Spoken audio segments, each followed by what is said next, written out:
Anna Taylor, Here. Anne-Marie Round Sorensen, Here. Blake Tolliver, Here. Brian Schultz, Here. Cameron McColgan, Here. Kathy Minetti Zhao, Here. Kara Flegel, Here. Carter Gangle, Here. Dan Risser, Here. Emmanuel Amante, Here. Aaron Bose, Here. John Mark Miller,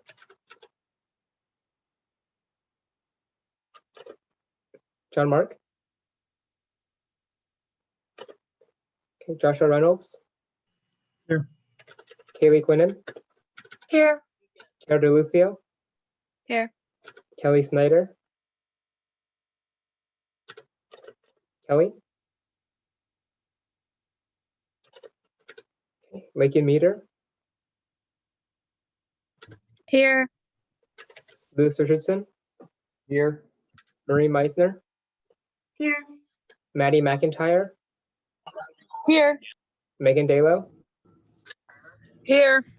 Najee Rodriguez, Here. Noah Robertson, Here. Patricia Brunji, Here. Rainier Foley Di Fiore, Here. Raina Alexander, Here. Refugio Lara, Here. Ryan Lascalzo,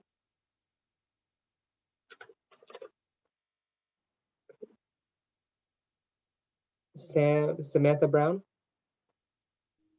Here. okay, Sarah Jordan, Here. Sadie Deshpande, Here. Sophie Pulio, Here. I am here, Sydney Gibbard, Here. and Xiaoru Shi. Here. Okay. Ryan, I got you as well. Was anyone's name not called? Yeah, you skipped me, Stephen. Oh, sorry about that, Kyle. I got you. All right, cool. Thank you. Yep. Anyone else? Okay, I think we're good to go. All right. Before we get started, I know President McKay does want to take kind of like a group Zoom picture. So if your camera isn't on, I very much encourage you to turn it on for at least this 1 minute where we take a picture. I love seeing more of your faces for literally the last assembly of the 15th. So President McKay, when you're ready, give us the cue. All right, everyone, we'll count down from 3, and then you're just gonna have to kind of stay in that position because I'm gonna have to click to the next screen and then take it. So 3, 2, 1.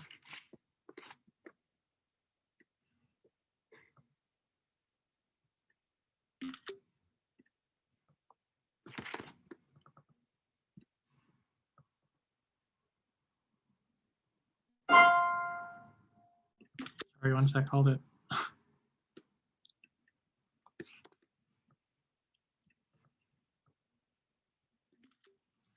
Terrific. Thanks, everyone. I love that. All right, we will continue down the agenda with adoption of the agenda. Are there any motions to be made? Please raise your hand if so. Representative Ron Sorensen. Hi, I would like to motion to add resolutions 5915, 6015, 6115, and 6215 to the agenda. All right, I thank you for submitting it as a block because I was going to recommend that. So I do see seconds times 4. Thank you. Is there any discussion on these motions? Representative Lascalzo, I'll get to yours next, but for the resolutions as a whole, is there any discussion in terms of adding that to the agenda?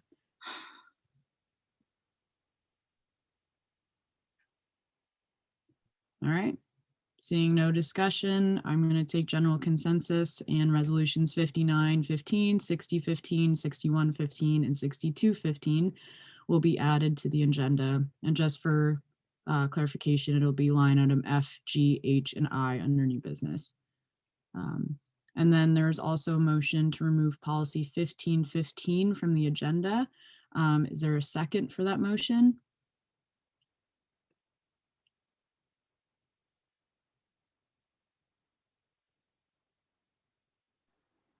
I'm sorry, for clarification quick, which policy change is that?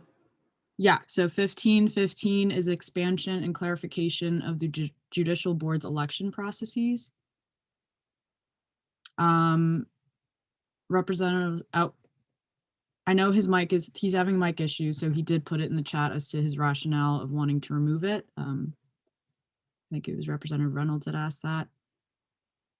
If I don't see a second, then we can't go through with this. There won't be any discussion. Okay, I do see a second. Is there any discussion on this motion? I can jump in. I know Representative Scalzo put earlier this week that his concern was that there was a one sponsor 7 days ago when it was sent out. I reached out to Representative Risser, Chair Risser, before the 7-day rule was in place, and he agreed to co-sponsor, and he can also attest to the fact that it was before the 7-day rule passed out.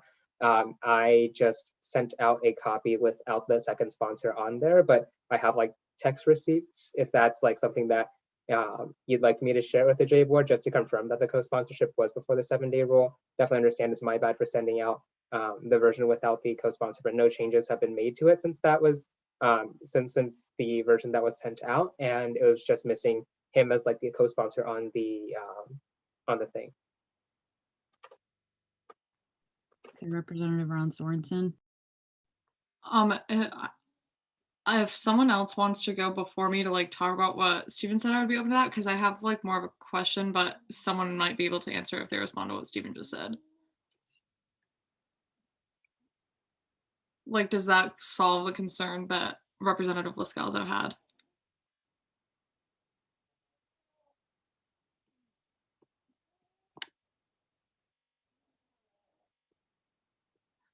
Okay, well, like no one's responding, but I was going to ask if we could motion to suspend the rules for something like this. It was like more of a point of information. I don't know how that necessarily works, but I would be open to that. What's the reason for suspending the rules?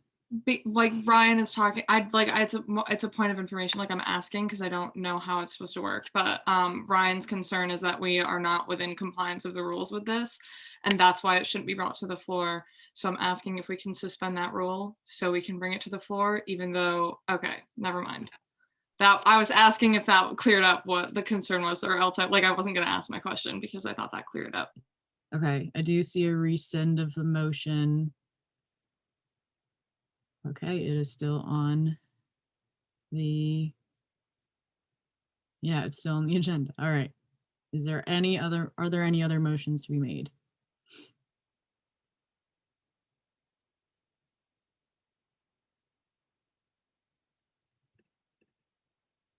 All right, seeing none, we will now move into adoption of the meeting minutes. Is there any discussion?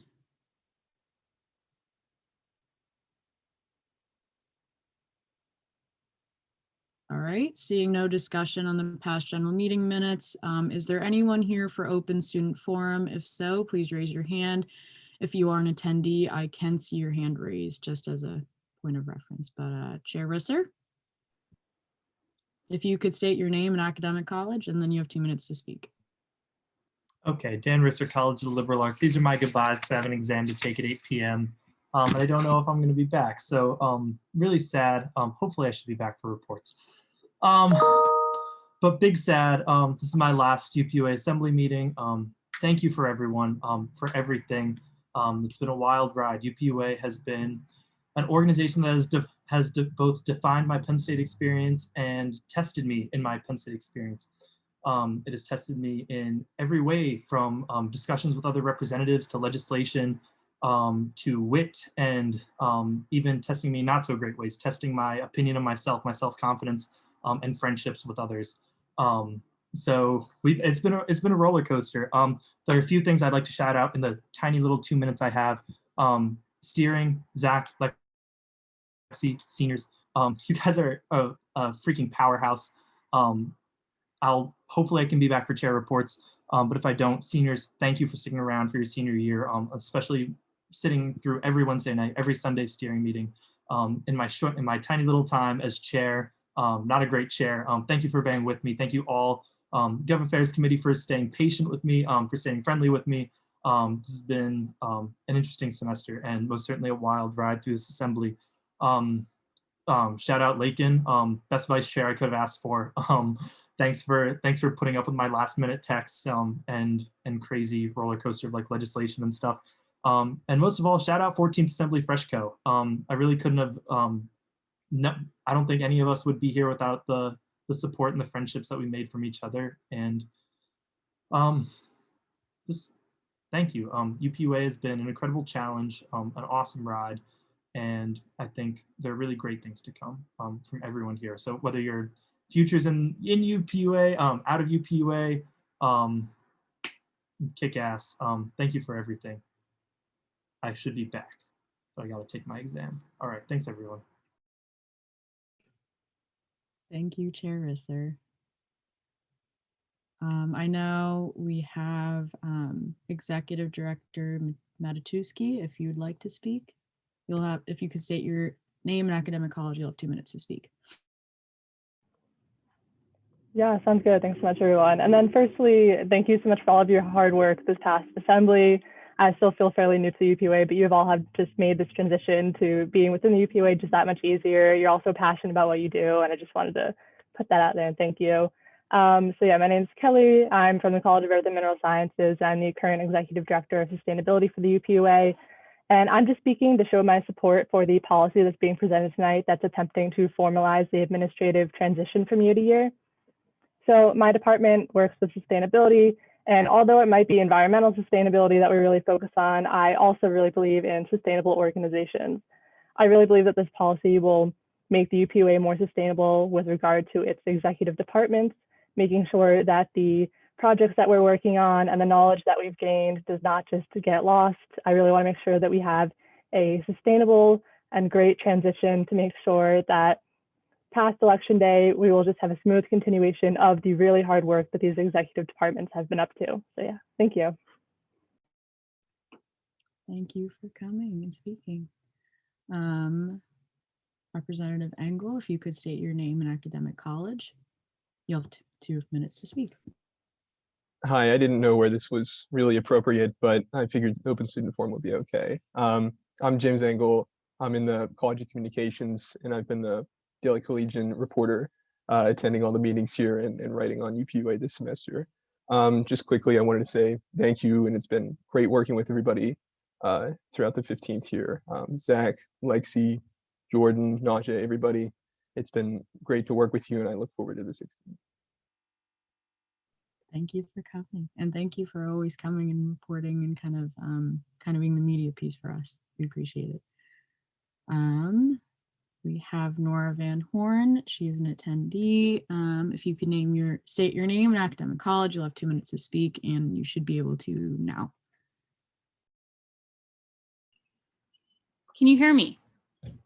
Yes. Hello, everyone. My name is Nora Van Horn. I'm from the College of the Liberal Arts. And today I would like to express my support of Policy 1615, which I think is integral in order to formalize the administrative transition. I remember when I came into the UPUA and there wasn't much of an executive branch, and there was a lack of student experts within the assembly, not within the assembly, within the UPUA. And I think that this disabled the UPUA from taking real meaningful stances on a lot of the issues. In the 14th, there was a lack of conversation about divestment. There was a lack of a holistic conversation around sexual violence, intersectionality, and many of the topics that have been able to be extensively discussed this year. The executive branch is so important to shepherding these conversations within the UPUA. Of particular concern to me is the Department of Sustainability, which has been transformed now into 3 departments, including the Department of Health and Wellness, Department of Rights and Equity, and Department of Sustainability, which I believe should be renamed Environmental Sustainability. These departments house people like Erin Brown, who is currently the Director of Sexual Misconduct and Prevention, who is planning an event in April, Ann Lai, who's working extensively with the Post Landfill Action Network, and Vancy Peacock, the Director of Food Justice, who is planning to work, who has and is continuing to work extensively within the realm of food justice on Penn State's campus. These directors are so integral to the success of the UPUA, and without an administrative transition, their work will be lost. And so I really encourage the representatives here tonight to vote yes on policy 1615, which will enable the great work that these individuals are doing to be held consistent in the next assembly and in many years beyond. Thank you so much, and great work everyone this year. Thank you for coming out of your Wednesday night to speak to us. All right, Speaker Zong, I know you have a message on behalf of another director since I couldn't be here. Yeah, give me 1 second here. Yep. So this is from Nikhil Chaudhry. He says, I would like to address the proposed amendment to policy 1615, just as a clarification. According to 5.1.2, clause 4 of the Constitution, the Assembly shall have the power to consent to appointments of non-elected offices in all entities and express consent in all other areas as this Constitution requires. And 5.1.2, clause 6 states, the Assembly shall have the authority to censure and impeach all members and officers of the UPUA. These two mechanisms allow for the removal of a hypothetical bad actor that a president refuses to bring to Assembly for confirmation, and as such, there should be no concern with the policy in its original form. I'm guessing that is in response to, he didn't clarify, but I'm guessing that's in response to potentially one of the amendments coming up tonight, and I would assume that people who've had discussions with myself, President McKay, or attended his policy session today would understand what that means with 5.1.2. We'll get to it more, but that's all he sent, and that's what I'm writing on behalf of him. All right. And with that, is there anyone else here for Open Soon Forum?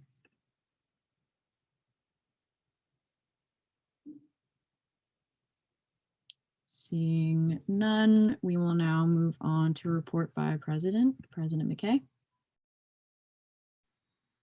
Hi, everyone.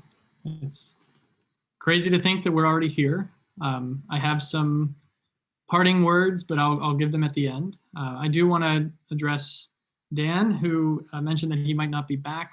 Dan is still with us right now, right? He didn't leave super early to go take his exam. Dan, I just want to thank you for so much, for stepping up to the plate when it wasn't really required of you. You've proven that obstacles can be thrown your way, and although things can get kind of rough, you can weather the storm and really help develop a strong team to accomplish their goals.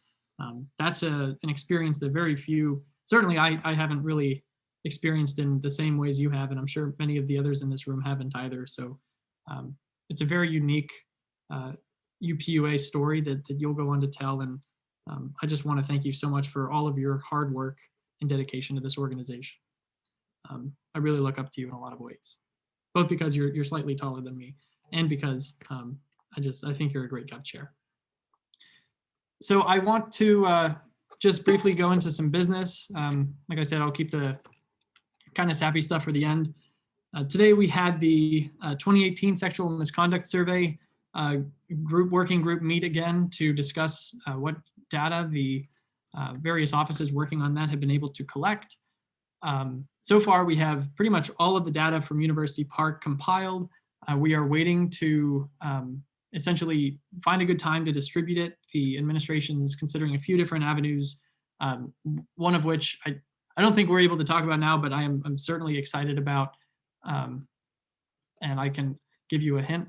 We held a town hall on Friday, Lexi and I, and talked about many different things, but we addressed specifically what graduation will look like for 2021, as well as for the class of 2020, who got the short end of the stick last year. We also had some time to reflect. There were some nice questions about what our biggest memories were, our greatest memories were, and things like that. You can find all of this up on our YouTube site if you are so interested in hearing what we had to say. I'm currently working with some of my fellow Big Ten presidents in collecting data from schools across the Big Ten regarding funding for members of our student governments. There is a bulk of data from 2019, which I think will be of help to, at this point, the next assembly in figuring out a way to help create a bit more equity within the organization by helping offset the real financial costs that members give up, or rather take on by being a part of the UPUA and missing out on something like a part-time job. So I'm excited to see how that helps enable the UPUA to succeed. On late last week, I also signed on to a statement condemning the attacks in Atlanta, Georgia, as well as the increased rise of xenophobia, racism, white supremacy that we're seeing throughout the United States. I also was able to attend some protests over this weekend on March 20th, the March for Asazi Osagi, who was murdered in State College just 2 years ago.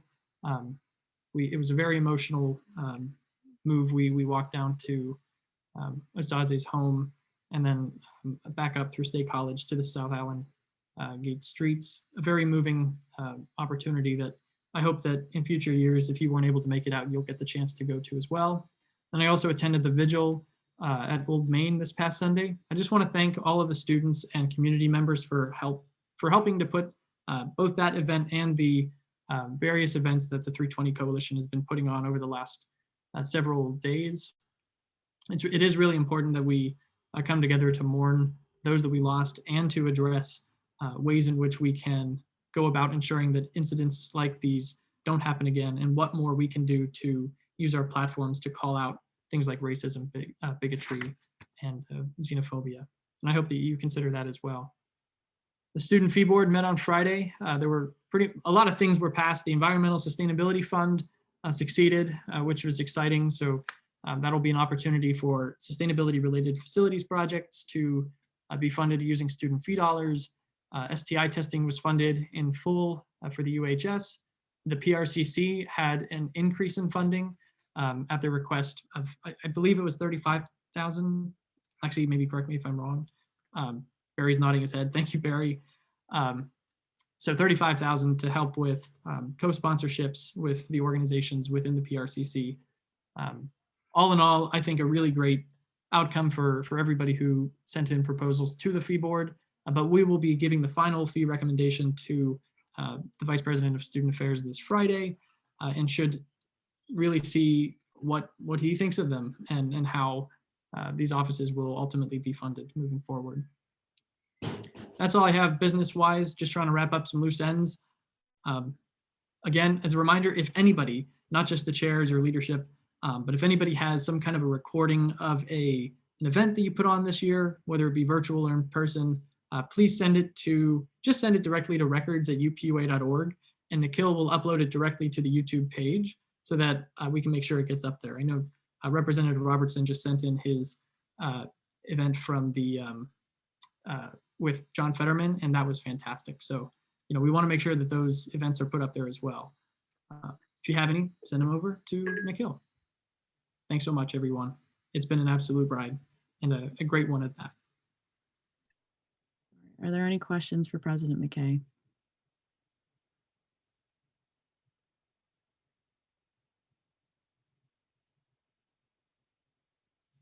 Alrighty, seeing no questions, we'll move on to my report, and I'm going to keep it pretty brief as well.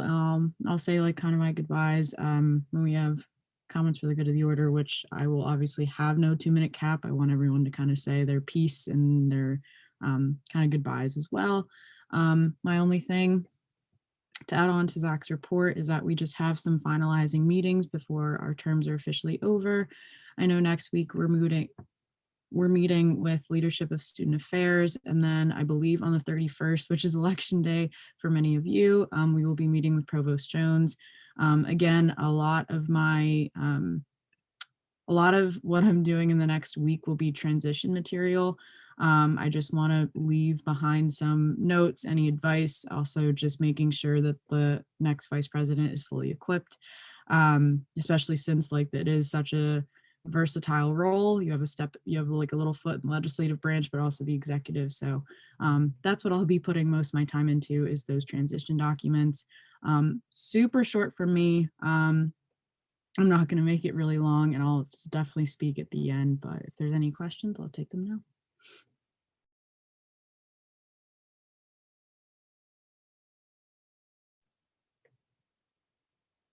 All right, seeing no questions, we'll move on to liaison reports. If you were a liaison or affiliate and have a report, please raise your hand.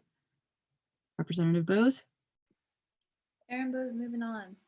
Battle applications for moving on are out currently. We've quite a tight turnaround. So we're looking for at least 6 acts to perform on Saturday in person, and a live performance for the performers, not for the audience, but a live performance for performers in Eisenhower Auditorium. So if you're interested, the application's online, also on the Instagram. So please reach out. It's a great opportunity. And everyone wants live performances back too. So check it out. All right, are there any questions for Representative Bose? And if there's anyone else who is a liaison or affiliate, please raise your hand.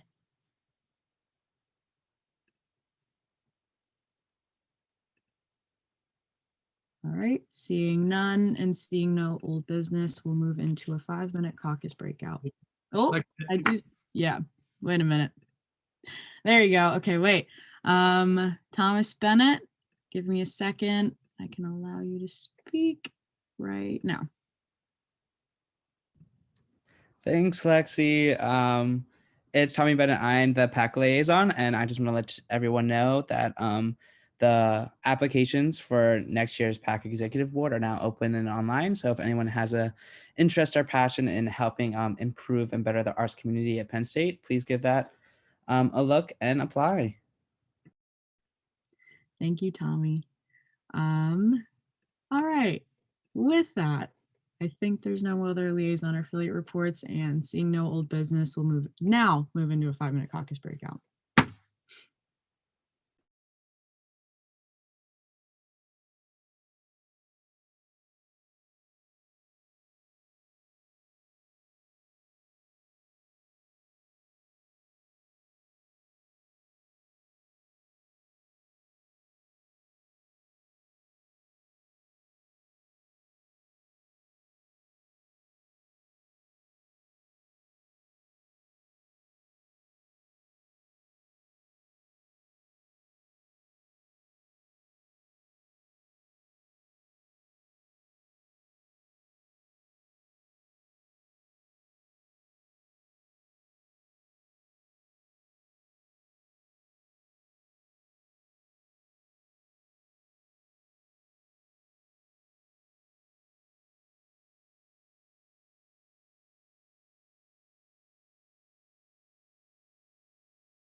right.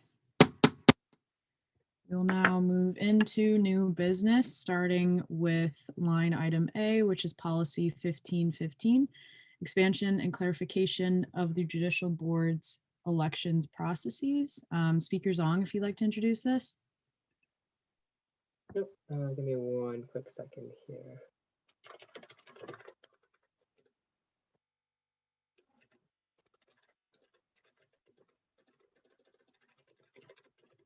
All right, Steven Zing at large. Hi, everyone. First one of the night, I guess, but this is a policy change that I've had discussions with Chief Justice Zaya about, and just in terms of where he thinks we could be bolstering and empowering the judicial board further and improving some of the processes of the judicial board.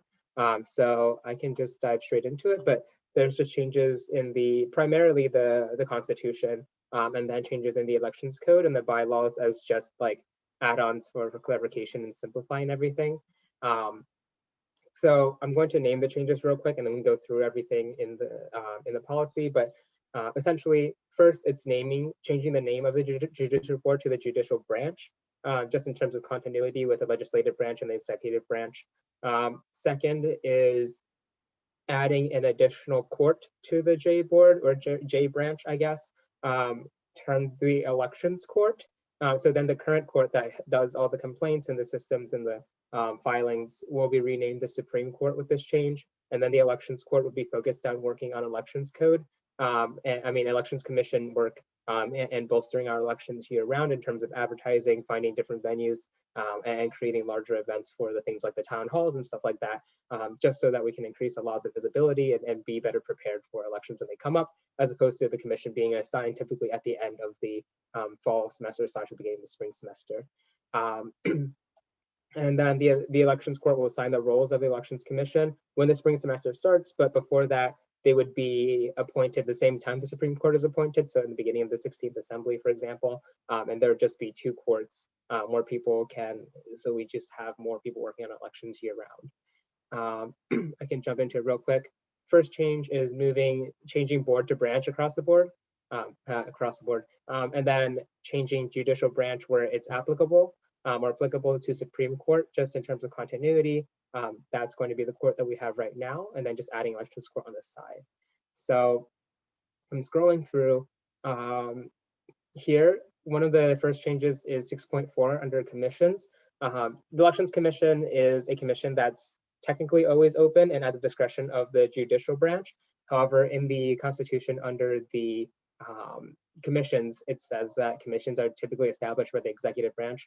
I added a clause here just saying that the Elections Commission resides under the judicial branch with powers defined by the judicial branch constitution bits as well as the elections code, just so that it's not something that quote unquote needs to be established by the executive branch every year. That's just something that I think would need to change regardless. Here's the structural changes. Essentially, it would be adding an additional court. So then it would be Supreme Court handling complaints, disputes, etc., and the elections court, which administers elections, whether it's the general elections, whether it's community group elections, etc. There's going to be 8 justices on each of the 2 courts, and together they would be overseen by 1 Supreme Court justice, they'll be overseen by the Chief Justice for both courts. So that's a total of up to 17 individuals. At the same time, if we can't fill the elections court, the most senior member of the Supreme Court would then be able to fill that position, the same way that currently Supreme Court or regular court justices are the ones that are assigned Elections Commission roles. The powers of the Supreme Court would be delegated through all these powers here that pertain to the judicial board, and then the elections court would be governed by the elections code, which I then have changes in the elections code to finalize everything. Membership, so here it's 17 total justices. If you go down, all of these are just continuity changes. Okay, here is the bylaws. Commissioners shall assume specific roles at the end of the fall semester, otherwise work on outreach and preparation for elections year round. So again, elections court is assigned at the beginning of the assembly, everyone on the elections court would then work together to bolster elections in general, and just looking for different ways to improve elections and communications across the board and across the university with UPUA and getting the elections set up. And then they would assume the commission positions at the end of the fall semester / the beginning of the spring, when they typically do. For individuals, elections court justice, the individual would be, okay, so this is a change, or it's not necessarily change, but saying that if someone's an elections commissioner and they get removed because of a violation, they would also be removed from the elections court if they're elections court justice. That's just continuous. So if you get a violation for tampering with elections, you'd also be removed from the elections court. But on the other hand, if you're a Supreme Court justice taking the position of elections court temporarily, or elections commissioner, and you get removed because of a violation, you still stay on the Supreme Court, but just get removed from the elections court. That's just precedent in terms of where the Constitution says before with the current judicial board. If an individual, if a justice is removed as a commissioner, they are still a justice on the J board, just not an elections commissioner. So I wanted to keep that intact in terms of precedent and just modify it in terms of the elections court. Everything else should be pretty similar. So this is just changing the judicial board to Supreme Court for anything that has to do with a violation, with complaints, and making all of that just continuous with everything else. And this again just sets the boundaries. So generally the elections court will work on, again, elections code changes or anything that's in the elections code and general elections matters, whereas the Supreme Court would handle the complaints, the filings, and the Supreme rulings and decisions.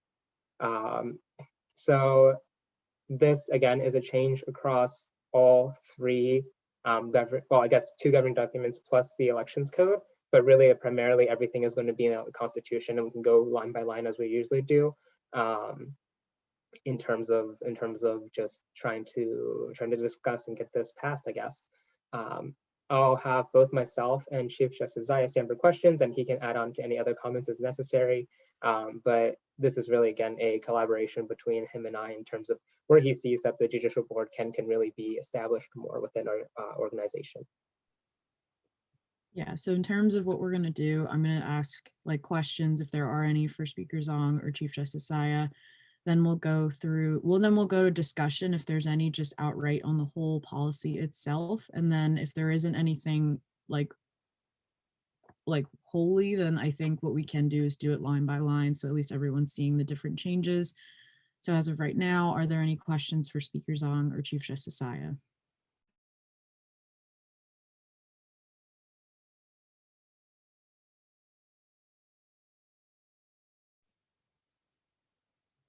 All right, seeing no questions, is there any discussion on this policy as a whole?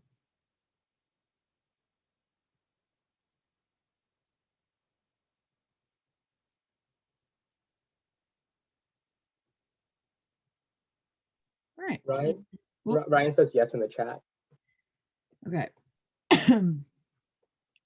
Representative Scalzo, I know your mic has been not really functioning, so also feel free to give me a call, and if you'd rather have your phone call on my phone transmit to the entire assembly, we can also do that. So that's an option if you don't want to type everything out. Okay.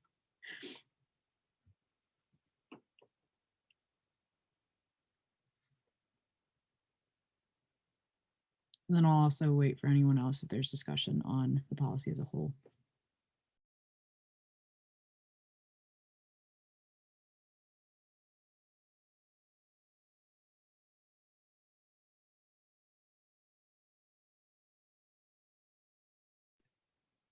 Representative Scalzo, as you're typing, I'm going to have Chair Mishler speak. Chair Mishler. Hi, Adeline Mishler at large. So I think that really the only kind of concerns that I have is just, I know in the past that we've maybe had difficulty like with engagement in terms of getting enough, interest in fillings of these types of, or not these types of positions, but just positions in general. So that I would hate to see something like this not succeed because of some different factors that we maybe haven't considered. But with the work that's been put in from the experts who have been researching on this and like putting the time and effort, I'm going to take their their lead and vote yes on this. But that is a concern that I have for future assemblies and think that that should be carefully navigated. But I will trust this. All right, I'll be okay. I'll read out. Oh God, sorry. My throat's not been great with me today, but I will read out what Representative Lascauzo has said just for the sake of having it on the floor, and also read it on your own as well.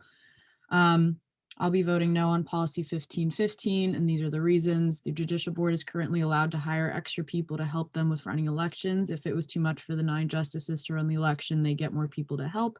In that situation, I would be in favor of this since there would be a need to expand the judicial branch. Instead, they have not hired any extra people and even dealt with the J-boarding case in the build up to elections. This year, we barely got 9 justices, and in normal years, we only have around 9 to 10 people apply. We are creating positions we can't fill. As a side note, we have had concerns over the ever increasing assembly meeting times. Adding 8 more confirmations would make meetings longer and would be a waste of our times. And the Judicial Board and Elections Commission used to be separate entities. They were merged on February 3rd, 2016 via policy 210 revised election code 2016 to 17. They had issues similar to those stated above and decided to combine them into one entity in order to increase efficiency. So I just wanted to have that read aloud just so the whole assembly can hear. It's also posted in Teams in the general channel if anyone is curious. But is there any other discussion on the policy as a whole? If not, we can go into every, do it line by line so that we're going through each amendment and discussing it through. And if you're just not in support of this at all, just vote no when we're voting in total. But okay.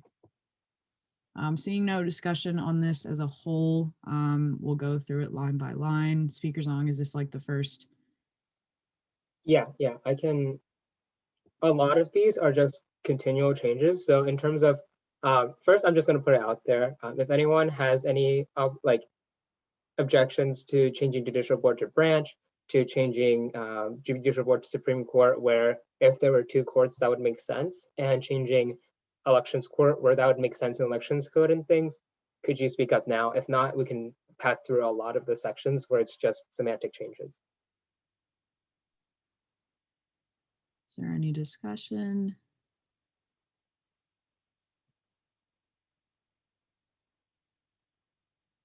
All right, see, oh, Chair Mishler. Just real quick, I think that I'm in support of branch if this passes with the multiple boards, or yeah, but if this doesn't pass, I like to stay away from calling entities branches, but that might be unpopular. So if this passes, yeah, cool, I'm cool with branch.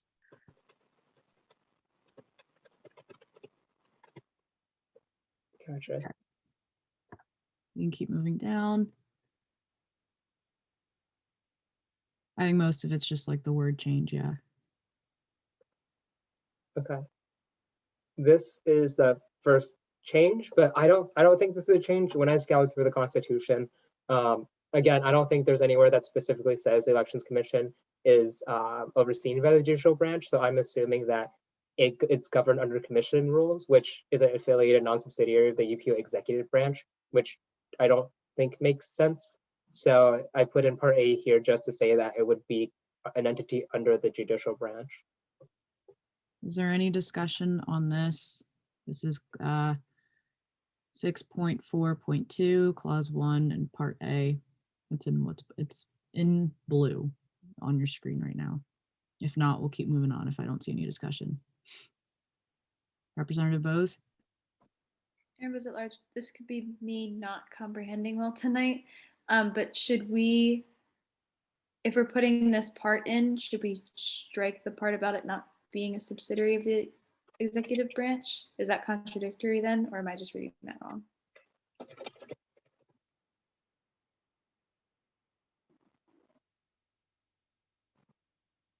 Which part are you referring to? So in section 6.4.1, it says the commission's is an affiliated are we distinguishing between a commission in general and the elections commission itself? Because I'm not aware of any other commissions, but with the commission being an affiliated non-subsidiary of the UPUA executive branch, if we're including part A, it's my understanding that we're making it a subsidiary of the UPUA executive branch. So is it then contradictory? I wrote it in as the UPUA Elections Commission shall be considered an entity residing under the judicial branch, just as like one of the stipulations in terms of like, okay, like the executive branch can still create commissions as needed. It's just that saying this specific commission is one that, since it's always presided, I don't necessarily think it should be under the executive branch. I don't think there's anywhere else that like references this, but I'm just saying like then the judicial branch. This is just saying that this specific commission, if it's called commission because it's just called commission, whether it's actually using this definition, would just be under the judicial branch's purview to create every year, as opposed to being a non-affiliated, non-subsidiary of the executive branch.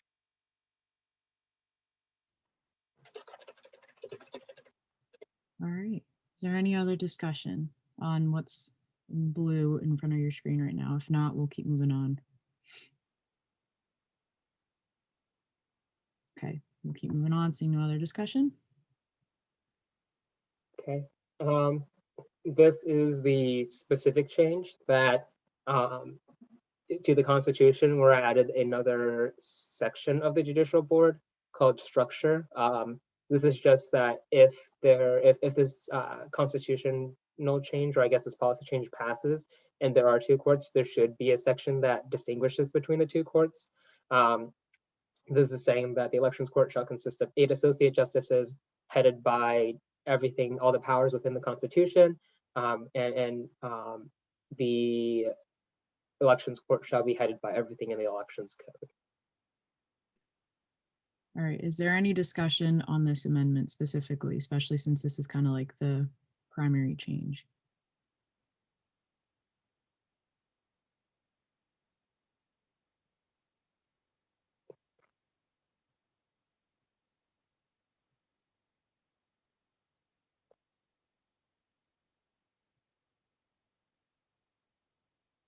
Any discussion?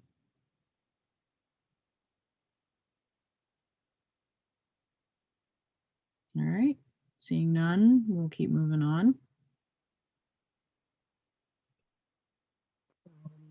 Okay, so this one here, the Supreme Court has jurisdiction over elections disputes for special elections. So this is just saying that any special elections are administered by the elections court as well. However, if there's a complaint filed, and it's not like for the general election that we have every year in March, for example, if we had an internal election in September and someone filed a complaint about it, it would go to the Supreme Court as a hearing. And this is just because the elections court or the elections commission typically only governs, more specifically governs the general elections at the end of each assembly, and then in that time frame, the elections commission has power over election disputes in that general election. So everywhere else, it would go to the Supreme Court. Is there any discussion on this amendment?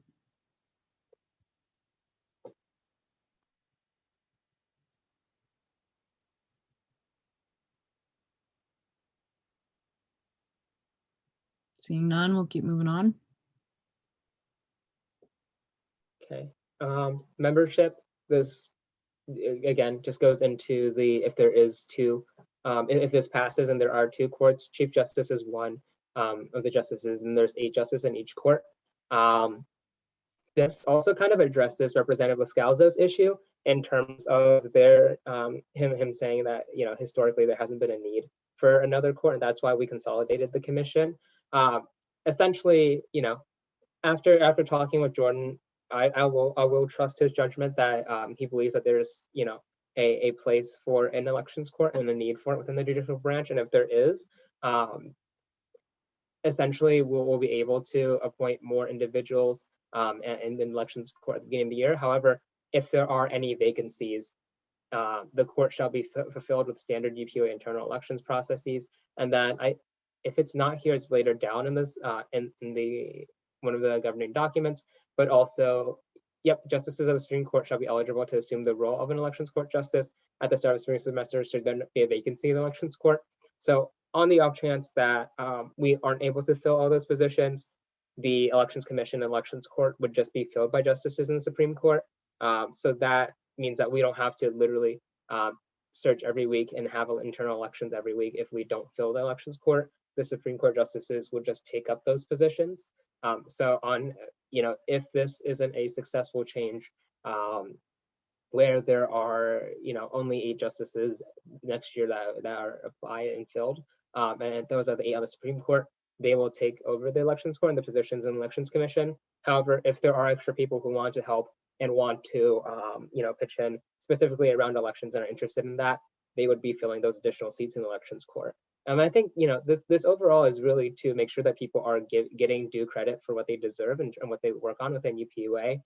So in terms of if we can fill spots as staffers, that's great. But I think being called a judicial board staffer, specifically working on elections and assuming roles like the commission and stuff, I think that isn't giving us much credit as saying, oh, like you're in justice of elections court. I think that really is where the distinction is in terms of just giving more due credit for people, especially if they're interested in UPUA and like to work on something like elections year round. But if they don't, or on the off chance that we don't fill those spots, the fail-safe is that justices of the Supreme Court can assume those positions. All right, is there any discussion on this amendment specifically?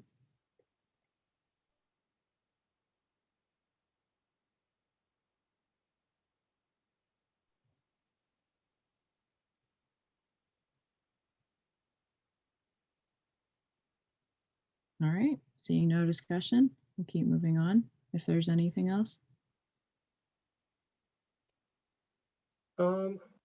This is the elections code.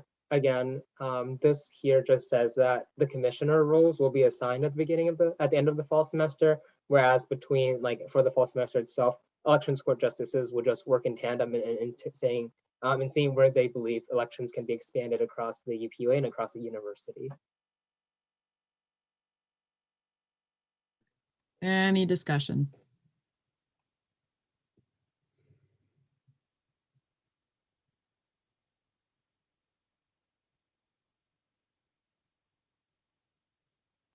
Seeing none, we'll keep moving on. This is the updated removal processes with the court. It's the same as before, except if you're removed from the Elections Commission or as a commissioner, you're also removed as an elections justice. However, if you're Supreme Court justice filling in as an elections court justice or and an elections commissioner, if you're removed from the commissioner and the elections court, you still stay on board as a Supreme Court justice. It's the same clause 1 as before, just adding an extra stipulation for the elections court just to make sense with it. Any discussion on this?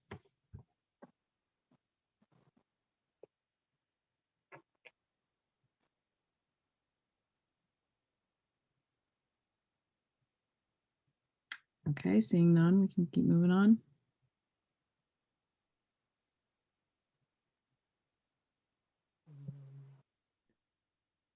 This is just changing everything from judicial board to Supreme Court in terms of the violation procedures. Should this pass, again, like those would go through the judicial branch, but specifically the Supreme Court. And I think that's the end of all the major changes, but I made sure to go through all 3 of the documents to make sure that everything is just continuous. Okay.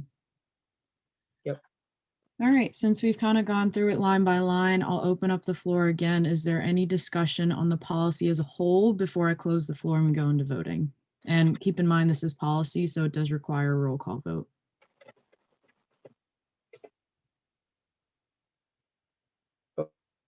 Yep, I'd like to yield time to Chief Justice Saya. Hey everyone, I just wanted to give some clarifications with kind of where this came from and just with the 2-court system. So basically the judicial board has been doing research since before I was there, looking into the rest of the Big Ten schools and seeing how to enhance the branch and the entity to better the UPUA and to be more effective. And seeing firsthand the elections process.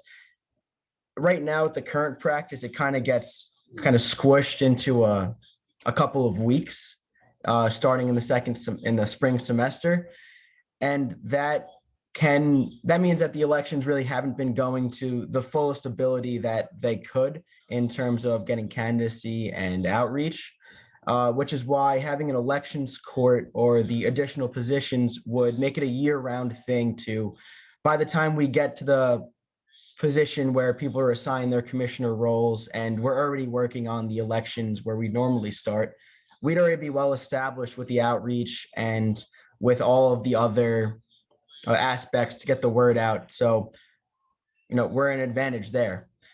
And the two schools where the multi-court system is mainly based off of are University of Michigan and University of Maryland. And with the concerns that were brought up regarding interest, I've had a bunch of people reach out to me throughout the semester asking how they can get involved. So I think that we would be able to fill these seats. And the worst case scenario with the clauses in place is that if, say, there are all vacant positions on the elections court, then it would end up just running as practice goes now, where it would be the Supreme Court justices taking those roles concurrently. And I'm open to any questions as well that anybody has.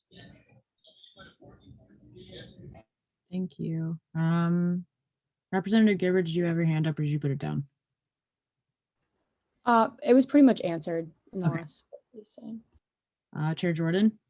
Sarah Jordan at large. Excuse me. I have a kind of clarification question to that. So if say this, like, nobody fills the elections board, like the Supreme Court one, and then how do you pick from the current judicial branch who goes over to that? Like if there's 6 people on it and you still need to fill those seats, who kind of fills them as the application process from that point? Or like you're taking people from the other regular judicial board? Like how does that process look? It's going to work?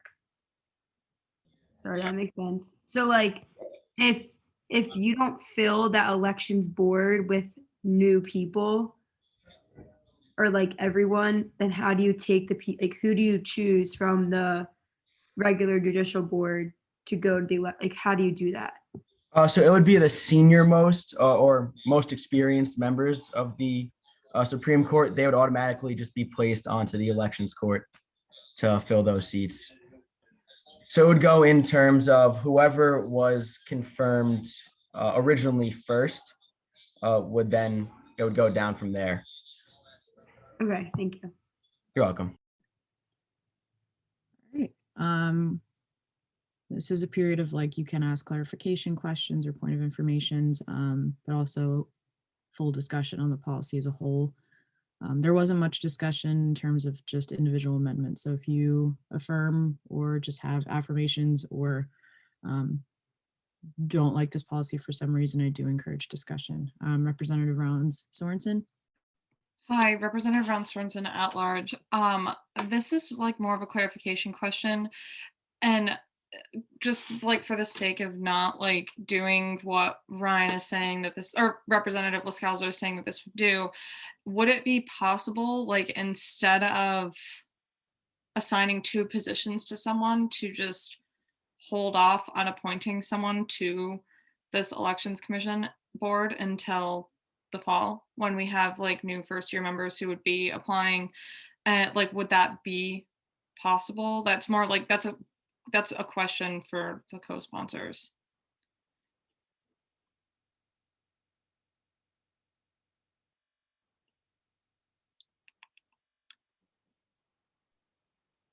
Speaker Zong or Chief Justice Saya, if you're able to answer. Sorry, I accidentally muted myself instead of unmuting myself. I can speak. Are you saying can the elections court wait until next semester? Or are you saying I'm trying to figure out the... Yeah, so with the way that we had appointments working with the judicial board this past year is that it was rolling admissions to the J board. And so why couldn't that also apply to this? So we're not needlessly creating a branch where someone is having 2 responsibilities when it used to just be 1, because that is a great possibility. And that worries me, that we're just creating positions for the sake of creating positions when we could be just waiting until there is someone who's qualified and has the time to do this. Does that make sense? Mm-hmm. I'll let Chief Justice Zaya answer, but I can as well if after that. Yeah, so the way I would see it is that it would be rolling the same way that the judicial board was this past year. However, the way that it's worded in the changes is that the senior most member would just fill the vacancy until there would be somebody to fill it. And since until the fall, there are not going to be elections. Since it would be starting in the new assembly.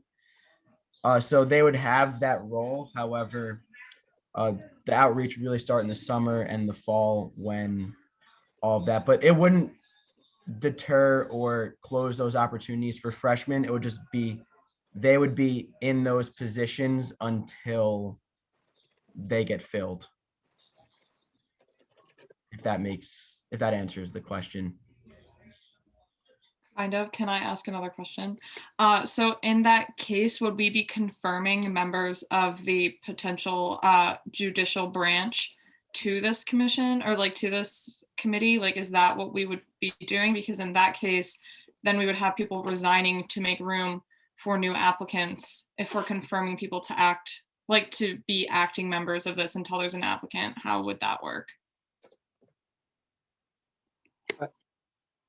I can speak to that. Historically, the Elections Commission hasn't been like, it's something assigned within the Judicial Board, and we haven't confirmed justices for the Elections Commission. We just confirmed them for the Judicial Board itself, even when new justices come in. And the Chief Justice is the one that assigns the rules for the Elections Commission. So I'm guessing, I'm looking at the changes, and essentially with these changes, you would confirm justices, and if we had vacancies, they would go to the Supreme Court, which then goes to Elections Court. But if someone comes in and would like to apply for the Elections Court, and those are rolling admissions, in terms of that, they would be confirmed for the Elections Court. But the Elections Commission itself are just roles assigned by the Chief Justice. I'm not sure if that and the other stipulation is that these roles, like applications, would be rolling obviously until the spring semester begins, and that's when those would be like the permanent positions if we aren't able to fill those positions, just so that we don't have these open open positions in the spring as well. Okay.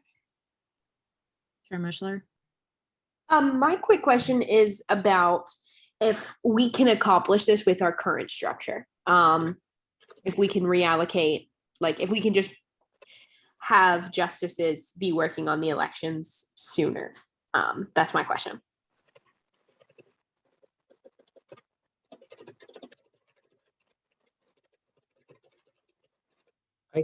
I'll delegate to Chief Justice Zaya, I guess, so he can speak more on the time commitments for the Judicial Board.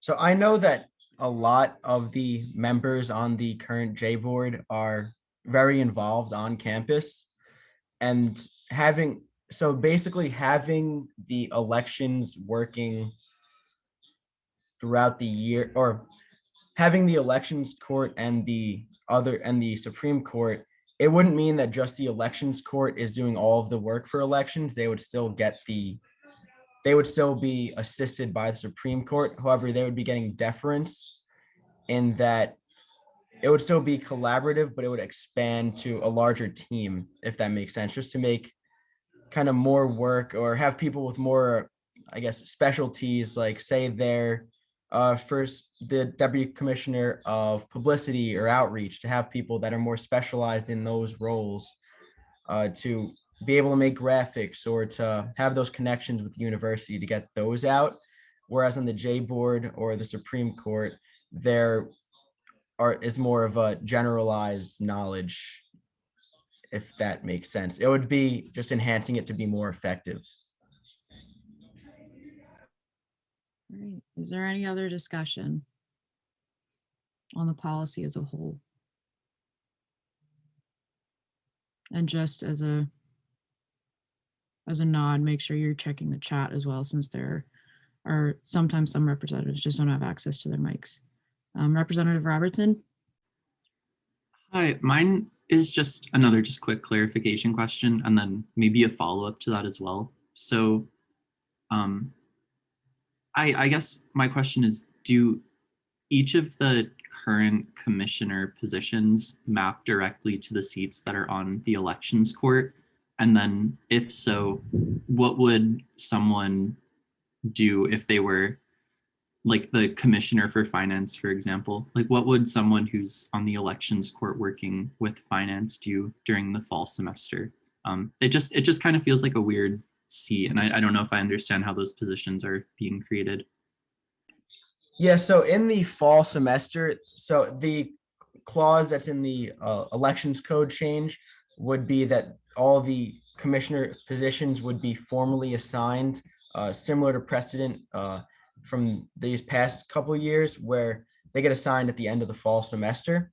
And during the entire fall semester, everyone's going to be working collaboratively just to ensure outreach and getting the word out about elections and about candidacy in as many ways or avenues as possible to really have that strategy going, especially with a hopeful return to in-person election, where that takes a lot more planning in terms of getting materials and much more of a role for finances in that sense. All right, is there any other discussion on the policy as a whole?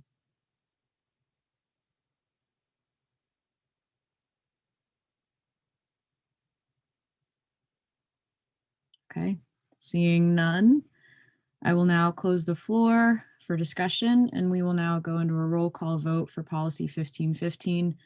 As always, if you have any technical difficulties, please just private message me your vote, Stephen or I. And yeah, speakers on, you can start the roll call when you're ready.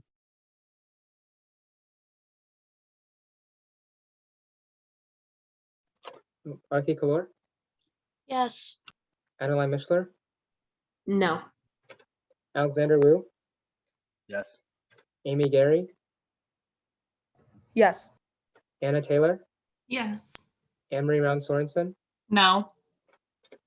Blake Tolliver, No. Brian Schultz,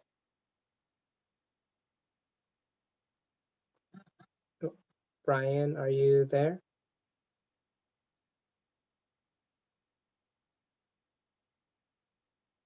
Okay, if you want to message me, Cameron McColgan,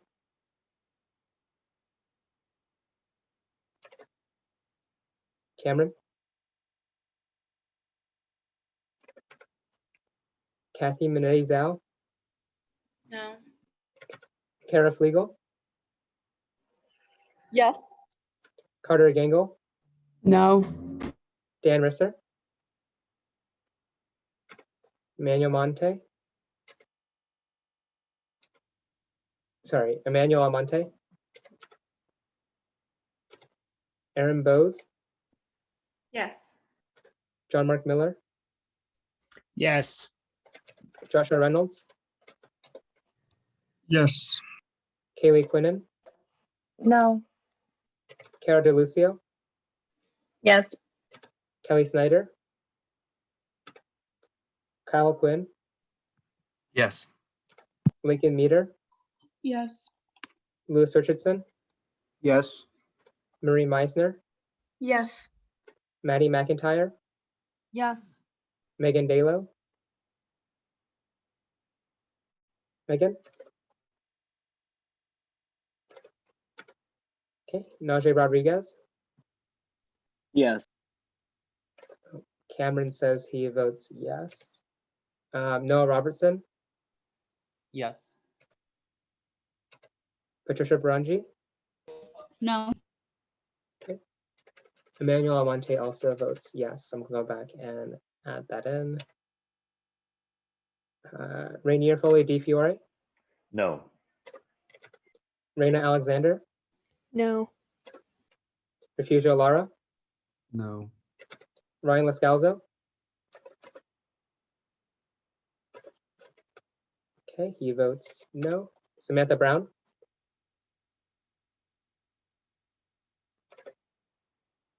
Sam, No.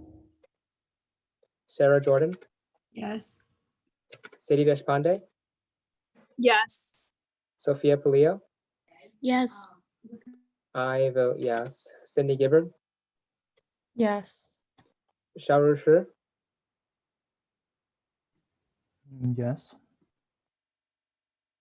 okay. I'm gonna go through the list again. Brian Schultz,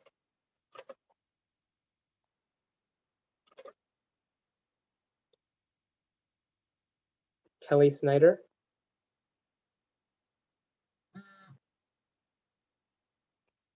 Megan Dalo,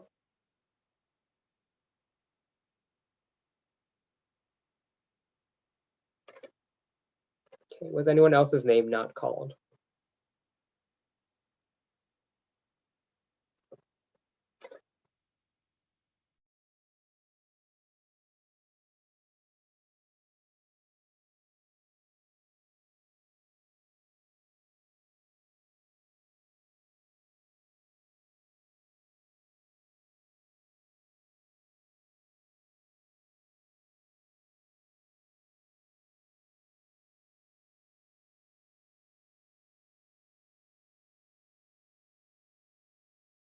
Give us a second to tally the votes, sorry.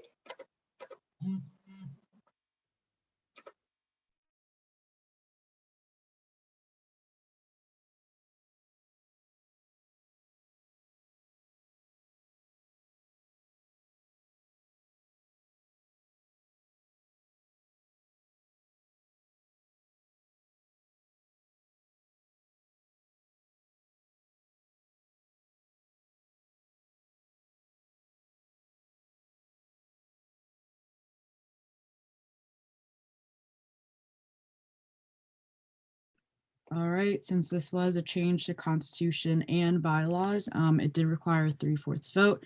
That means 30 yeses. So policy 1515, give me a second as I usually announce it.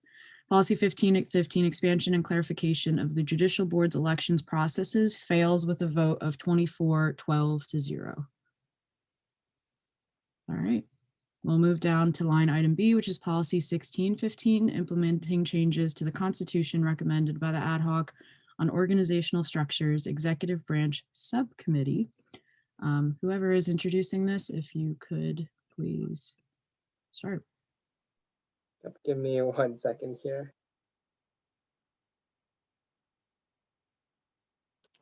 Okay. Oh, I see.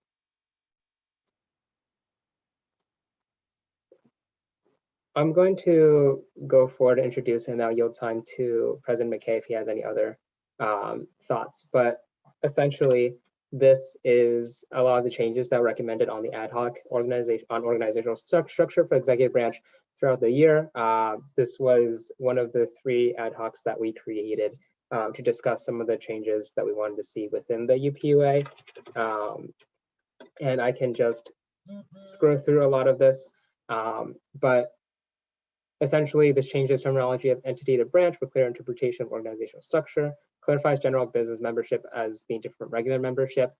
So general business membership would be anyone in UPUA, as regular membership would be all undergraduate students, just because as an undergraduate student government, we delegate and defer a lot of our power, all of our powers, I guess, to being elected through the organization.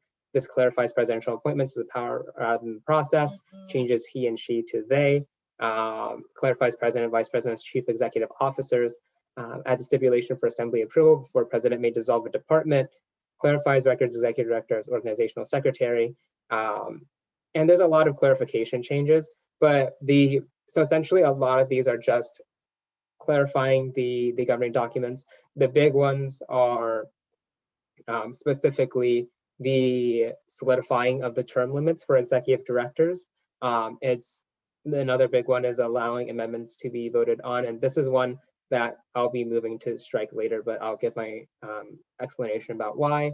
And there's just a few other changes in terms of the different elected offices within the executive departments, and I can go ahead and share the actual changes. Give me 1 second here. Okay.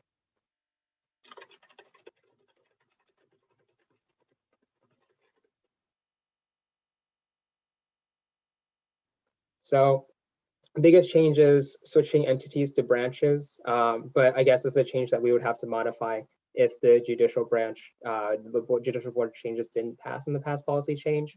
Going into some of the other changes, we clarify general business membership in terms of being specifically the individuals within UPUA. This was already the case, and it would just solidify that as well, just to make sure that membership doesn't just technically encompass the entire university, but that we're specifying general business as anyone within UPUA. Organizational structure, changing entities to branches again. And again, like a lot of these will have to change back because the judicial board is not judicial branch, or we can have a discussion on that. Moving down into scrolling. All core committees shall consist of some minimum of 7 representatives instead of members. Changing that to solidify that precedent-wise, we've talked about using 7 representatives rather than members, and that's always been one of the core rules for standing committees. Undergraduate student body, clarifying that UPUA is specifically for the undergraduates. Chief executive officers, clarifying the president and the VP are the chief officers of the executive branch. Moving forward, this is a clarification in saying that the president shall, with the advice of the General Assembly, appoint members of the executive directors to the executive branch and the justices. So instead of saying to be vetted first through interview by the steering committee, it just says appointment to clarify that this is the process that goes through. It's also, I guess, an add-on to the appointment processes and the policy changes that were brought on by Representative Scalzo last week in terms of the appointment process, and being vetted through steering was already a part of that. So scrolling further down, changing he or she to they to be continuous with the rest of our accompanying documents that I believe have also been changed.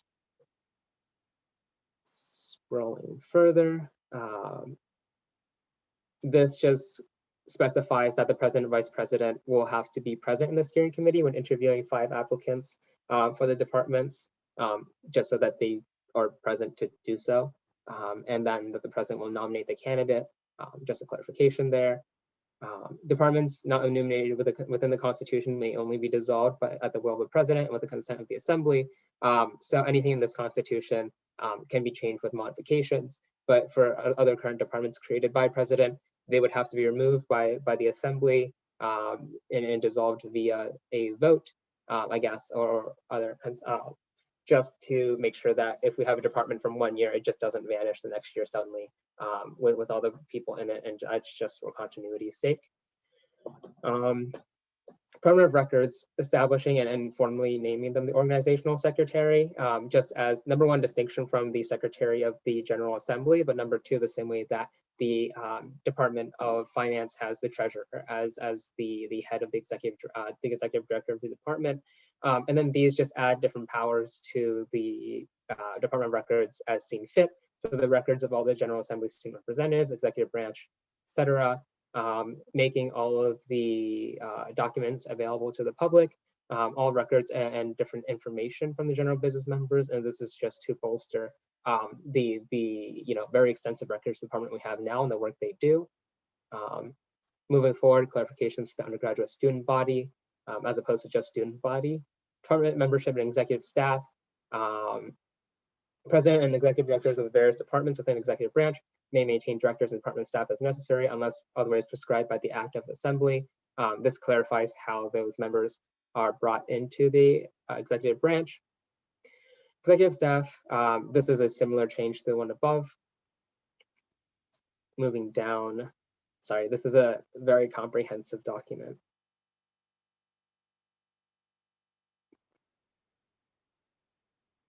Okay.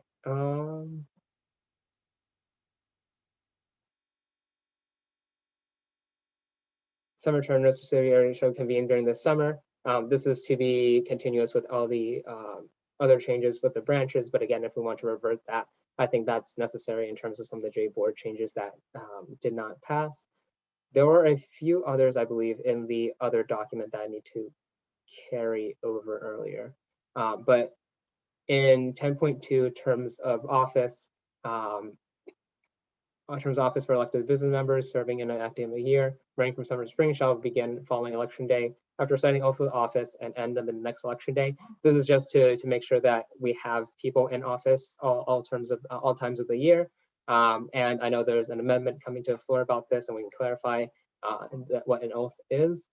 Terms for executive director shall begin following confirmation by the General Assembly and end with the next one. So essentially, the current way that it's written, like executive directors don't have set terms. This is something I discussed with Zach about adding into the governing documents to say that those terms do end at the end of every year, just to make sure that, you know, if they need to be reconfirmed, they are. If they want to reapply for the position, they can, but that those terms end and they're not just floating in space. Historically, people just step down from the positions as executive directors / members of the executive branch, just unspokenly step down as opposed to officially ending their terms. So this is just adding those term limits for transparency, and so that the assembly can reconfirm them if they would like to reapply for the next year.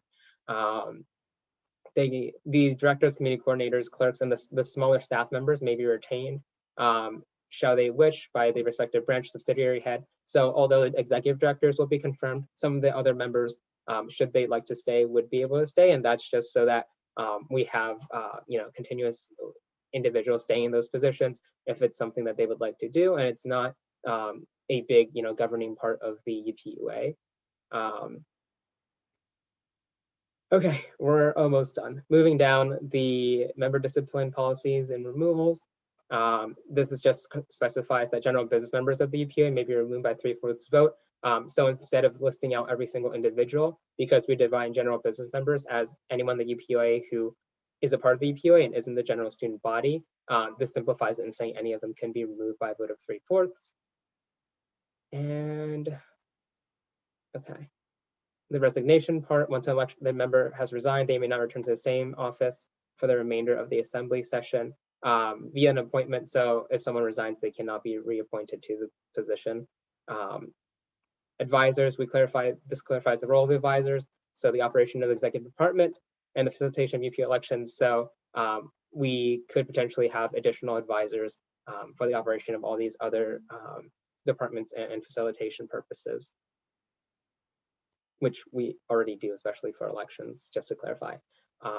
And then I believe this is a final change, but under amendments, the assembly may pass amendments with 3/4 majority of the general elected business membership of the General Assembly. This just adds more specifications to how amendments are done. And again, this is essentially, this was supposed to be that if someone isn't able to make a policy change vote specifically for constitutions like we had today, then there would be a 24-hour time limit in terms of whether we can reach out to them for another vote, because initially the idea was that, you know, if you need 3/4 of the entire assembly elected to vote yes on something, we should have everyone vote on it, because it's not based on who's present and voting. Of course, there are some changes that I can, you know, I'll be motioning to strike this change, and I can explain it later. And I believe this is finally the changes to referendum, but this just clarifies that what a referendum can be used for, especially after discussions within the past few weeks about including referenda on the agenda, and one of the resolutions, or the next policy change that's coming tonight. Yeah, and it's just saying that there would be official referendum petition form made accessible on the UPA website should anyone like to include their own referendum. Of course, they would still be approved by the General Assembly. I think that's it. That was a mouthful. Sorry for the super long explanation. I'll have fun going over the minutes again on this part. But I can yield time to President McKay if I have any more time, if he wants to clarify anything else that's already been explained here, and we can both yield for questions.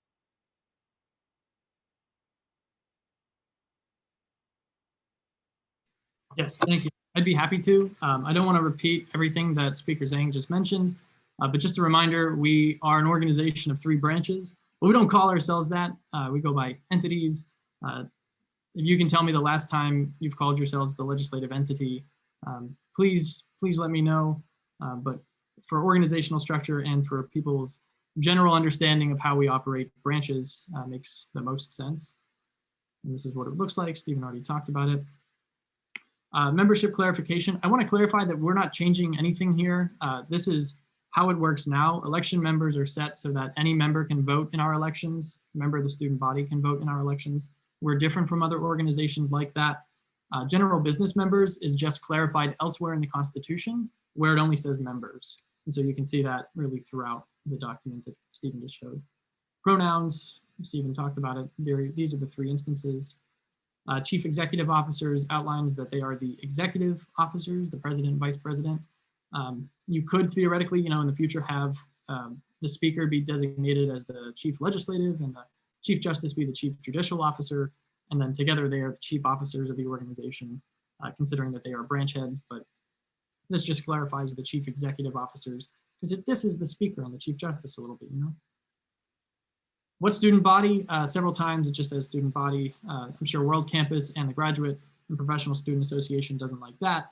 So we changed that to undergraduate student body.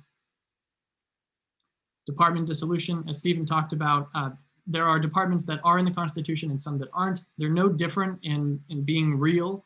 The only difference is that there is some kind of like a feeling of importance or priority if they're in the Constitution because they kind of have like that safeguard. And so this allows another safeguard to be put in for those that aren't in the Constitution, but might be, for example, in the executive bylaws, which have not been updated since 2014, but we are working to finish before our term and pass on to the next assembly, or the next administration, I should say. And so this is just a clause. The assembly would just have to say, yep, okay, this makes sense. You can remove potentially upwards of 15 people, however many people are in the department.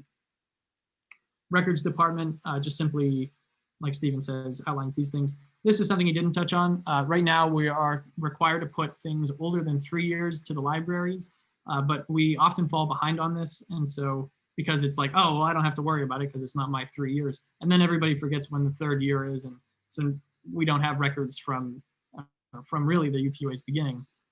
This just outlines that it'll be a yearly thing. It's everybody's responsibility to put in their work. Simple as that. Sustainability also didn't really touch on this, but sustainability expanded to health and wellness and rights and equity. This includes just the change to the Department of Environmental Sustainability at their request, given their increased focus on the environment. And it kind of focuses similar to the ESF, the Environmental Sustainability Fund for the Student Fee Board, focusing on the environment. This is the only change.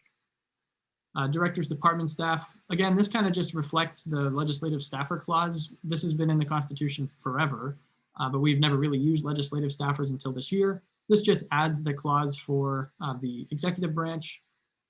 You can see here what that looks like in department staff. These members help out with things like social media. They help out with research. They help out really just doing a lot of things. Records right now, they have a group meeting like on Thursday nights. We just come in and scan documents from the UPUA's founding and earlier, as early as 1906, and then just make it public to the UPUA. That's their job, and they're fantastic. This outlines that they are considered department staff. Executive staff differ in that they are the president's and vice president's specific, you would call them in real life terms, political appointments. The chief of staff, the press secretary, their speechwriters, things like that, they're considered executive staff members. And this outlines that the chief of staff oversees all of them. Removal powers right now, you can only remove these members, representatives, chief officers, directors, exec directors, and judicial board members. So this just clarifies, again, with that membership clause, that any appointed or elected member of the UPUA can be removed via the assembly. I do recommend, oh, never mind, sorry. This is a piece that came up in the ad hoc. Just an interesting point. How long did it take for the Constitutional Convention to ratify or vote on the Constitution? 10 months. It took 10 months. Not once did anybody sit in the same room and say, hey, we're going to vote on all of these amendments, or even passing the Constitution for that matter, in the same sitting. It makes sense. Our whole argument is because the Constitution really deals with all branches. Why are we hurting the student government and ultimately the student body if, for example, a family emergency comes up at the last minute? I know some representatives are literally sick tonight as a perfect example. Like, why should a constitutional amendment fail if simply they can't make it? This allows amendments to be voted on for a period of 24 hours. We can follow, and this comes back to the bylaws. I can't change those. That's something that you would have to decide kind of how it works. But the student fee board does a very similar situation where you watch the recording of the discussion, you meet with the chair, and then you become eligible to vote. If you can do that in 24 hours, your vote is counted. At least that's what you could do here in the UPUA. So this just merely outlines that it's a possible thing to do and it would be constitutional. This does not apply to resolutions, bills, or regular policies, even like the referenda you're seeing tonight. Only constitutional amendments. And that is what it looks like. And that's, again, it applies to all branches, executive, judicial, because the Constitution comes above us all. So it's not just a legislative specific thing. Resignation and re-entry. Right now, members who resign from, let's say, an executive staff role would be ineligible to apply to something else in the executive branch, even if it's in a different department. I don't know, you came on board because you want to scan records, and then you're like, hey, scanning records is kind of boring, but sustainability looks awesome. You wouldn't be able to reapply simply because it's in the same branch. How silly, right? The original intention was so that reps couldn't return to the same office in the same year. Totally makes sense. And this is how it's listed, but I'll come back to it in a second. Terms of office, clarification for elected members. Right now, everyone's term ends on election day and it kind of begins on election day, but at the same time, you can't take office until you recite the oath of office.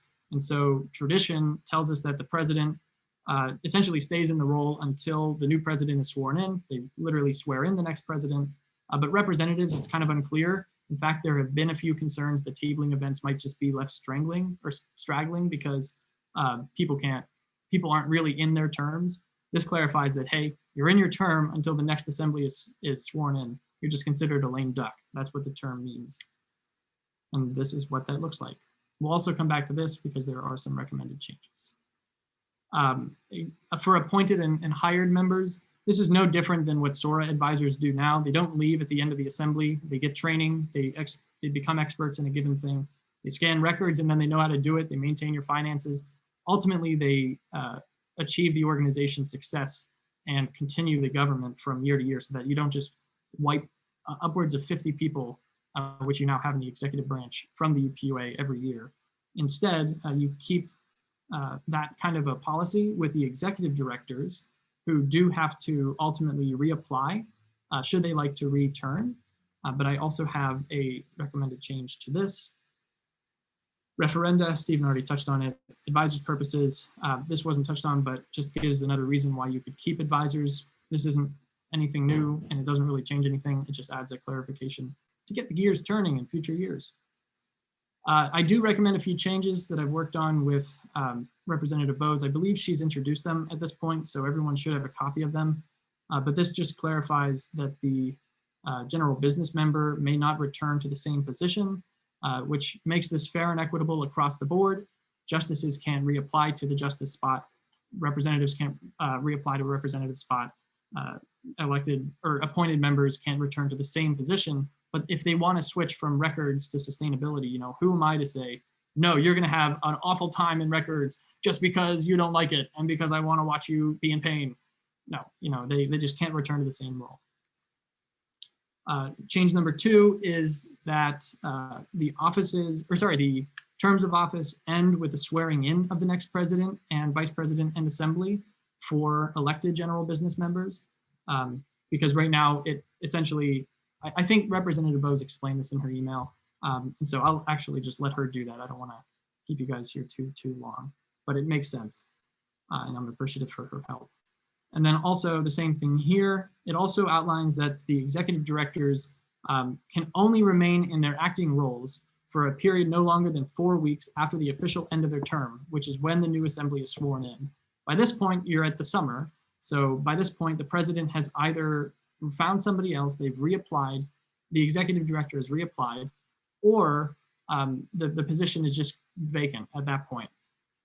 But this allows things like finances, things like our records, things, really any executive director role who's fulfilling a necessary component of the UPUA doesn't just fall through the cracks at the end of the terms. It wasn't very fun being given essentially the passcodes to the social media last year and then just being told, you know, best of luck.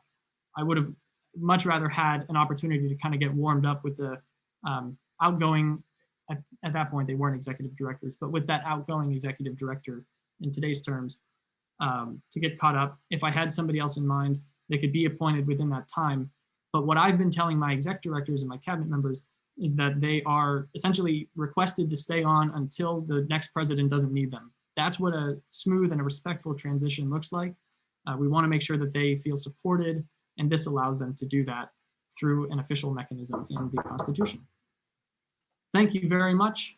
That's all I have. Stephen knocked it out of the park. All right. Are there any questions for Speaker Zong or President McKay? Speaker Zong, if you want to put back the document just for everyone to view. Give me a second here. And meanwhile, if there are any questions, please raise your hand.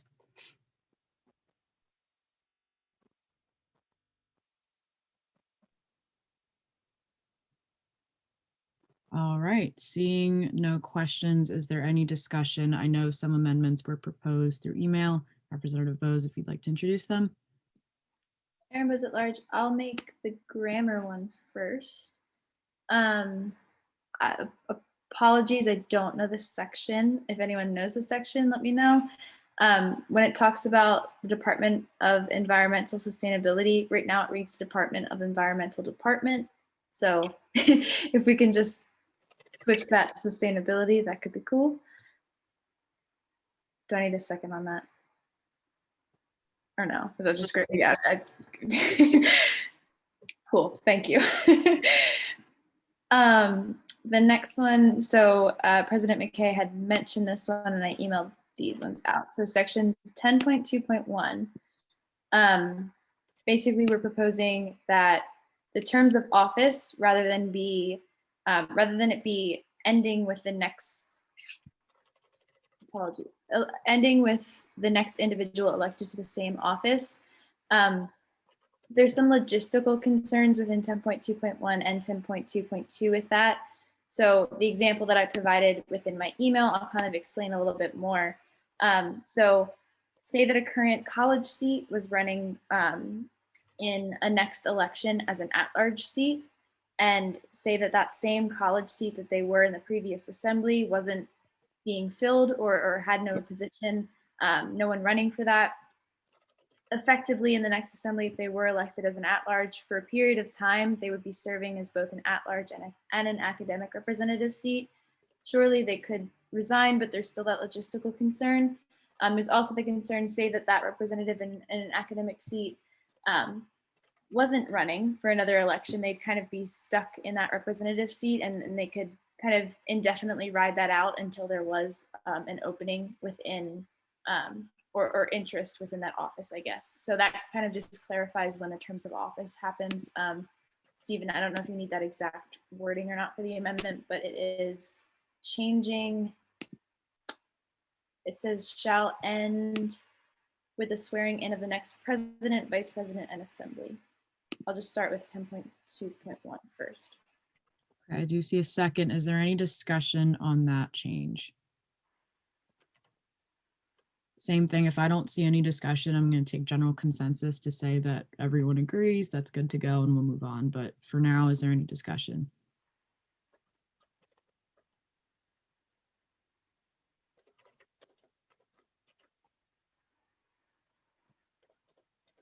All right, seeing no discussion, general consensus says that that change will be made. Representative Bose, if you want to continue with the second amendment. Yes, so trying to find it. 10.2.2 is pretty much the same exact thing. It's changing and officially, the new wording would be and officially end with the swearing in of the next president, vice president, and assembly. For the same exact reasons, this also ensures that there is that application process in which you can't just indefinitely ride out a term. There's definitely that opportunity for smooth transition, but you can't just stay in a position until they're without an application as well. So I'll stand for any questions on that one. Is there any questions or discussion on this?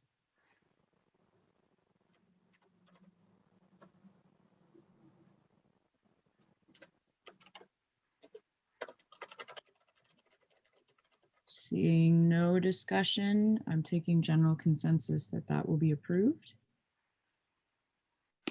Cool. I'll move to the next one. So clause 1, this one I'm anticipating a little bit more discussion on. I'll propose the one that President McKay and I had first discussed, which is changing after it reads, so after newly elected president, it would read for a period of no longer than 4 weeks after the official end of their term. I'll propose that. Trying to comprehend that as well. I'm wondering if that's completely necessary given 10.2.2. I don't know if it's contradictory at all. I'm fine with keeping that in, and we had talked about that before as well. But up for discussion on that one. I'm in favor of it though. In terms of them clashing, this is just me say, like, I don't think it does. I think if anything, it's just more clarification. So I think you're good there. Cool. And then my comprehension skills just aren't great today, so that's probably why I was reading it differently. And then I'm not formally making this motion, but I'm wondering if we should add in the same language to 10.2.3 just for consistency. I'm leaving that mostly as a discussion piece, and I won't yet formally make that as a motion. All right, we're on 10.2.2, clause 1, for a period of no longer than 4 weeks. You do see it in blue. Is there any discussion on that change?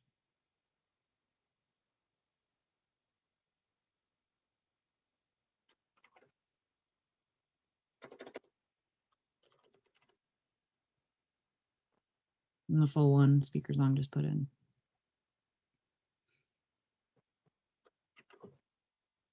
Representative Robertson. Mine is just kind of a question about the timeline for this year, I guess. Or I guess leading into like the next term. So elections are on like the 31st, and then the week after is a wellness day. And then the week after that, I assume we'll have, or like the assembly would have a pretty packed schedule with internal elections. And then would the 4 weeks count after election day? And so the assembly meeting after internal elections, it would just kind of be jam-packed with confirmations. Is that how that would work? Representative Bose. So because of the language being after the official end of their term, with the end of the term, with it being clarified as the swearing in of the next president and vice president and assembly, I would assume that that would mean 4 weeks after the first assembly of the 16th.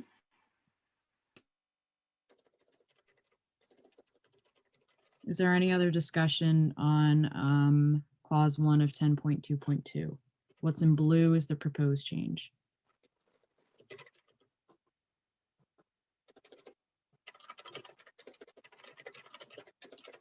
I don't see any discussion. Again, it's the same protocol. I'm going to take general consensus that everyone agrees, and we'll be moving on. That will be a part of the change, and we'll move on.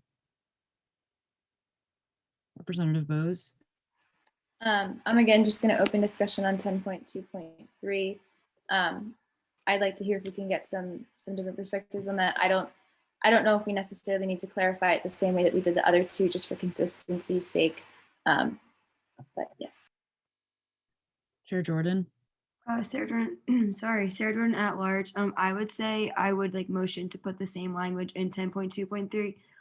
But we might have to, actually not the same language, because I'm thinking just like discussion wise, committee coordinators could be incoming, or no, they couldn't. Well, they could be, any of these positions could be freshmen coming in like in the fall. So that's kind of what I'm thinking about too. So I would say we have like to propose something to add in. I can type it up, but I just don't know what the language would be yet. But also want to hear more discussion as well. Is there any discussion in terms of just the language for clause 1 or 10.2.3?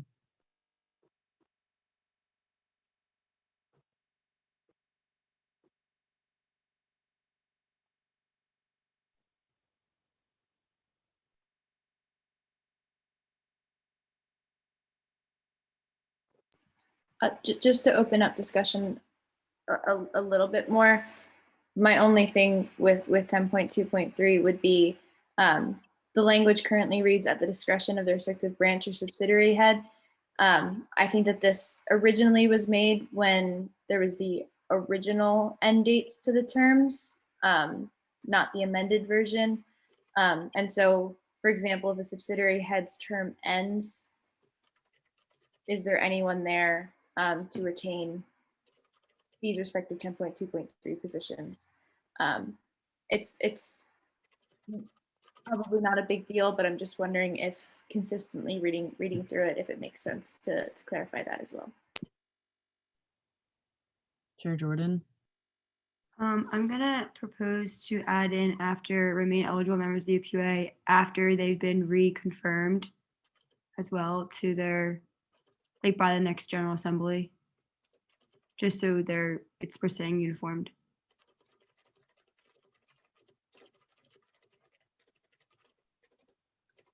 Chair Jordan, do you want to keep that amendment, or Representative Bose did put in the chat strike subsidiary head? It's amendments on your in your court, so it's up to you. Yeah, that's good. I rescind then. Okay. Do I see a second in terms of striking subsidiary head from 10.2.3? This is just for language clarification. I do see a second. Okay. Since both of the language from clause 1 and 10.2.3 are very similar, I'm going to just, if there's no discussion or no further discussion on these two, I'm taking general consensus, and then this will be the new change to the policy. Chair Jordan, do you still have your hand up from before? Okay. Chair Mishler? Can someone give an example? Sorry, I'm not sure who would be the right person to go to for this, but an example of 10.2.3 in action with like the kind of like a role playing of different example of roles and such. Speakers on, or if anyone can lend President McKay time, I saw him nod his head. Okay, President McKay. Thank you, Representative Bose. Yes. So let's go through it. Right now, the process is that I am essentially asking all of the members of the executive branch through a form what they want to do next year, both for their professional success, but also really like how can I help them succeed. In a transition meeting with the incoming president, what would happen is I hand them both sort of what they'd like to do, this literal data, as well as an end of year report of everything that they did in their roles. You know, how many records did you scan? How many research projects did you perform, et cetera? And where are they? And then it will be up to the incoming president if they are like, oh, if they'd like to say, okay, well, you know, this person is clearly doing good work, scanning records on their Thursday evenings. I don't want to, like, why would I tell them not to do that? They already applied. It would be kind of disrespectful to say, hey, you know, you're gonna have to reapply and like prove your worth.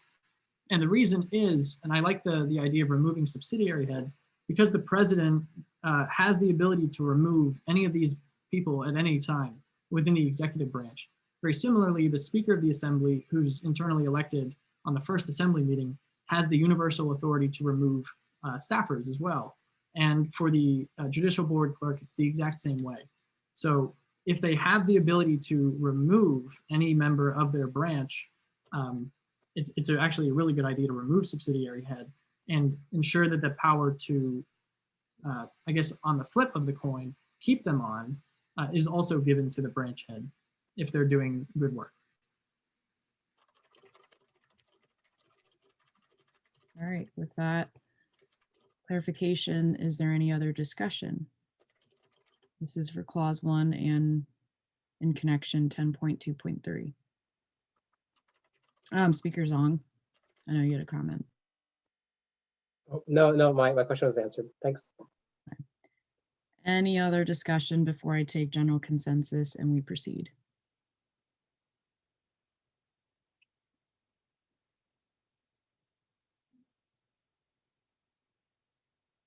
All right, seeing no other discussion, I'm taking general consensus, and the changes that are made right now will be added to the policy officially. I think Representative Bose, that was the last of what you had to recommend. If not, feel free to jump in. But if is there any other discussion or amendments?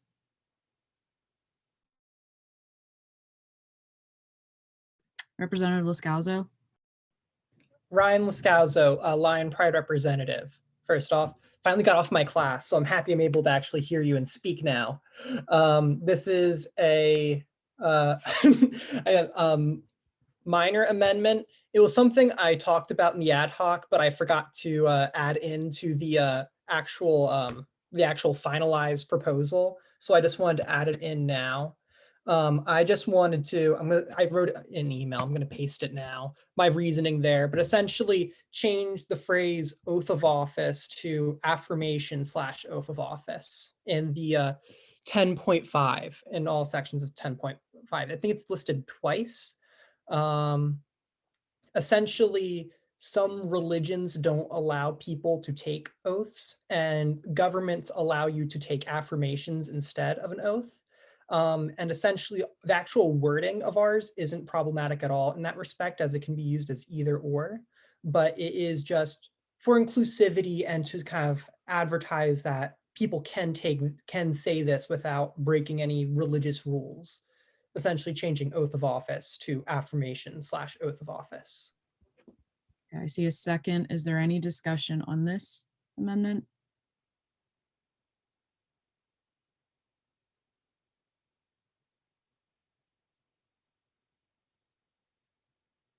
Seeing no discussion, I'm going to take general consensus that this is accepted. Is there any other discussion or amendments to be proposed? Representative Gibbard, I did see you last time, if you'd like to propose yours. Yeah, mine's not an amendment. I just was going to say something about like the policy as a whole. I was just going to say that I really appreciate all the work that went into this and the conversations that were had throughout the year. Despite this, I feel like I have concerns about the policy not being entirely independently produced by the legislative body.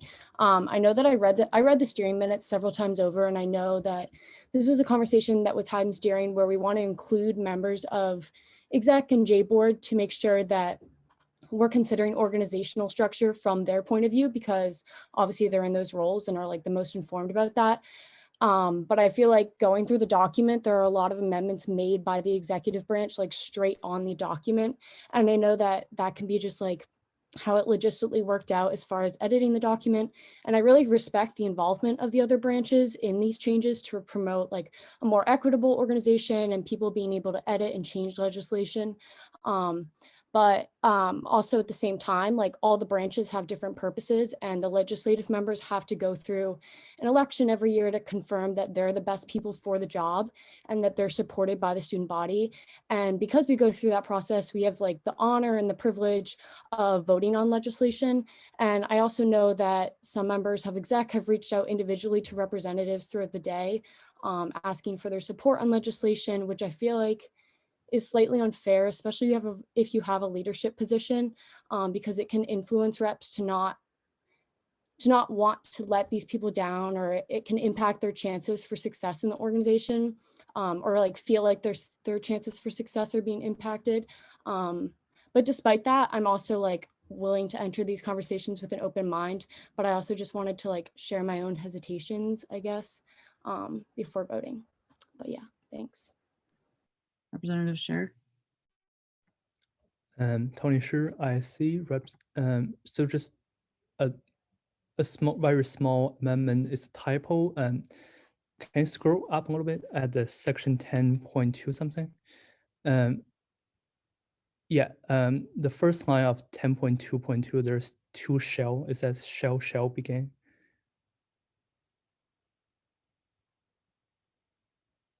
Yeah. Is there a second? I feel like that's very friendly, but okay, thank you. Yeah. Also, I would like to voice my support for this policy. So this policy, I mean, the main point we're arguing tonight for this policy is that, this policy introduced the concept that the executive branch, I mean, except for the directors, and doesn't have to, be changed for every assembly per se. I mean, because for example, right now, if you go to your DMV, like your local DMV, you find that, after Biden took the administration, those people don't change, right? Like, it's not like every 4 years, those people pack up and leave. It's because that, those people handle only the small, jobs in our assembly, in our work, So like, they are not like, how do I say this? I mean, like, their work are continuous. I mean, their work are, to implement what we pass in our assembly, like what's legislation passed in our assembly. So like, if those people have are rapidly changed for every year, and every year, all those people have to make their own transition documents, and then the new people coming in, and the new people have to get fit in the jobs, and that's probably to have all these jobs filled is 2 or 3 months. Like, if you know like how assembly works in like factory, after Ford company invented all this assembly, like if a component in this process pause to work, stop work because it need to be changed for some time, the entire period of time is being wasted. All our reps, we only have 1 year period of time. So if we keep changing these people in the executive branch, we have to constantly continue our work, and at the end of the day, we could have get much more things down. Also, like for example, last year, in the 14th assembly, when we only have like directors for each department, but now staff. When those directors are, for example, they have exams or they have health conditions, your work is paused. You have nobody to look for, for the work. For example, if you want the graphics, if the director of communication unfortunately was sick or had an exam, then you have nowhere to go. But in this case, if the work continues for those executive staffs, like for example, if one member is absent, you can still look for another member in that department for work, and thus our work can streamline down through the line and continues. Yeah, thanks so much. Representative Ron Sorensen. Representative Ron Sorensen at large. I kind of want to echo a sentiment that was brought up by another representative. I support this, and like I'm going to vote yes because I do think that it is good just for consistency and for like easier transitions and promoting like the longevity of projects, whatever. Like I don't want to go over all of it again, but I don't appreciate like lobbying for legislation outside of meetings. We get emails with the legislation at the beginning of the week.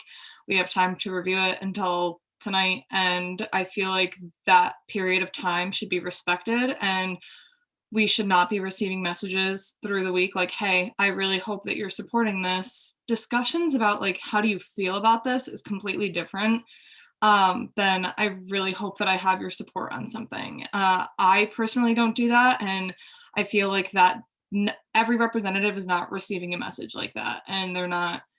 I don't know. I do take issue with that, especially when we talk about equity and fairness, like bringing that to our assembly when it doesn't exist. That just completely it's hypocritical, and I don't like that. So if we could please not do things like that in the future, reps in the future, please do not do that. I don't appreciate it, and I know that other reps don't. Representative Liscalzo. Ryan Liscalzo, Lion Pride representative. First, can you scroll down to 14.2? Yeah, I want to strike the second sentence downward, second and third sentence from that. My reasoning is this legislation primarily deals with the executive branch, and the amendment and trying to modify that. And there is modifications to other sections, but that primarily deals with standardization and such. I feel like this was a little bit, it muddied it because this was a legislative change, but this is specifically for the executive parts of the ad hoc. Can I actually comment on that? Yeah, so what, before you go, Speaker Zong, I'm gonna lower the hands that are currently in the queue right now, just because we are currently in the middle of a amendment to strike the last two sentences. We're now in discussion on that. So Speaker Zong, if you want to start out the discussion on this amendment.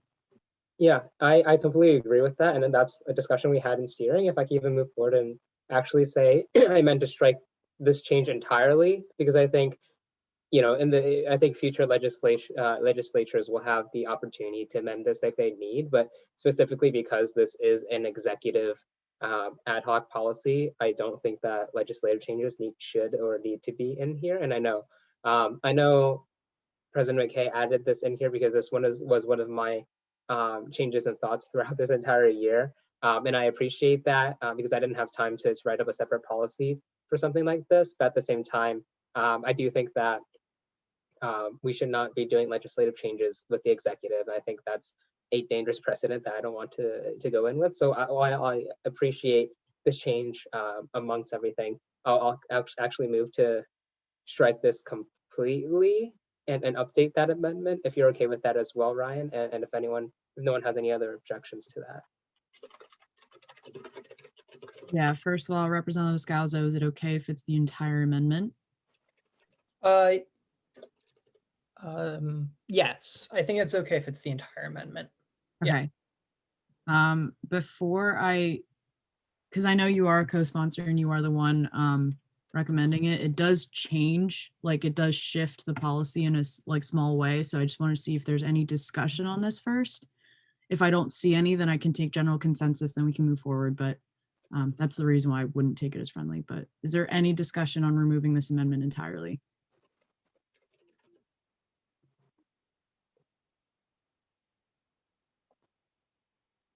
All right. Seeing no discussion, I'm taking general consensus that this will be removed, and that is a part of the entire policy as a whole. And returning to the queue that was before this amendment, it was Representative Richardson, if you'd like to speak.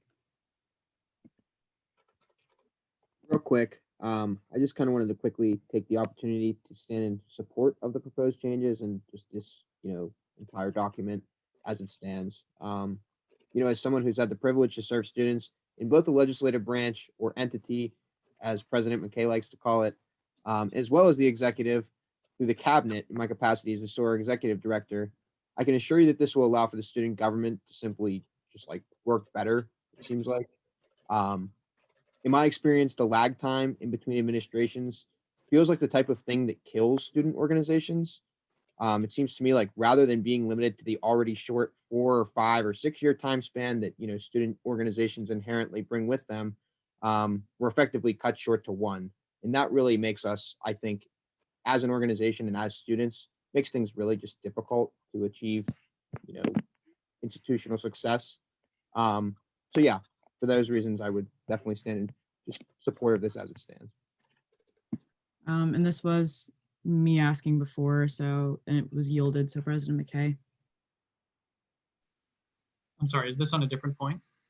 No, this is on the entire policy as a whole. Okay, thank you. I just want to address a few things. First, I know that there was concern about executive individuals working on the governing documents, and I totally understand where those individuals are coming from. I would just keep in mind that when the Assembly passed the ad hoc, they charged me with working on these governing documents, and they charged the Chief Justice with working on governing document changes as well. This is merely us bringing forward the work that we've done. Again, I totally understand, but I would also say that even for the legislative changes in this branch or in this document, that there were representatives who came, in fact, more representatives than executive members came from their branches to provide insight as to where it could be a problem. And so I really also, I want to apologize if it seems as though, there's executive overreach or anything like that. I also want to make it known that there are candidates in the UPUA now who are running 4 different branches who are running on initiatives that would change the governing documents as well. And so it really, considering that the Constitution does affect all of us, should be ultimately fair game, so long as there's a representative introducing it. I can't do that, and I can't vote on it, and none of my cabinet members can. I also want to address the concern brought up about reaching out to representatives. And I want to just first start by apologizing if there's anyone who I made uncomfortable by reaching out and asking, 1, if they had any questions regarding the policy, and 2, if there were a point where I had asked for support. I want to make it very clear that, I certainly didn't want to make anybody uncomfortable. I held a policy meeting today to kind of overview everything. I went through that whole meeting presentation, and then I recorded it, sent it out to individuals. And by that point, since nobody had shown up, I really had no idea if people had had a chance to look at the policy. And that's the whole point of sending it out 7 days before. And so in many cases, I did end up help clarify some concerns. I did end up, have some representatives submit some concerns and questions that I helped clarify for them. And so that was really the intention. If you are one of 20 at-large representatives, I would also keep in mind that any student can reach out and very much so ask, how you think on a given subject. I suppose in that sense, it does seem a little silly that we all have at least 21 representatives, but we really do.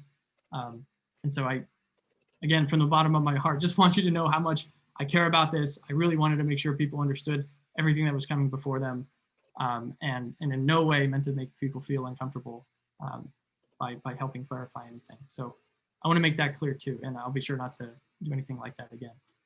Thank you for bringing it up. Representative Foley Di Fiore.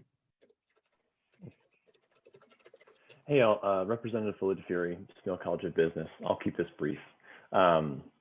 Just hearing some of the comments put back and forth, I do want to voice some quick support for this. I know one of the things I've talked to Chair Barungi a lot, especially throughout the 15th Assembly, is one of our major issues as an organization, which is being heavily hampered in our work by the intense yearly turnover. And so any work we can do to kind of mitigate that or make sure that there's enough flow between assemblies that the work we do can be consistent and unbroken, I'm heavily in favor of whenever it is reasonable and efficient. So I'm in favor of this. I would love to see it put into place. And yeah, that's all I've got. Thank you. Representative McColgan. Representative McColgan at large. I just want to preface that I do support this policy, but I do have concerns. I think in many instances this year, the executive branch did almost hinder a lot of our efforts in the legislative body in terms of lack of communication, lack of accountability. So I know that might just be growing pains, but in the future, I do think we need to work on that and make sure that this is an accountable body. And I do have concerns that, the legislative is an elected body by the students. Oftentimes the executive is not. And I do think it's great for sustainability and making sure that the organization works smoothly. But to give too much power to an executive power is kind of against the purpose that the legislative body should be the most powerful entity in this organization.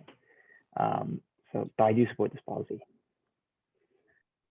All right, I haven't had to say this in a very long time. So if we are entering an echo chamber, I will be kind of interrupting and saying, hey, this point's been said, we need to move on. So surprising, I haven't had to say that in a while. So I will call in the queue, but just as a reminder, please, if your points have been made, let's move on. Chair Rodriguez. Roger Rodriguez, College of the Liberal Arts. I did want to also state a concern that I think also adds a new perspective. While I've been in extensive conversations with this, I just want to address something. I think that while a representative previously stated that there were departments that were very effective in their performance in terms of what their goals and initiatives were, there has been a burgeoning bureaucracy that's been very difficult to navigate as a chair in relation to the executive, that's been exerting stress. And I know the intent was not to do that, to have a support system, but it has not felt like this. So I understand that this is a growth of the executive and it's an exertion of that to yield potential positive results. I do want to state that I am wary as a chair who's been an immense in discussions with my representatives in that committee, an immense collaboration discussions with the Department of Sustainability, for example. But there are concerns and growing pains that really need to be addressed, which makes me generally wary as a whole. I'm not completely against this at all. I just want to state that it seems as a verdict for the future administrations in the future to be able to kind of supplement the executive as it's growing, and that may be very difficult to do so. One more concern I want to address is the fact that in order to dissolve a department, it needs assembly approval. I should have asked this earlier, and I'm sorry that I didn't to President McKay. I was walking back to, if you remember, I was walking back to my apartment, but he did call me. I did want to express that that sentiment was a little confusing, given that that would be an executive prerogative. I think that summarizes basically most of my concerns, but I didn't want to echo, but I wanted to simply add on to a previous representative in regards to their concerns. Representative Robertson. Hi, I just wanted to add in that, I really think these changes will serve to ensure successful transitions between administrations in the future. And I think, like we've all been saying, will really contribute to the sustainability of the organization so that it doesn't have to be built up. I know that point has been brought up before, but I think that it's really, really important to note that people won't be stepping into these leadership roles without having a team and having to build up and reconfirm everyone again. So for those reasons, I fully support the policy and commend everyone whose work has gone into creating this. So great job. All right, Representative Lascauzo. Ryan Lascauzo, Lion Pride representative. Keep this short. I'm in support of the policy. I think it makes good changes, and I think it is smart changes. Most of it is just very subtle things, while others just more help us with the transition. As for, I did want to address some of the comments about the executive branch and the bureaucracy there. Well, I do believe that there have been issues this year. I had a judicial board case with Zach, so I know that, like, yeah, of course, I know about that. I don't think it is totally relevant to the conversation around this policy, as this policy doesn't really talk about like the expansion of the executive branch, as it is a lot more of a clarification of certain things, as well as some minor grammatical changes in certain places. So I don't think that discussion on executive bureaucracy and overreach entirely relates, especially since we made some amendments that address those issues. I'm gonna make the decision that after Chair Jordan, after Chair Jordan, I'm gonna close the floor and we're gonna vote on this policy. And then I do see seconds.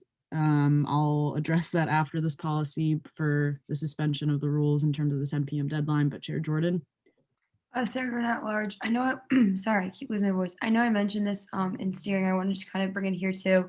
I just want to like put a point to know that like there were people who worked on this policy who aren't in the assembly anymore. And I understand if they were students, but I think considering governing documents, it's important. I mean, and some people who haven't even graduated, it's important that as the UPUA, like keeping the governing documents is like a huge thing, and people who may not know about it may be confused. So it's kind of just one thing that I was a little bit kind of taken back by and confused on. Just want to put that out there for kind of discussion if possible.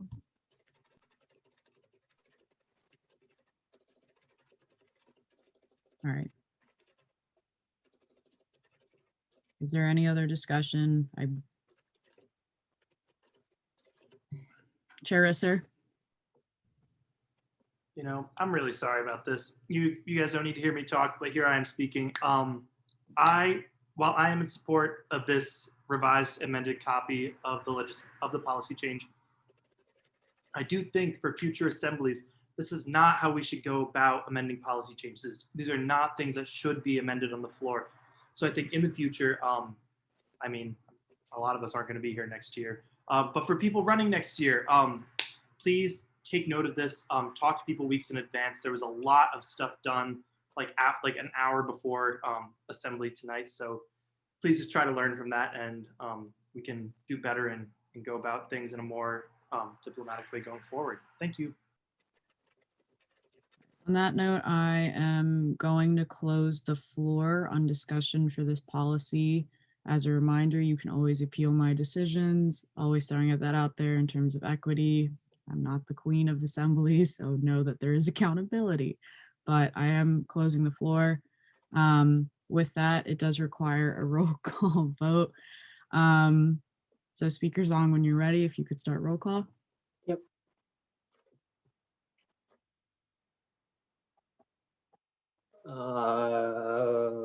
Articulor.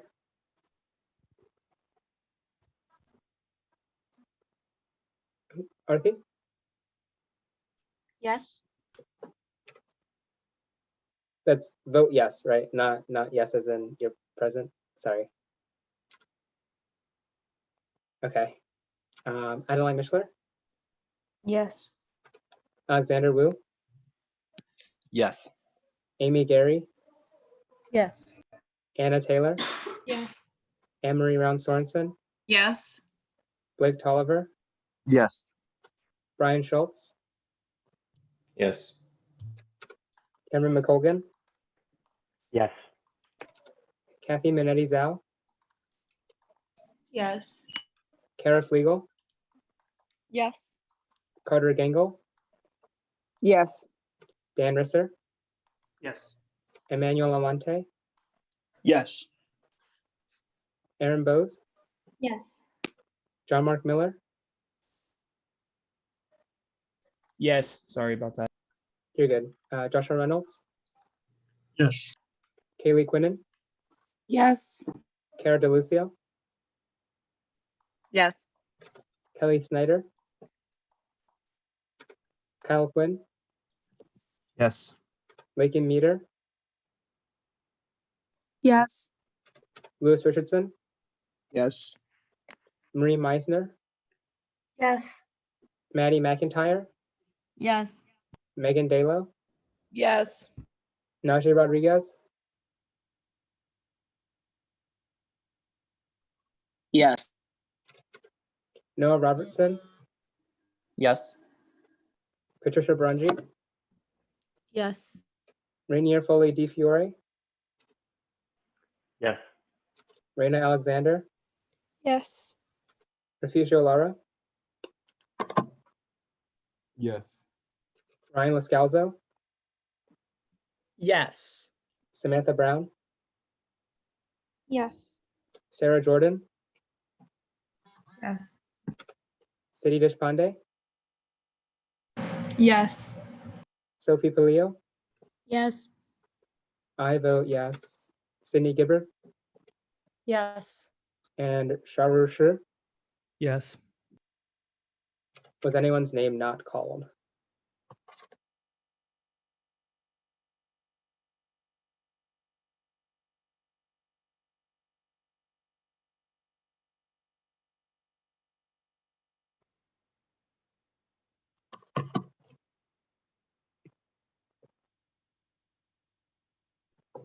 All right, policy 1615, implementing changes to the Constitution recommended by the ad hoc on organizational structures executive branch subcommittee passes with a vote of, 39-0.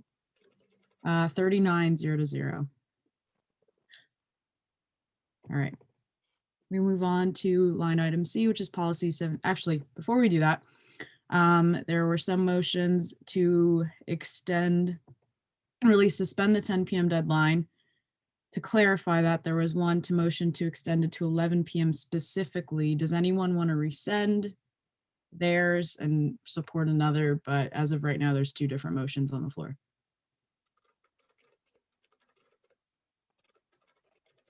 You can also suspend at 11 p.m. if people want to just finish their final comments, since this is the 15th, last of the 15th, but Representative Reynolds. Hi, Joshua Reynolds at large. I just wanted to explain really quickly the reason I specifically proposed pushing it to 11, just for the sake of precedent. I don't want assemblies in the future to, if it's something that could be done in maybe like 3.5 hours, and then people just throw out the entire like time limit immediately and then go for 4 or 5. I think that that could be a bit needless. So pushing it back by an hour should maybe give a little bit more sense of timeliness and urgency, and it can always be extended again. But the goal with that would be maybe to just keep it people like mindful of the fact that we do still have other things going on. Although obviously tonight, like I'm happy to extend it indefinitely. So I was just curious to hear any thoughts on precedent, whether it's better to suspend it totally or whether we should push it back and then push it back again. I'll open up discussion on this. Chair Mishler. Hey, I really appreciate those sentiments. I think that, and going forward, I really like that. But I think that for tonight, let's just do indefinitely, so that we don't have to redo this at 11 p.m. if we go past 11. Let the seniors say their final piece, and yeah, just to kind of save us the time tonight of having to maybe vote twice, let's just do indefinitely, and then in future assemblies, maybe do like a 30-minute extension. I know we've done 10-minute extensions before when assemblies are really long. We're like, let's limit discussion to 10 minutes. And then we kept having to go. Anyway, I'm done. Okay, bye. Representative Richardson. Yeah, I think the previous point said pretty much everything I wanted to say. Yeah, I think we should do the 30-minute or whatever though for future sake. But tonight, obviously, let's just let it roll. Okay, I do see a rescind. I think I saw a second before for the suspension. Is there any discussion? And this will just be my cue of seeing if there's general consensus or not. So if I don't see any discussion, I'm going to take general consensus that the time has been extended indefinitely. All right, seeing no discussion, I'm going to take general consensus that the 10 p.m. deadline has been suspended and it will be indefinitely for tonight. Moving on, we do have line item C, which is policy 1715, creation of a student referendum on divestment during the 2021 and 2022 election. Whoever is introducing this, if you'd like to start. Yeah, so hi everyone. It's been a long meeting, a long final meeting, and this policy is a continuation of the divestment advocacy from last week. In short, it just seeks to create a student body referendum question about fossil fuel divestment on the upcoming UPUA ballot on March 31st. Just in case anyone was wondering or curious about this or in our ability to do this, the Constitution does enable us to create referendum questions by an act of the Assembly. And this idea really came about, the rationale behind proposing this question is kind of twofold. First, we've seen this work at other institutions, other universities. At Rutgers, their student government held a student body referendum on fossil fuel divestment, and following that, their university made moves to divest. Ideally, this referendum question could yield similar results at Penn State. Here we have lots of student activists and student leaders who are serving in different capacities where they might be able to have some sort of influence over that or just kind of guide discussion in that way. So not only does this kind of referendum question apply the pressure to admin and to people in like the University Investment Council and Board of Trustees, but it also supplies those student activists and leaders with some sort of political capital to kind of gain leverage in those conversations and really push for divestment demands. And then second, we also wanted to really direct students to the climate action petition, which is a group that we've supported in the past. We've supported their demands. In the text of the referendum question, we hyperlinked the climate action petition website so that any student who is interested in learning more can just click that link and then hopefully go sign the petition, read more about it. While on that website, they can learn more about the demands of the petition, which are, again, more numerous than just fossil fuel divestment. But this referendum specifically is on the divestment. Just to get into the question itself, what it would actually look like on the ballot, it's an agree or disagree question, and it reads, Penn State should, 1, commit to divestment from its long-term holdings in fossil fuel asset classes as quickly as possible. 2, release information about its current holdings in fossil fuels And 3, publicly comment on the proposed divestiture. We initially talked about perhaps splitting these questions up, but during committee and during kind of like discussions, I think we came to the conclusion that it made most sense just to have them all kind of in one question, just for succinctness and whatnot. And then additionally, we wanted to provide some sort of context for this question to students. So we created this explanatory text that will precede the question on students' ballots, which reads, over the past 5 years, universities across the country have moved to divest from their long-term holdings in fossil fuel assets to demonstrate a stronger commitment to climate action. In March 2021, Rutgers University voted to divest after its student government hosted a referendum on the issue during its fall 2020 elections. On March 17, 2021, the UPUA voted to support divestment with Resolution 5615, calling on the Pennsylvania State University to completely divest from fossil fuel holdings. Furthermore, the Penn State Climate Action Petition is calling for divestment and has over 2,000 signatures from students in support of stronger commitments to sustainability at Penn State. A potential divestiture from fossil fuels by an institution as large as Penn State would have far-reaching impacts, and the UPUA wants to ensure your student voice is heard on this important issue. So it hyperlinks in the text to the Penn State Climate Action Petition, as well as a Google Drive link with the resolution. So if students are interested in learning more about UPUA's advocacy on this front, they can just click that link and kind of read what we called for in that resolution as well. And yeah, thank you for considering this policy tonight. Fun fact, we learned that the last time there was a referendum question proposed like this, it was 15 years ago when UPUA started. So I think this could open a lot of doors in the future as a way to really gauge student support on different issues. And when I was working on this, so many things came to mind that we could really push for. And one of the things that I'm looking forward to maybe is if we set this precedent of being able to use referendum questions as a way to gauge student support and like that political capital, we could use this for things like advocating for election day off and pushing for more sustainability fronts and issues in that way. So yeah, if anyone, and I could also yield time to Representatives Lascalzo and Deshpande, who also worked on this and collaborated on this with me. So if they have anything to add, they could do that. And if not, we can also stand for questions. All right. Do the other representatives want to speak, or we can just go into the question period too?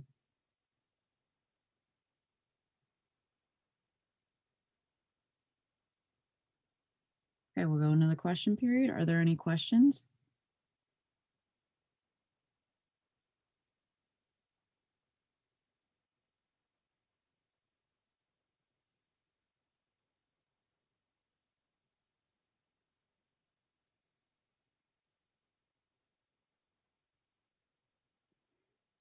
Yeah, as I'm seeing the chat, thank you to the attendees who have come out.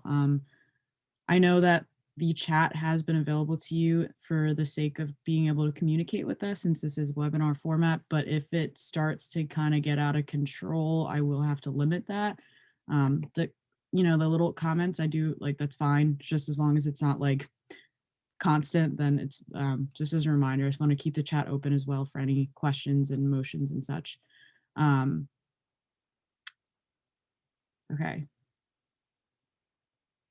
Representative Robertson, do you have like something to add? Yeah, so I'm seeing students who are here and attendees speaking in support. If they want to vocally say something as well, I would feel comfortable yielding time if anyone wants to raise their hand. I just wanted to put that out there.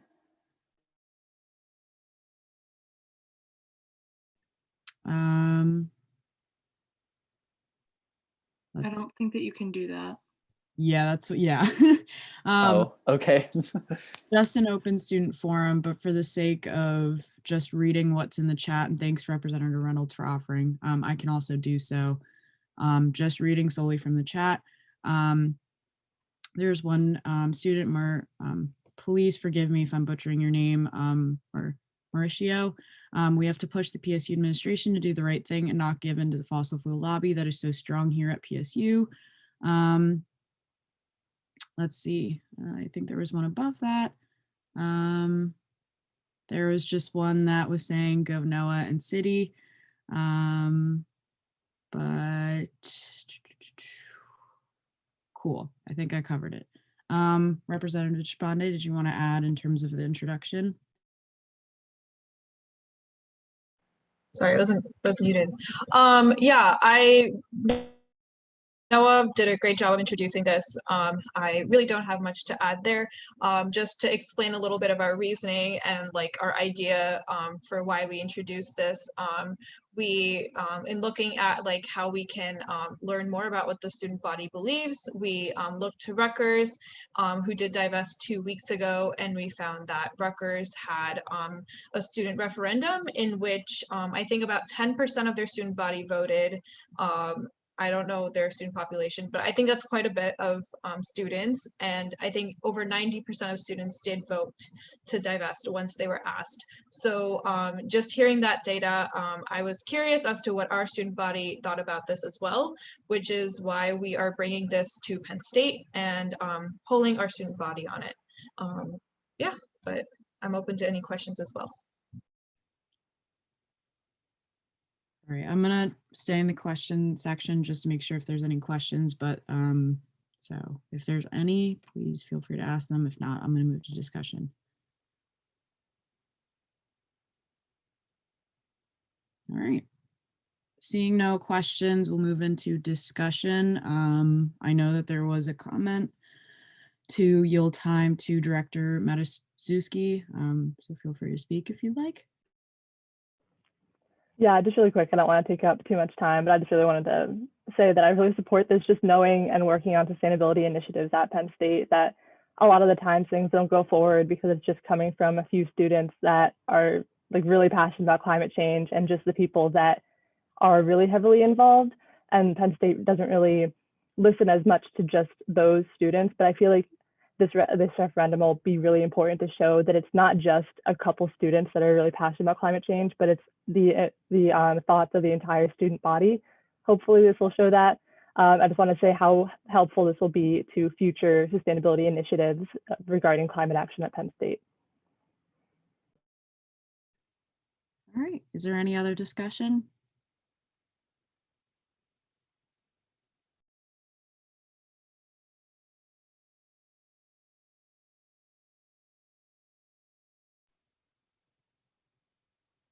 Any other discussion?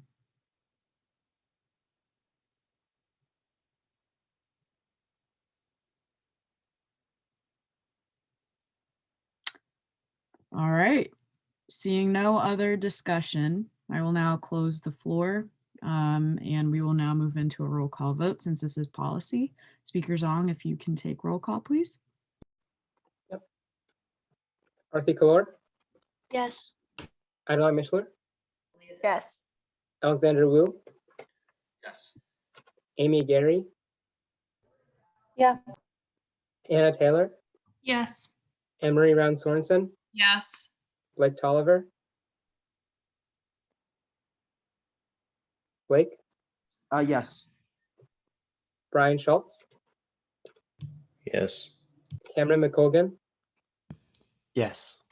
Kathy Minetti Zhao, Yes. Kara Flegel, Yes.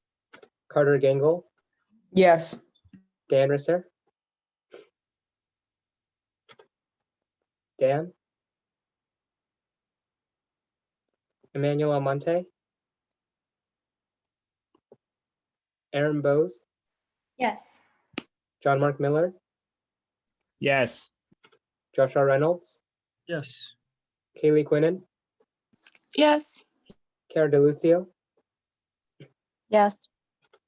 Kelly Snyder, Kyle Quinn, Yes. Lakin Meter, Lakin, Lewis Richardson, Yes. Marie Meisner, Yes. Maddie McIntyre, Yes. Megan Dalo, Yes. Najee Rodriguez, Yes. Noah Robertson, Yes. Patricia Brunji, Yes. Rainier Foley Di Fiore. Rainier.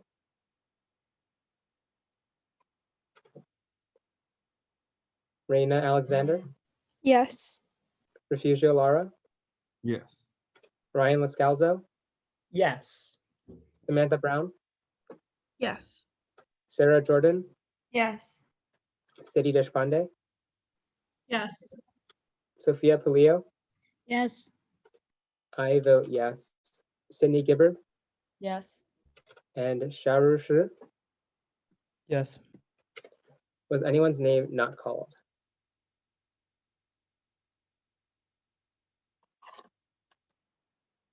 Oh, I got you, Rainier.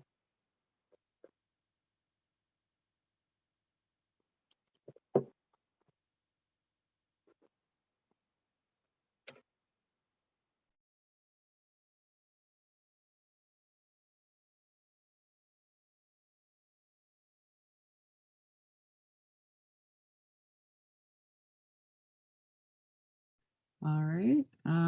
Policy 1715, creation of a student referendum on divestment during the 2021-2022 election passes with a vote of 36-0.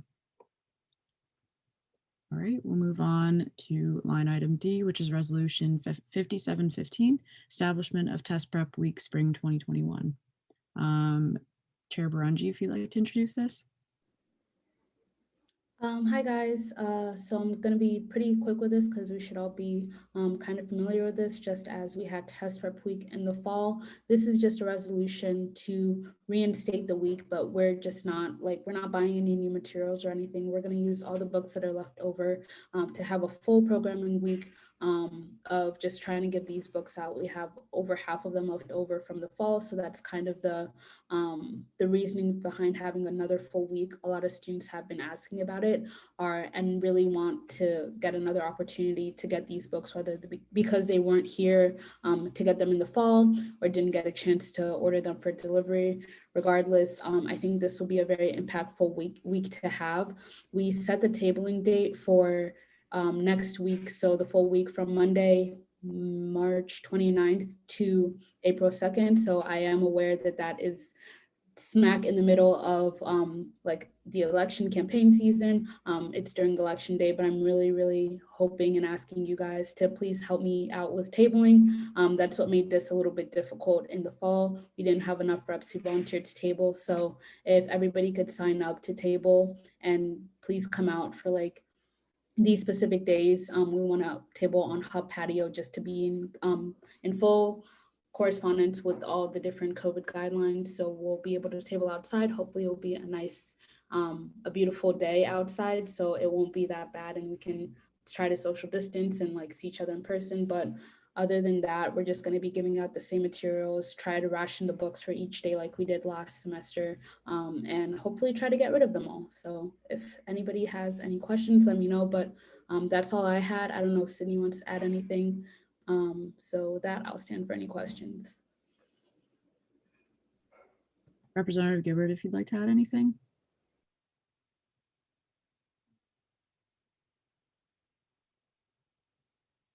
All right, seeing none. Representative Reynolds, do you have a question? Yes, thank you, Joshua Reynolds at large. I was just going to ask Chair Baranji, do you know how many books we acquired last year and how many we have left, if there might be any need to try to get more, or if we should be fine?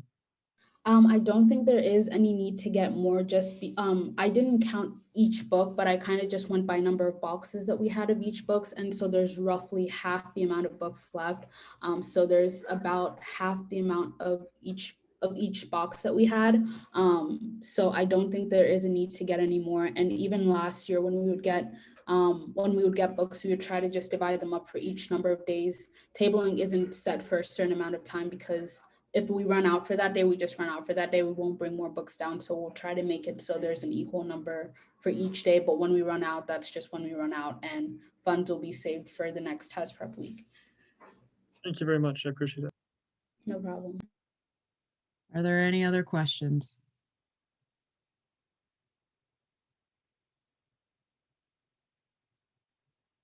Seeing no questions, is there any discussion? Representative Liscalzo.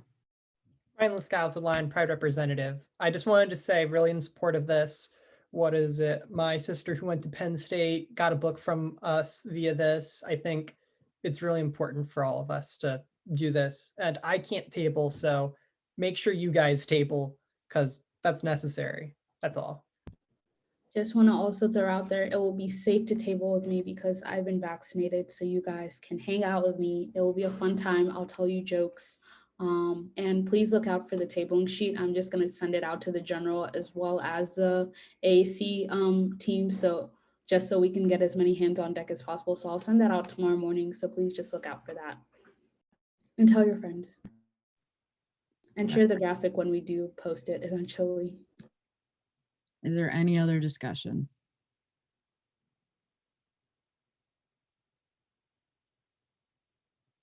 All right, seeing no discussion, I do see a motion to vote by unanimous consent. I do see a second. Is there any discussion on that motion? This is more for if you want to say no and you don't want to be voting yes, but any discussion? All right, seeing no discussion, resolution. Sorry guys, I'm about to lose my voice. Resolution 5715, establishment of test prep week, spring 2021 passes unanimously. And with that, we'll move on to resolution 5815, addition of a diversity, equity, inclusion resource tab to the University Park interactive map. My apologies, whoever is introducing this, you may start whenever you'd like. Hi, everyone. I'll keep this brief. So basically in 2019, Penn State launched its first online interactive map for students and visitors to utilize during their time on campus. And with Penn State being over 8,000 acres, having a map like this with resources for students and visitors and future students is super, super important. Currently, there's a bunch of different tabs, some including campus housing, points of pride, computer labs, remote learning rooms, etc. And currently approximately 31.6% of students at University Park Camp are students of color. And it's in a study shown by Sarah Ziegler, it was shown that students who utilized on-campus resources were 7.1 to 8.4% points higher in retention rates, which is very, very important because from 2009 to 2017, four-year institutions' Black and Hispanic student retention rates fell below the national average of 71.2.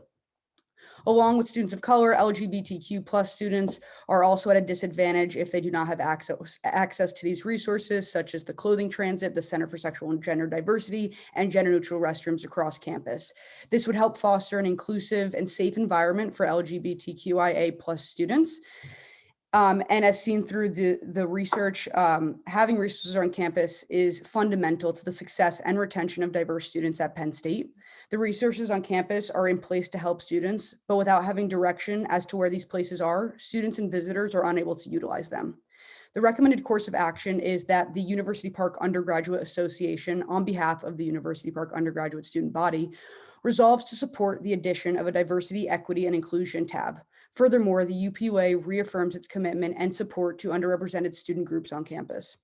The UPUA will follow through on the addition of a DEI tab through communication with Penn State's transportation services. The UPUA will also call on the transportation services to include resources pertaining to the following subcategories: LGBTQIA plus resources, disability resources, spiritual resources, resources for people of color, the location of diversity offices, resources addressing food insecurity, and family resources. The Committee of Justice and Equity shall provide a list of specific locations to be added to the proper contacts in charge of the Penn State interactive map. And if Representative Liscalzo or Representative Robertson would like to say anything, I yield my time to them. I just wanted to say this is really important. What is it? I know trans, non-binary people, other LGBT people who don't even know about all of the resources we have on campus because it's kind of hard to figure some of that stuff out. And adding this will greatly improve the lives of all marginalized students on campus.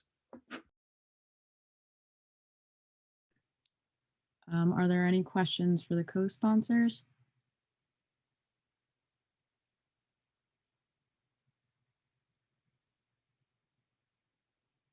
All right, seeing no questions, is there any discussion?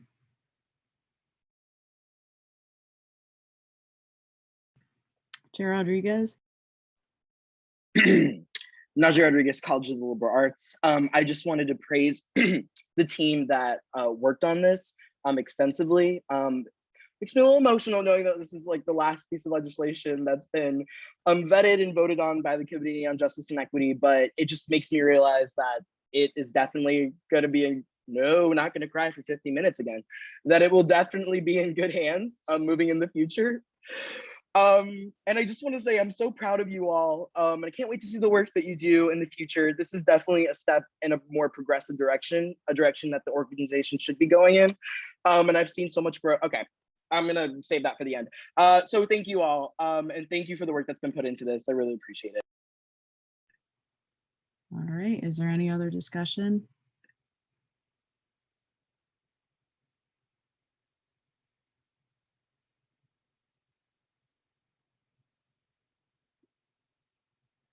All right. Seeing no other discussion, and I do see a motion to vote by unanimous consent with the second. Is there any discussion on this motion?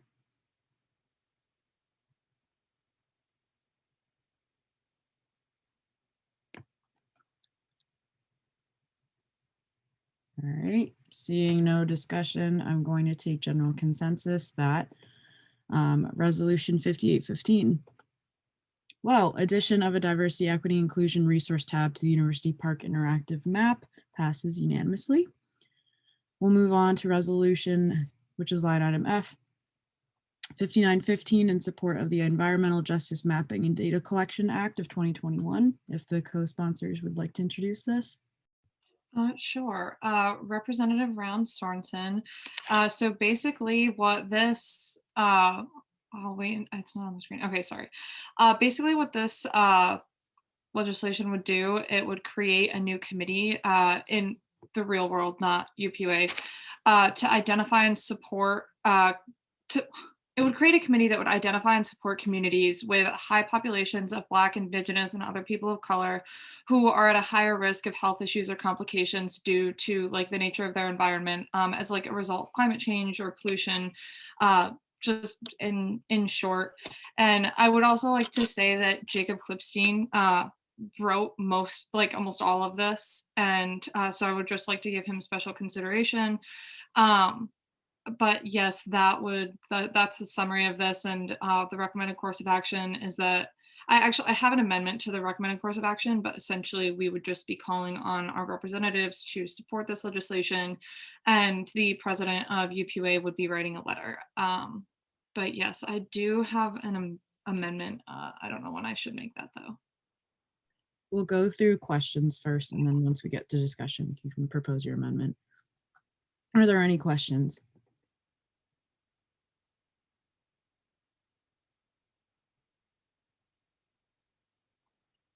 All right, seeing no questions, is there any discussion? You may start with your amendment. Okay, so I have two amendments. The first is before respectfully submitted and under the recommended course of action in italics, I would like it to say special consideration to Jacob Klipstein. And then the second amendment that I have comes after, no, I'm sorry, above respectfully submitted, but below the recommended course of action. Sorry. I saw someone typing and just wanted to make sure that that went in the right place. But then I would like for where it says the UPUA president will send a letter, I would like that to go into a new paragraph and say the UPUA president is hereby charged with sending a letter.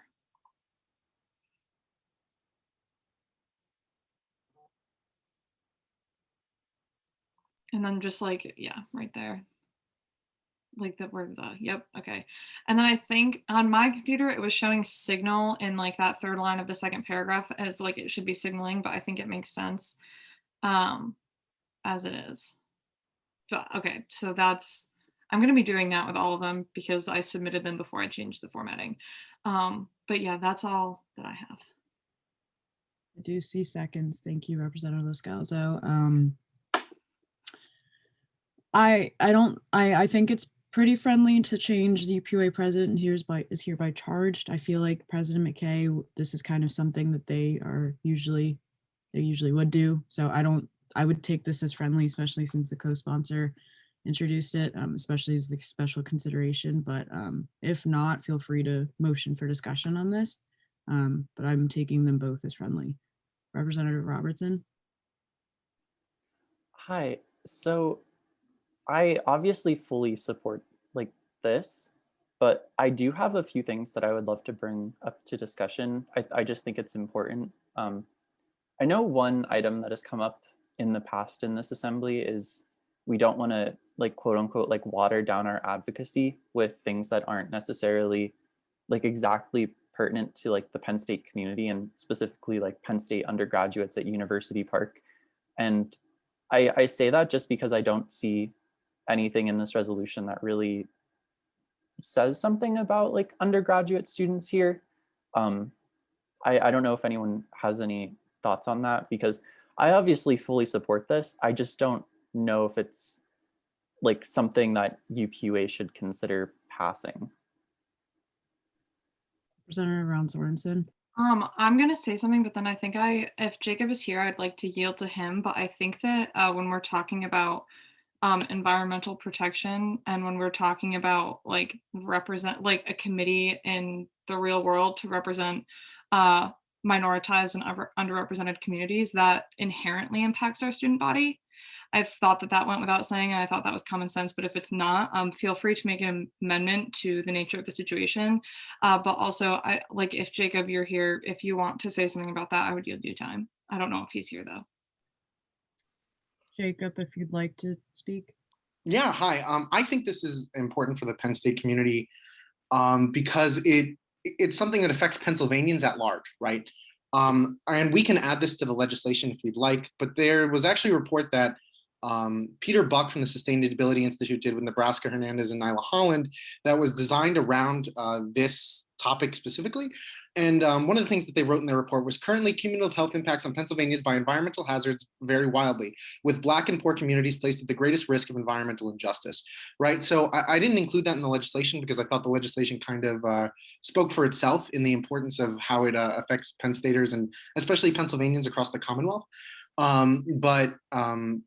I think that's helpful information to know. If you'd like to add it, we can add it in some form. But I think this is something that affects a lot of Penn Staters, something that we might not even hear about. All right, is there any other discussion?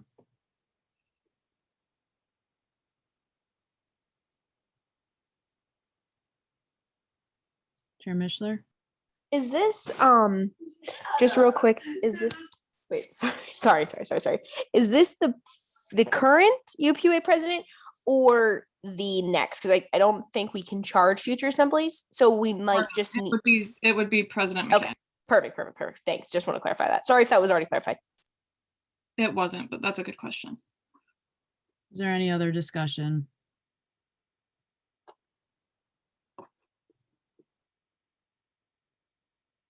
All right, seeing no discussion or no other discussion, I will now close the floor.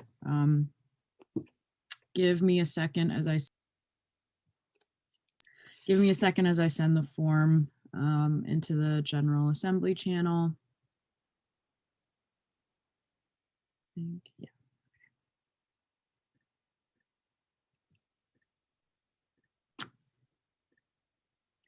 All right. I've sent it into the General Assembly channel. So please head over to Teams and cast your vote. Again, I'm not going to give it much time. And if you have any technical difficulties, please private message me so at least your vote can be counted. So head over to Teams, vote, and we're not going to give it much time.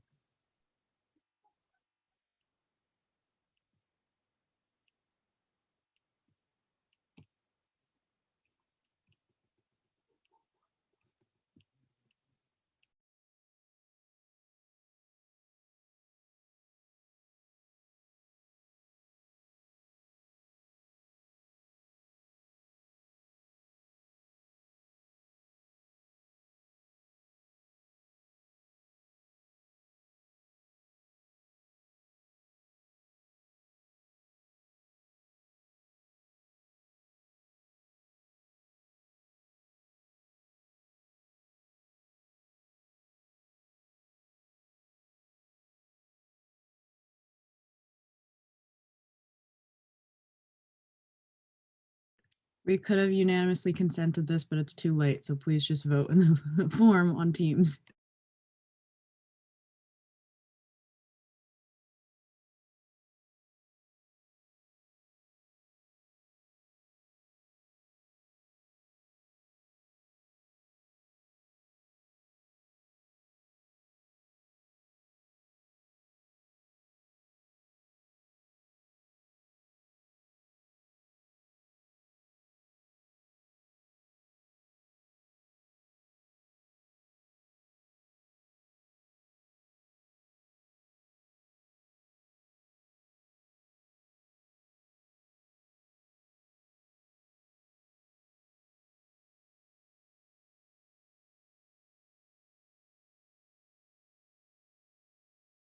All right, I'm gonna give it about 30 seconds and then I'll be closing the form.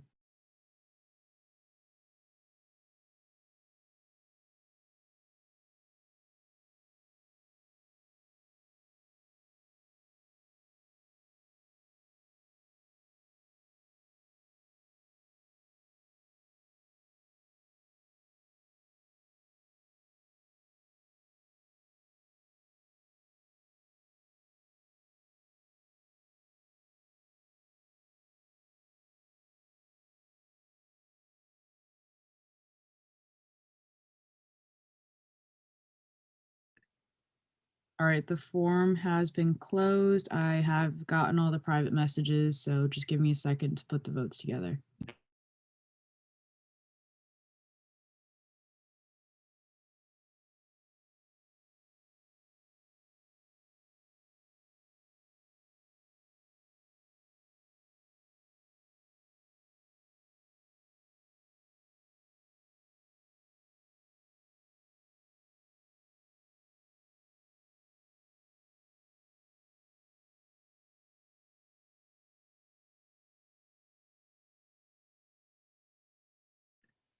All right, resolution 5915 in support of the Environmental Justice Mapping Data Collection Act of 2021 passes with a vote of 34-0. All right, we will now move on to line item G, which is resolution 6015 in support of creating a respectful and open world for Natural Hair Act of 2020 or the Crown Act of 2020. If the co-sponsor would like to introduce this. Sure. So I'm just trying to keep everything brief because I know that we're like over our time limit, but this would basically expand like what's included, and not like specifically, but essentially like what's included under equal protection. So as we are hopefully all familiar with, Black women and men are disproportionately impacted and like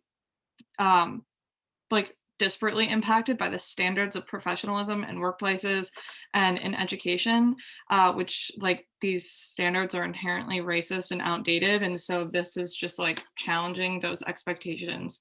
And again, just for clarification about why this applies to our student body, I personally have heard stories from students about how like not being able to wear their natural hair impacts them. So I would really like this, just I feel like again this inherently applies to students. But yeah, if there are any questions, I'll stand for those. Are there any questions?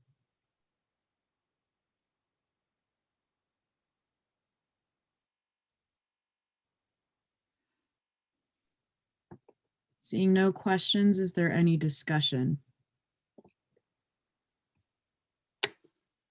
Do I see just a simple second for the friendly amendment? Okay, yep. And Representative Ron Sorensen? Wait, just for clarification, is what Stephen suggesting to amend, is like that the same thing that I suggested for the other resolution? Is that what that means? What do you mean? Like I made an amendment to the last one to change the formatting where there was special consideration given to Jacob, and I changed the language to the UPUA president will hereby charge with like. No, the friendly amendment would be just the line numbers and formatting, just that, but not the special acknowledgement or anything. Okay, I would like to make an amendment to apply the same formatting to the recommended course of action to this next thing, like to this one now. I'm gonna have to do this with all of them, I'm sorry. I do see seconds. Is there any discussion on that specifically? Representative Reynolds, I'm gonna assume not. for this specifically, but okay. All right, since I did see like 3 seconds, I'm going to take general consensus that can be added. Representative Reynolds. Commissioner Reynolds at large, thank you. I mean, this is somewhat of a more general question. I was just wondering, do we still have that advocacy platform that we spent the student fee dollars on? And is there any particular reason we are or are not using that?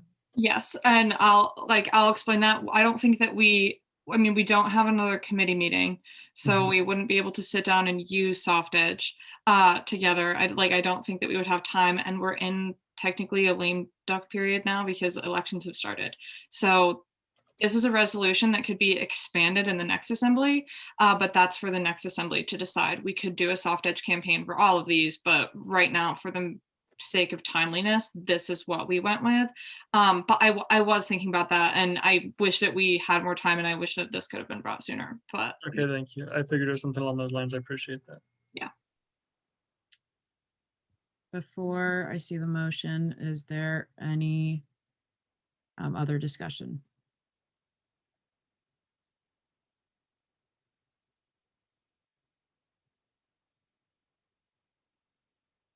All right, seeing no other discussion, I do see a motion to vote by unanimous consent. I did see seconds. Is there any discussion on this motion?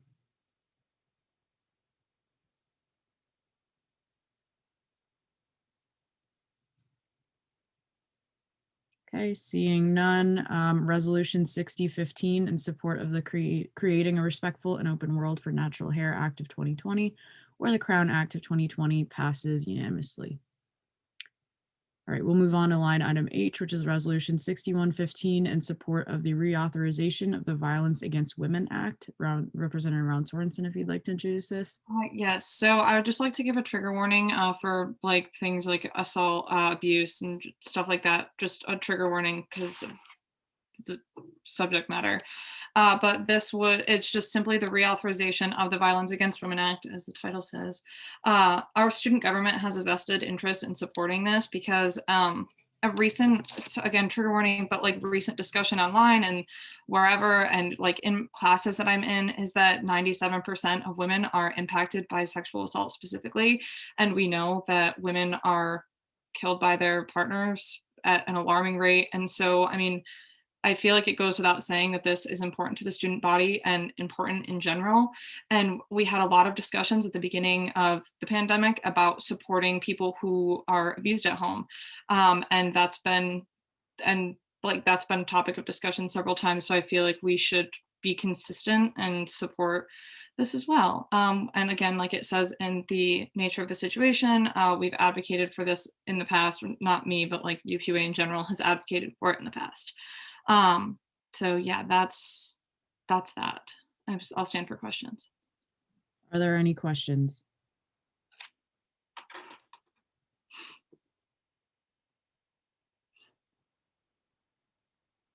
Seeing no questions, is there any discussion? Representative Ron Sorensen. Just I would like to amend the formatting of the recommended course of action. But then I also have an amendment on the page above this one for the hyperlinks to be changed to Times New Roman, just for consistency. Do I see a second? One for Representative Ron Sorensen and then the other for Speaker Zong. Okay. Representative Lascalzo. Ryan Lascalzo, Lion Pride representative. I just wanted to speak up in favor of this resolution. What is it? It's very important to everyone. I personally know women who went to Penn State who have endured very terrible things, inter-partner violence and such. And I believe that this is very important to those people and for everyone to make sure that things like this don't happen again. So I urge everyone to support. Speaker Zong. Yeah. One thing is a quick friendly amendment here to change seek to seeks, just as under the act that seeks to prevent. The other one, I really do support this resolution, though I don't know if I don't know if it's just me, but does does the act itself being called Violence Against Women Act sound very like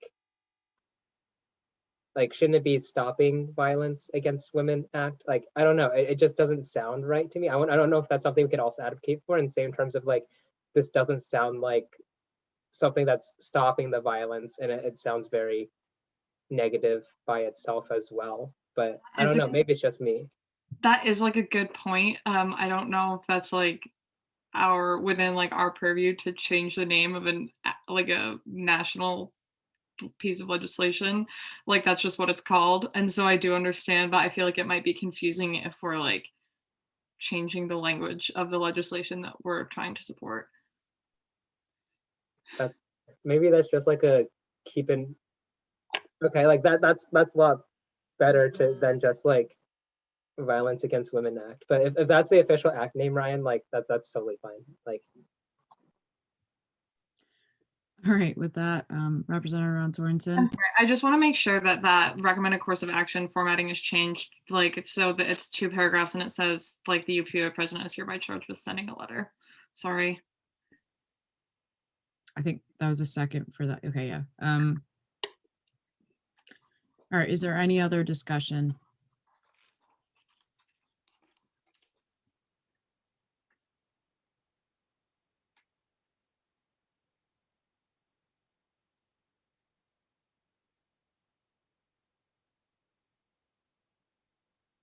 Any other yeah, okay.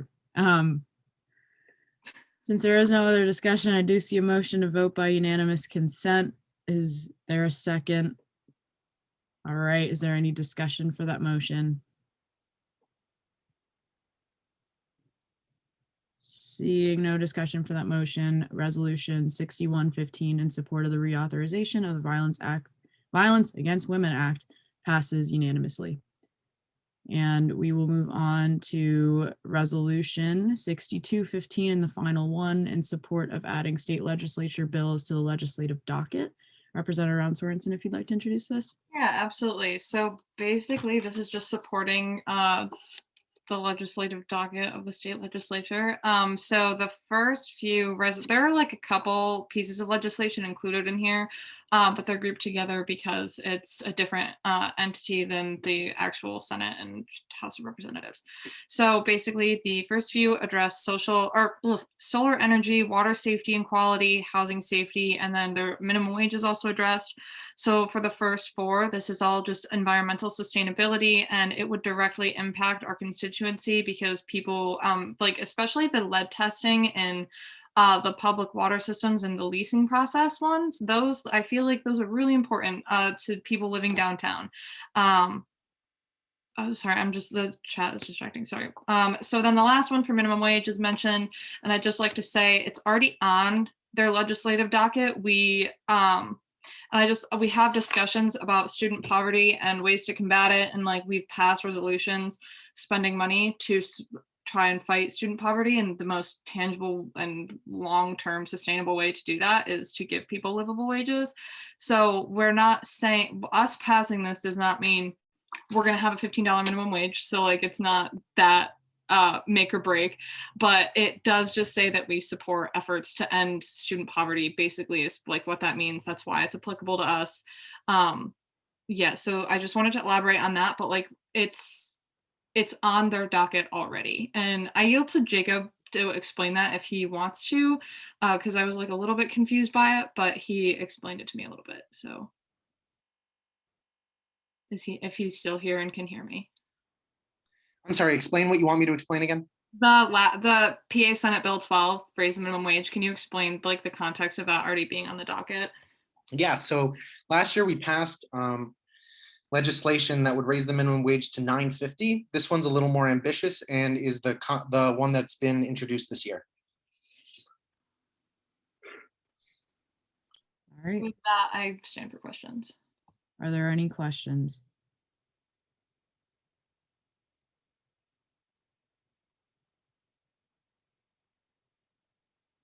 Seeing no questions, is there any discussion?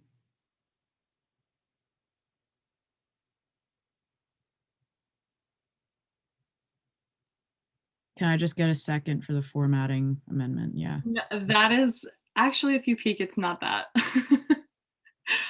There is no RCA, and so that was just a complete accident. I have a recommended course of action. It just didn't make it in there. So just give me 1 second to grab that, and I'll just copy and paste it and put that right in the chat. But I hope that there's a second for that, because otherwise this would be pointless. Yeah, that was a complete oversight on my part. Oh, it says Q. Oh, there's the chat. Okay, here you go. That's the recommended course of action. And then, you know what, why don't, hold on, wait, should I just, because I'm gonna have to motion to change this. Let me, hold on. Oh my God, never mind. Can the formatting thing just be applied to this that has been applied to the other ones? I'm so sorry. Yeah, if you propose it, it'll be friendly. So just, yeah. Okay, so I just propose the formatting being 2 paragraphs with the UPUA president will send a letter, or is hereby charged with sending a letter. I did see seconds for each of those amendments in the chat as they were going. Is there any discussion on the amendments? Oh wait, the reps are not correct in the top. It's different representatives. I'm sorry.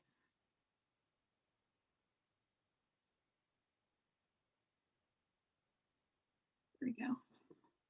Okay. All right. If there's no discussion, I'm going to take general consensus that this is going to be accepted, but I'm still opening the floor for discussion on this. All right, seeing no discussion, I'm taking general consensus that this amendment will be added. Is there any other discussion on the resolution as a whole?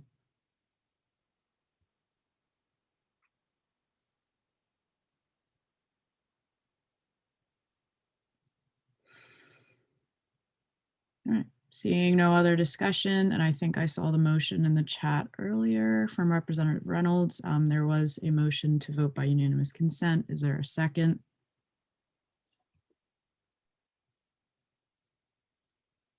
All right, is there any discussion on that motion?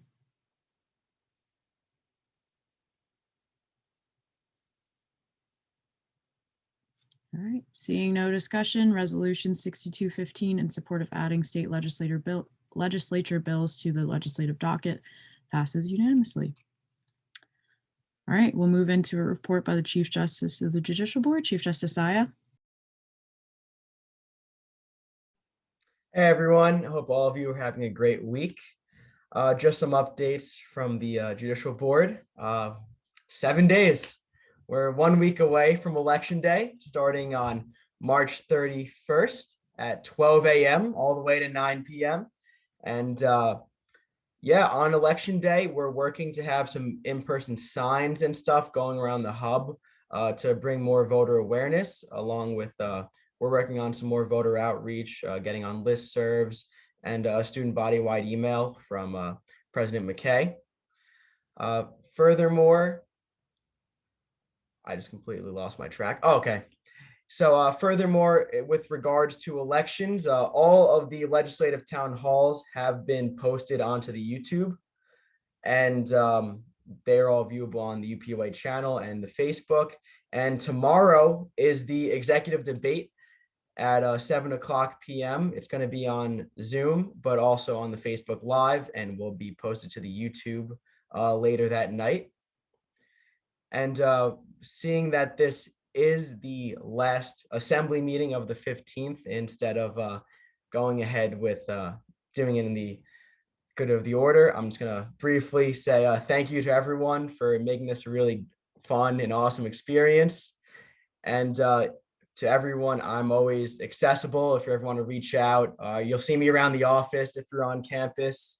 And always feel free to text me or anything. And yeah, I wish everyone the best of luck, and know that you're all going to do awesome things in the future. And to the seniors too, you're all going to kill it. So I just want to say thank you to everyone. Representative Scalzo, do you have a question for Chief Justice Zaya? Yes. Chief Justice Zaya, what is it? The Originally, the Election Commission released that there were 20 people running for at-large. They later updated it to be 21 because there was technical difficulties, but that person got their stuff in on time. I noticed that their information wasn't on the vote.psu.edu like all the other at-large representatives. Is there a reason for that? That is just on our end. We just have to update the site. But that's our apologies on that. All right, are there any other questions for Chief Justice Saya? And thank you for your words of kindness.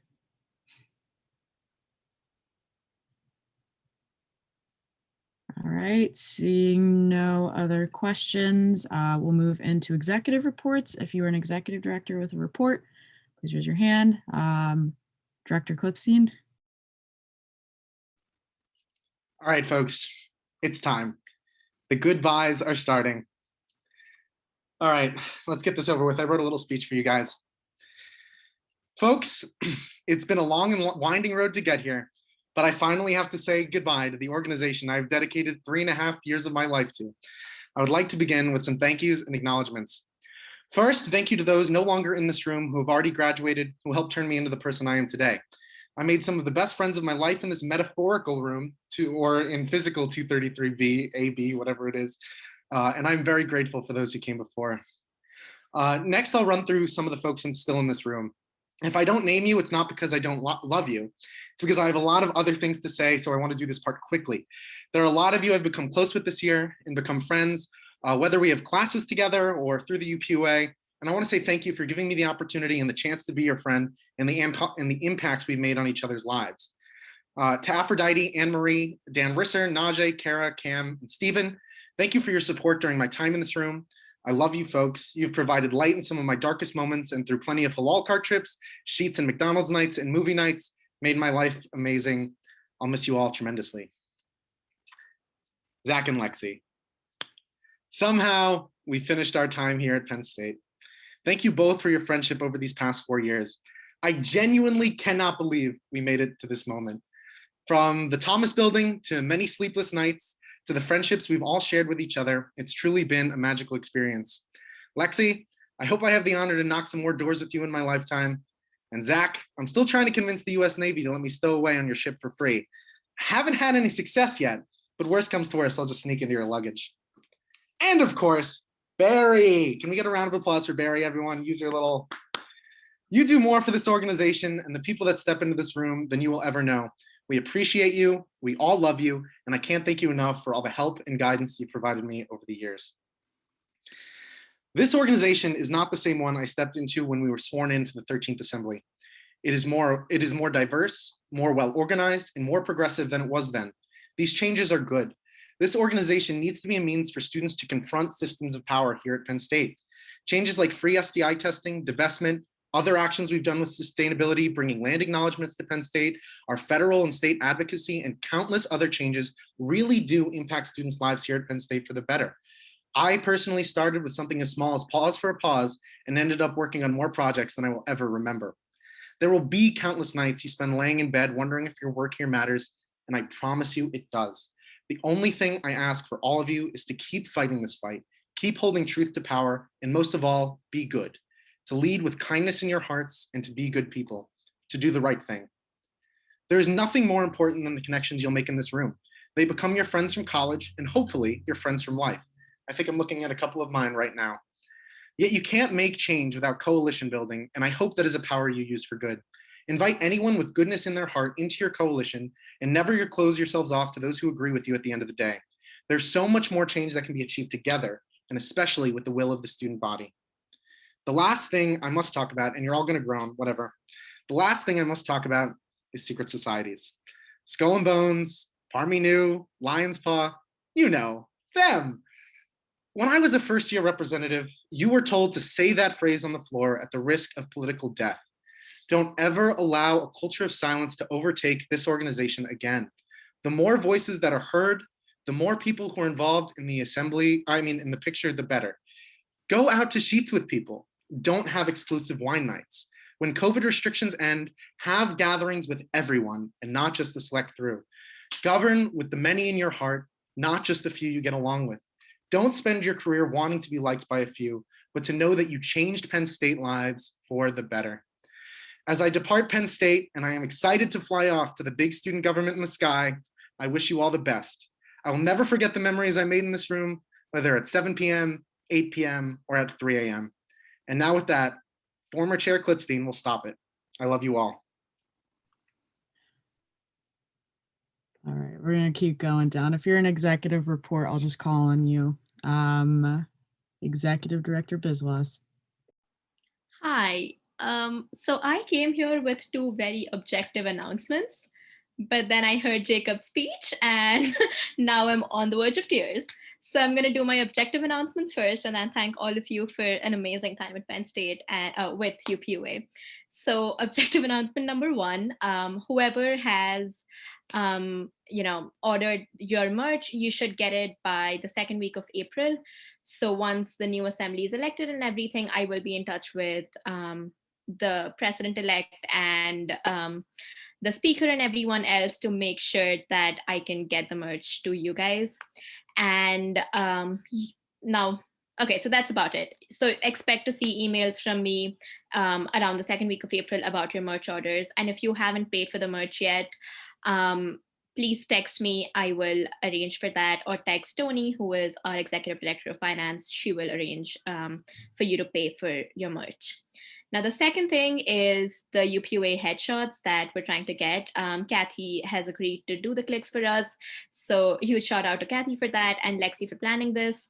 But due to some issues with ASA, we have to push the dates back to the second week of April as well.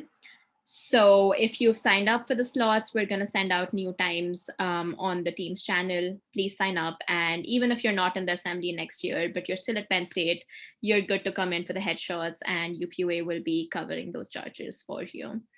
I don't know if I'll be in the assembly next year, but that's a conversation I still have to have with the next president and vice president, but I am hoping they wouldn't have an issue with this. So, okay, that's it for my announcements. Any questions about this before I go into my thank yous? And Josh, I know you have to pay me. I will arrange that with you. I saw that on the messages. Thank you for the shout out. All right. In terms of UPUA, I've been here since my freshman year. So bittersweet memories with freshman council, but I wouldn't have been where I am without every single person in freshman council. So there are a lot of people in the room who have been in freshman council with me. So thank you for that. And thank you, Sydney. And moving on, I wouldn't know UPUA without Zach, Lexi, and Jacob. And of course, you, Barry. We haven't interacted as much as I would have liked to, but I've always respected you. I've always known you. And I've always known that if I need something, you're the one to go to. Zach, Lexi, and Jacob, I wouldn't have been in UPUA this year had it not been for you guys. There are very few people my parents trust, and the three of you, my parents trust blindly, and that says something coming from an Indian parent. So, and besides that, there are a few people I want to give a special shout out to: Patty, Steven, Ryan, Aarti, Najee, Tony. You guys have, Dan and Tim too. You guys, I've interacted with you so dearly, and there's so much I learn from you every single day that it feels very weird to think that I've finished 3 terms in UPUA now, and I probably won't be coming back for the 4th one because I'll graduate. And it's just scary to think about a Penn State life without UPUA. But there's an end to everything, and this is it. So thank you so much for shaping my Penn State career. Thank you so much for giving me abundantly all throughout my UPUA career. I love all of you. All right, thank you for all those kind words. Are there any other executive reports? And if you want to speak in terms of just final comments, there's always comments of the good of the order, so don't fret. I'm not going to have the 2-minute limit. I feel like this is always kind of a tradition with our last assembly. All right, seeing no other, director's out. Hi, I just want to say Thank you to all of you guys that kind of helped me and supported me through this past year. I want to thank my freshmen for being troopers every single week, and also for all of you guys for helping along and being there for not just me, but also the freshmen. I really appreciate every single one of you guys here today. And I'm staying on. Well, I'm like a junior, but I hope to get to talk to every single one of you, hopefully sometime in the future. Thank you. All right, is there anyone else for executive reports? All righty, we will move on. Oh no, all right. And we'll move on to report by Speaker of the Assembly, Speaker Zong. Hey everyone, happy last assembly or sad last assembly, I guess. So I have a few legislative updates, but like a lot of them are initiative stuff, and they'll be in my report that I guess forgot to send out, and we'll have those reports out by the end of this week as the last one. But yeah, I mean, everything else, I was going to write like a bunch of sappy stuff, but then I got called into work halfway through the day today, so I haven't had time to do all of that. But you know, it's been an honor to serve as your speaker for the 15th Assembly. It's meant so much to me in terms of, you know, helping me become a better person, to help me really understand more about what I would like for, you know, for the student body and my advocacy in terms of really improving the student body. And I think that Dan, it's always ad lib. It's never written. But yeah, and I think, you know, even within all of us, just growing and seeing everything that happened at the beginning of the year, and transitioning to everything that's happening now, and how, you know, efficient and how awesome we were, and just even passing on all things today. It's made me so happy to see that a lot of the changes that we wanted to happen at the beginning of the year have happened. And I think it's, you know, it's so cool. And I wouldn't trade this for anything. I don't think this position was something that I would have ever imagined being in when I first came to Penn State. Just being someone who was super introverted, like that anime gaming nerd kid in the background, you know what I'm talking about. It's not, you know, I didn't think this would ever be who I am, but it is. And it's because all of you guys have always pushed me, have always been critical of what I do, but also being there for me when I need everything. And it's, you know, I just want to give some of that back in this position and make sure that the people who are there for me and were lights in my world, I would be continuing that for all of you guys. So, you know, if I was able to make some kind of impressional impact on you, I would say that my job was a success. For some of the other people in leadership and graduating seniors, because, you know, the rest of you I'll probably see for another year, so I'll save those for next year. But, you know, starting with Zach, man, Zach, you're honestly like such a hard ass, and like it's sometimes really annoying when we're trying to go through UPUA stuff and you're like, this is exactly how it needs to be done, and here's exactly what we want to do with it.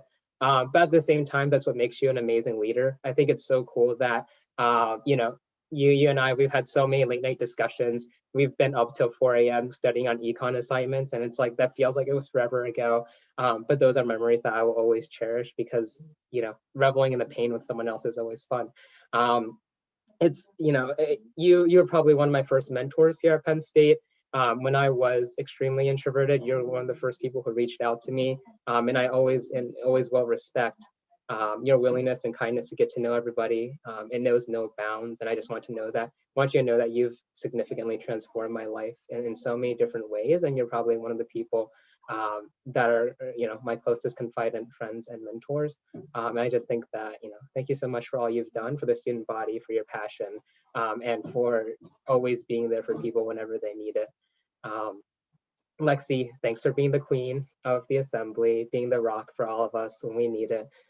There's so many late nights that we spent this assembly, and so many, you know, rants that we've had over text during the assembly and in the assembly tech group chat. But I think we've gotten through it together. We've probably broken some constitutional changes and rules along the way, but I'll let that slide because you're you, and you're awesome, and you're always there for people. And I just love having such a positive light in the room. And I think it's such a cool experience to get to work with you, not only this year, but also getting to know you through outreach last year, and all your passion that you bring for the student body, and ensuring that we have, you know, we have an equitable assembly. Jacob, I really wish we would have had more time together. I know we would have planned so many more sheets runs and food for this year. But I really love your indomitable spirit. You're someone who never gives up and is always vocal about so many of the issues in the room. I think a lot of what I've wanted to accomplish this year and a lot of my voice comes from just hearing you in the 13th Assembly saying, no, this needs to be changed. This is something that we need to do. And this is what is better for the student body. I've heard you so many times and time again. You're never afraid to voice your opinions. And it's something that I really love about you. And I really hope to aspire to become every single day. Adeline, oh my God. You know that phrase when an unstoppable, what is it, like immovable object meets an unstoppable force? Like, you're the best of both worlds. You're like both that, unstoppable force and the immovable object. And it's like, you've been the centerpiece of UPUA and a cornerstone of it for so long. Always working, always, getting ahead of things and always working on so many different initiatives in student life, so many different opportunities. And it's something that I've always admired about you. I think it's so cool that you can just, continue and go full steam ahead for so long, supporting everyone along the way and just getting things done. And I think that is so admirable. I know there's so much that we have to do in terms of bureaucracy and getting past a lot of assembly, issues in terms of just getting initiatives passed and getting things done. But you've done so much of the programming, and you continue to work for that even in your last few weeks as chair. And there's so much even planned after our assembly ends, and that just speaks to how much you continue to work for the assembly and for the betterment of student life. And I'll always remember that. For our other fellow chairs, Najee, I love you. You're so cool, and I think you're awesome. And I really enjoy how much passion you brought to UPUA. I think you've been a fantastic. I think you're probably the best person to ever ask for the first Justice and Equity Committee chair, and you've done so much to move forward, move this university forward, set a lot of the precedents that we want to really show for future years. And it's something that I really hope you continue to do in future years. I know you've got a lot potentially coming up, a lot on your shoulders for next year, but if you ever need help, please never hesitate to reach out to me. I will put down anything for you to make sure that you are getting the resources you need for success, because I think you're one of the people that you get to meet once in a lifetime and just know they're just going to do big things and change the world. And it's so cool. Patty, I love you. Thank you for being with me in a lot of the rants that we had last year about feeling like we have to, a lot of the frustrations that we had with UPUA. But at the same time, I really love how you just get stuff done, and especially in academic affairs when so much of it is just so slow. So much about Faculty Senate and so many of the processes. I think you definitely hold the key to a lot of the institutional changes that we want to see in the future. I think, your experience and your passion know no bounds, even moving forward with a lot of things that we've pushed through this year that are infrastructural and will change the university for long. Just know that you're at the head of it, and I'm so glad that you are here for us. Sarah, thank you so much for heading facilities this year. I know it's been tough being remote, but I don't know if anyone else could have done it as good as you did, just in terms of all the situations that we've been in, and still having so much done and moving forward with so many of the different initiatives. I super appreciate everything that you've done for steering as well. I know oftentimes you can be the lone voice of dissent in the room, but I've appreciated that so much, and just being someone who's always critical of what we're doing and moving things forward, especially in steering, when it can sometimes be an echo chamber or sometimes emotions do run high. But I know that you'll always have our back, that you're looking at things transparently and pushing the UPUA forward in a better position. So I really do respect your propensity to speak out for against a lot of the things that might have issues, and really being critical about a lot of these. And I think, steering would be different without you. I think that's it, at least for me, in terms of leadership. Again, everyone else, every single person here, every one of our one-on-ones, every conversation that I've had has transformed me in some way. And I really appreciate everything you guys have done for me. I'll probably stick around for another year, so I'll get to roasting you guys next year for everyone who's still remaining in UPUA. But other than that, it's been an honor. Please let me know what I can do for you. You probably have my number and my email. Always willing to drop anything for a fellow UPUA member. But yeah, thank you guys all. All right. I feel like there's really no questions, so we're just going to keep going down the line. We'll move on to comments of the committee, starting with academic affairs. Chair Berenji. Hi guys, I missed my #1 spot, so I decided to come back. First and foremost, I just want to thank you guys for passing test prep week, and please, please, please sign up. I'll make it such a fun time. I'll bring candy. I'll do whatever you guys want. Just please sign up to table with me. I'll drop that tomorrow morning. But thank you for passing our last piece of AAC legislation. I'm going to say my little spiel. So if you see me reading from my written out thing, no, you didn't. Just, it's coming from the heart. Just know that. So I really wanted to express how thankful I am to each of you, whether we were interacting in the AAC committee space or whether we were just seeing each other here on Wednesday nights or attended one of the many bonding and learning events together through the assembly. I've really valued every single interaction and moment that I've had with each one of you here, and I've learned so much from all of you. You've been extremely instrumental to my growth, not just as a student leader, but as a person. It's really helped me figure out what kinds of things that I care about, and being in this space with such good vibes and so many passionate individuals has really made me value all of the work that we do here. My experience in this assembly has been vastly different from my experience when I first entered the assembly as a naive and impressionable freshman. I never saw myself as someone who would end up being, the chair of AAC, leading a group of people in several initiatives, but I have really enjoyed my experience as AAC chair, especially because the reps, you guys have made being in this role such an enjoyable experience. Every committee meeting, all of your different inputs and insights, and being so willing to work with me on the new things that we were working on has really made the role easier than I could have hoped for. I really also want to say that in a time where there was just so much uncertainty and so many students were in need of help among the student body, I'm so proud of the fact that we are able to be that helping hand and really provide and work on an initiative that so many students really needed at the time. That is hands down one of my proudest moments in this assembly and in UPUA in general. So I'm so thankful to all the reps who are able to work with me on that, and we're so committed and determined. I think we really showed how influential AAC can be this assembly. And I really also just want to give a special shout out to my Vice Chair, Sydney. I adore you. You are honestly the best. I could not have done it without you, hands down. I really want to thank Barry because he's single-handedly the reason why I'm here. And I'm just so grateful for all of the help and assistance he's provided me in my time in UPUA. Thank you to exec and Stephen for your unwavering leadership. We literally would be in shambles if it wasn't for you guys and your continuous work on so many projects and just making sure that this committee is intact. And I really wanted to give individual shout outs to everybody, but I really can't, because if I start, then I'll start feeling bad for not going through everybody's name and listing all the reasons why I respect and appreciate all of you. So just know that you've all had such an amazing impact, and it's been a great experience for me to watch you all grow and work on projects that matter so much and are really influential. So I appreciate you guys. And if anybody ever needs anything from me, I hope you all have my number by now, but if not, I'm always here for any of you. If you just want to chat, want to be friends, want to hang out, anything, and I'll probably see you around because I'm a junior and we'll probably be here. So if you want to hang out, let me know. But yeah, that's all I had. Have a great rest of your night. All right, we'll move on to facilities with Chair Jordan.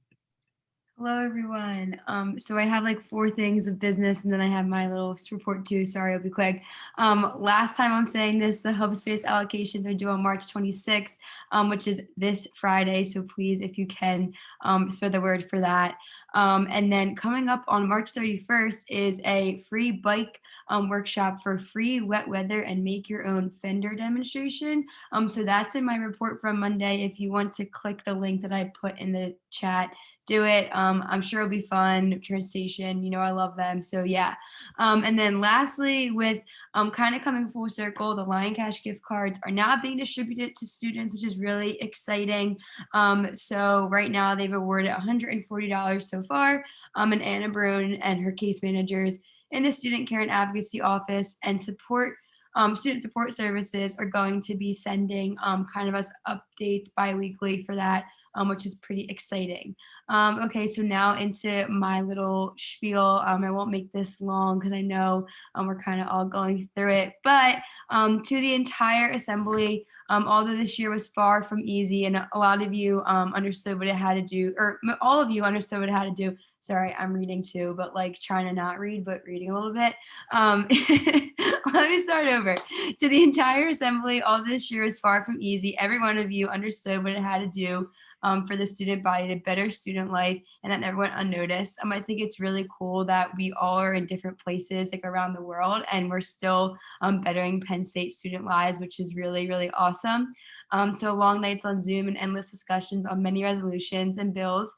Make sure you take a second to reflect on the time that you've done in UPUA and how much you made an impact on so many students' lives. Whether you know it or not, there's so many people walking by who have been impacted by the work that all of you do. So just take a second to reflect on that, because I know sometimes as student leaders, you can get kind of wrapped up in just the next thing that you have to kind of do. So just really make sure that you are taking time to just like find yourself and understand that what you're doing is really amazing work.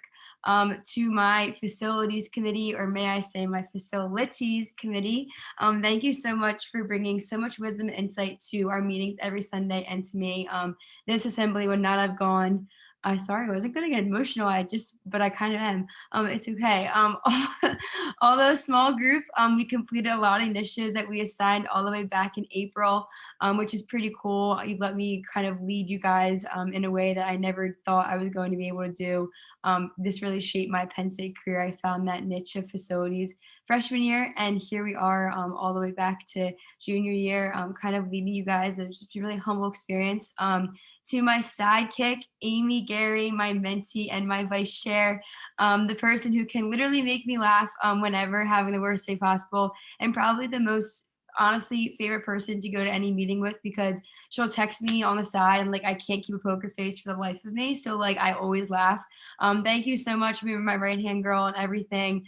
You truly are the best, and so thankful that I met you. And then lastly, to the steering committee, I really do thank you all for all of the conversations we had on Sundays, although some of them weren't easy. I hope you all know that I appreciate all of you.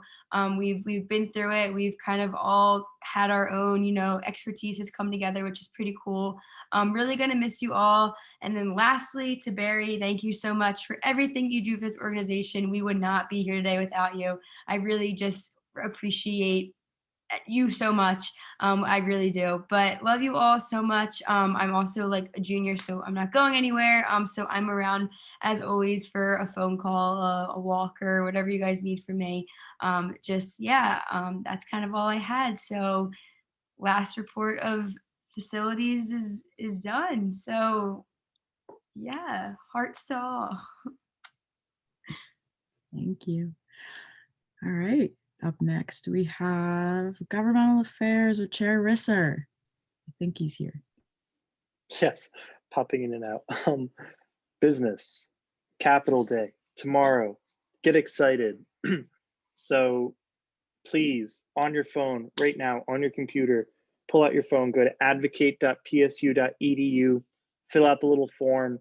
It seriously goes miles to helping and millennia to helping our state appropriation. Huge with like 16 G's. Exactly, Adelaide. Thank you. This is the hype we need. But yeah, really exciting. For anyone in the UPUA who's involved with Lion Caucus and is doing legislative meetings throughout the week, great. Best of luck.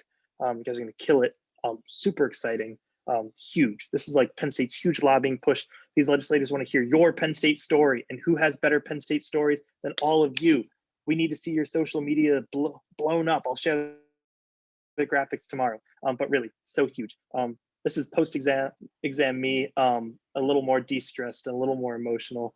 And again, I just want to say thank you to the Gov Affairs Committee. Thank you for dealing with me. It wasn't necessarily easy this semester. We dealt with a lot, but we persevered. Steering, thank you again so much. You all inspire me. The people in the UPUA, all of you, really were the first people who made me feel welcome here at Penn State, and really were the people who defined my college career. and made me feel like I have a place at Penn State. You all, I really consider you all as family, and I believe we can talk as family, we can fight as family, we can debate as family, and all be chill with each other at the end of the day. So I haven't been on steering for that long. I don't deserve to say a whole lot, but thank you. Really, you all inspire me. I want to I wish we could hug right now. Honestly, I'm sorry. But seriously, thank you, thank you, thank you for everything from the bottom of my heart. I love all of you. Please keep in touch. That's not like, I mean that. I'd love to talk to all of you either time, and I'm excited for the next AIG weekend, where we can all sit in Nittany Lion and see how successful we are as people, and see where everyone has gone with their lives. So thank you. Thank you.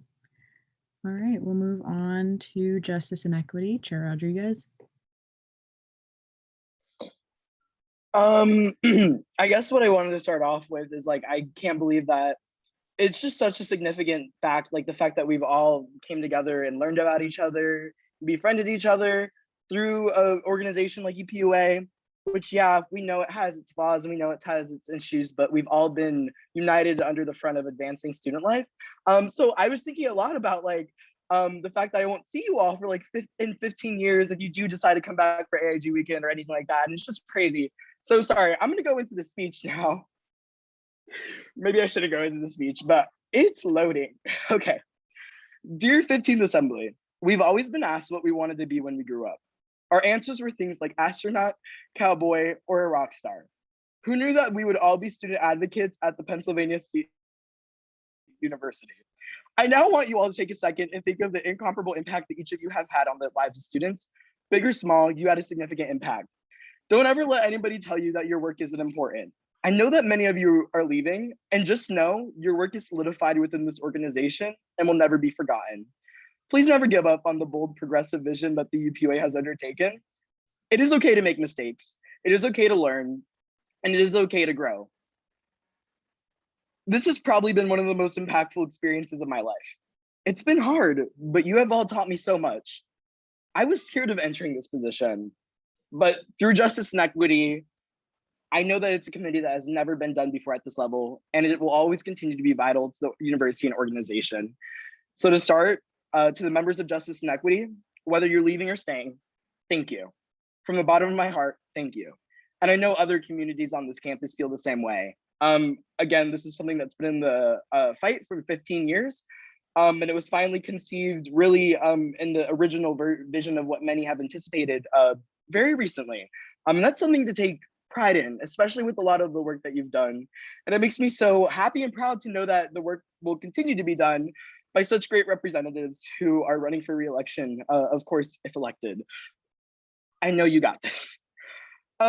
We really have to commit to mistakes in order for us to realize things. So please continue to keep up the good fight.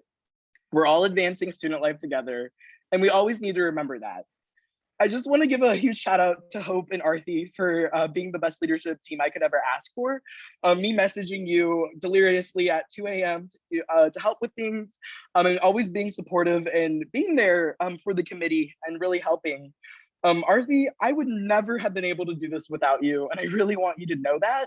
I know I've never really conveyed it before. It's always been running and like trying to accomplish things day after day. And I know we've had such stressful encounters with administration, with the fights that we've taken on, with just everything. And I really don't know what your status is or if you're coming back or when you're not, but just know that you've had such a significant impact on justice and equity this year. And I really couldn't have done it without you. And with Hope, I know you're not here right now, but thank you for everything that you've done as a freshman to really have taken initiative. So finally, thank you for truly teaching me what it means to be a student leader and advocate. This year has been a time of learning for all of us, and I couldn't have asked to have been part of a better team, such as the 15th Assembly. There's been so much turmoil in our lives this year, and it meant everything to be a part of a group of selfless individuals who constantly set aside their lives to advance the livelihoods of students who needed the advocacy the most. I will start off by saying to Lexi, you have been such a pivotal experience in my UPUA life.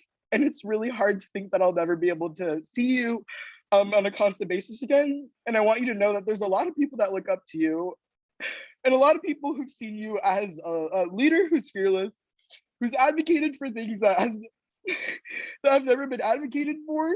And you've done a really good job at setting the pathway forward for many people down the road. And you really had a transformative experience of the lives of so many people. For Zach, I know that we haven't always gone along, and I know that we've had our challenges, but just know that I truly do respect you as a student leader, and you've made really significant advances in the lives of students. And I don't want you to think that our conflicts have prevented how much I see you as a student leader and how much I respect you, because you've done an immense amount of work. To Adeline, you've been my mentor since day one in the UPUA, and it's crazy to think that you're graduating, and I don't want to think that you're graduating. I'm gonna miss you a lot, and you've always been there for me through my challenges, and you've always been a vital part of my life outside of UPUA, so I appreciate you. To Patty, I'm so glad that we met each other this year. Again, you've been my partner in crime through thick and thin. You've been my ally in this assembly. I want you to know how important it is to be, students of color in this assembly, and having you as someone that I can constantly go to discuss or just gossip, have a good time, and always be there for each other as a resource. It's immeasurable to me. So thank you. To Sarah, I've learned so much about you with just UPA in general and in friendship. We've become such good friends, and I want you, I'm not gonna focus too much. I'm gonna see you hopefully constantly next year. It's not the end for us. Know that I love you. I can't keep doing this. And to Dan, thank you for being my best male friend on campus. It means a lot to have had the support and to see you grow alongside each other as leaders, and to always have fallen back on you. So thank you. To the seniors, I know Aphrodite, Jacob, you guys are graduating. This is really sad to me, and I'm really gonna miss you all. You have all been constant sources of guidance in this assembly, and I want you to know that. To Barry, thank you for all that you've done for this assembly. It's immeasurable. And to all the representatives that have been a part of this journey, just know, you know who you are when we've worked to advance the work of our initiatives with medical equity, like constantly fighting to achieve the greatest goals that we can in this. What I've seen tonight with the last J&E legislation, that's been a ride. And also student life, gov affairs, facilities, AAC, know that your work is always valid, and you have done an immeasurable job this year in conveying that and passing legislation that's so important. Okay, that being said, I now sign off with the last report of the Justice and Equity Committee. I love you all. Know that truly, and I'm always here. Goodbye. Thank you. All right, we'll keep moving down with student life. Chair Mishler. Here I am constantly following Najee. I think we all need a big deep breath after that. So I love you, Najee, so much. Business first, always. Mutual aid is happening and coming to a UPUA office near you. We are all purchased and ready to go. So shout out Annie on that. And that's all coming in the coming days. So we're going to have that official setup. So please spread the word to people that mutual aid will be a permanent fixture in the UPUA office and a resource for students. So we'll make sure we communicate that and do the necessary outreach and push. And we hope to see that project grow in future assemblies. Up to your up to all of you and what you want with that. But I think it's going to be super cool. Annie will also be sending out info on that. The SUS event is Friday on intersex and mental wellness. Literally, I want to see every single one of you there. Our legislative staffer, Sean, has worked so hard And we've done so much outreach to departments and offices and student organizations. Like, wow, collaboration at its finest. So please come support and have that really engaging conversation. Sue's, we had a prep call and she's amazing. So please, please, please be there. It's at noon on Friday, so a little lunchtime, little break. I'm super excited for that. Thank you, Barry, for helping with all of that necessary things. And also thank you, graphics. We've been so annoying. I apologize. The Chanel Miller event is April 14th, and all of the SBAP events that are happening all throughout April. Make sure you're staying in touch and fulfilling your 15th assembly obligations and coming out to those events. We've been working super hard and we're continuing to work because they're in the future. So yeah. Night of Remembrance is April 29th. We had a meeting with that today, finalizing some details. Also super important, and we'll see all of you there. I actually don't have too many words to share today. I don't have any one particular person to shout out, call out, besides Barry. I'll call him out. But you literally all have had such an impact on me. You have made me so much better and stronger and challenged me and inspired me. I always joke, it's true about my mentees, but it's also true about everybody in this room. I feel like I'm constantly learning and growing, and like you all are mentoring me every single day. So don't ever forget that. And I wish I could say each of your names so you could understand it, but just please try. Barry, really quick, you have made me feel, oh my goodness, wow, I've had some bad days in this organization. So you have made me feel valued and supported. And I know everyone could say that same thing at every turn of this Penn State life. So thank you so much. That is immeasurably so valuable to me for the rest of my life. Thank you so much. So here's my speech tonight, guys. It's not even a speech, it's quick notes. 12, here it is. It's 12 keys to victory, life lessons that this complex institution and organization teaches you. So I think that's what I'm going to say today. Okay. 12, here's number 1.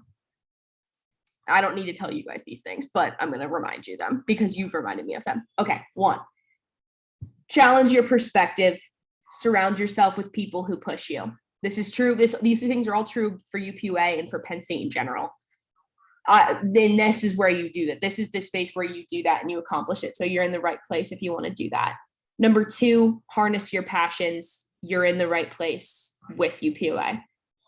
3, seek constant improvement and development. You guys got that. Number 4, each day presents new challenges to navigate. Approach this as an opportunity and go after with enthusiasm. Number 5, I hope I numbered these correctly or that's going to be embarrassing. Number 5, know, you guys taught me this, Lexi Pascal. Know when to step up, know when to step in, and know when to step aside. Number 6, if you want to make an impact, show up and keep showing up.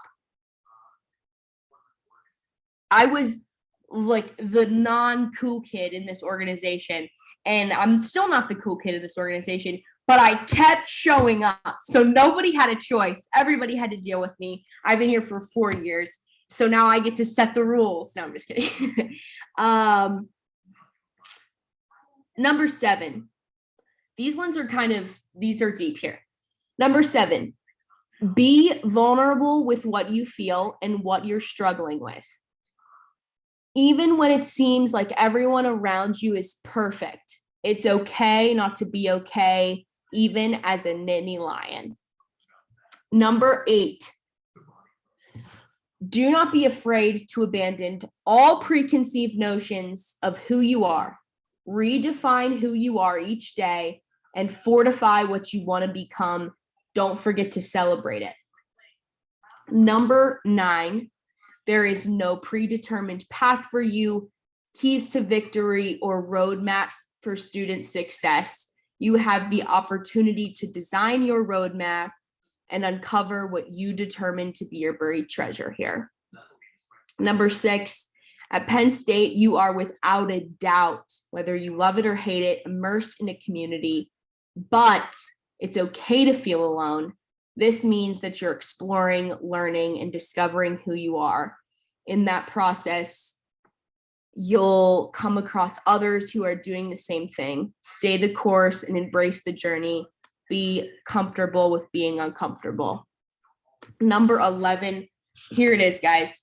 Soak it all in. This is what everyone needs to, these 11 and 12 need to listen to this as a representative. I know the other stuff you guys are like, stop talking. This is literally the last time you have to hear Adeline Mishler talk, like ever, potentially.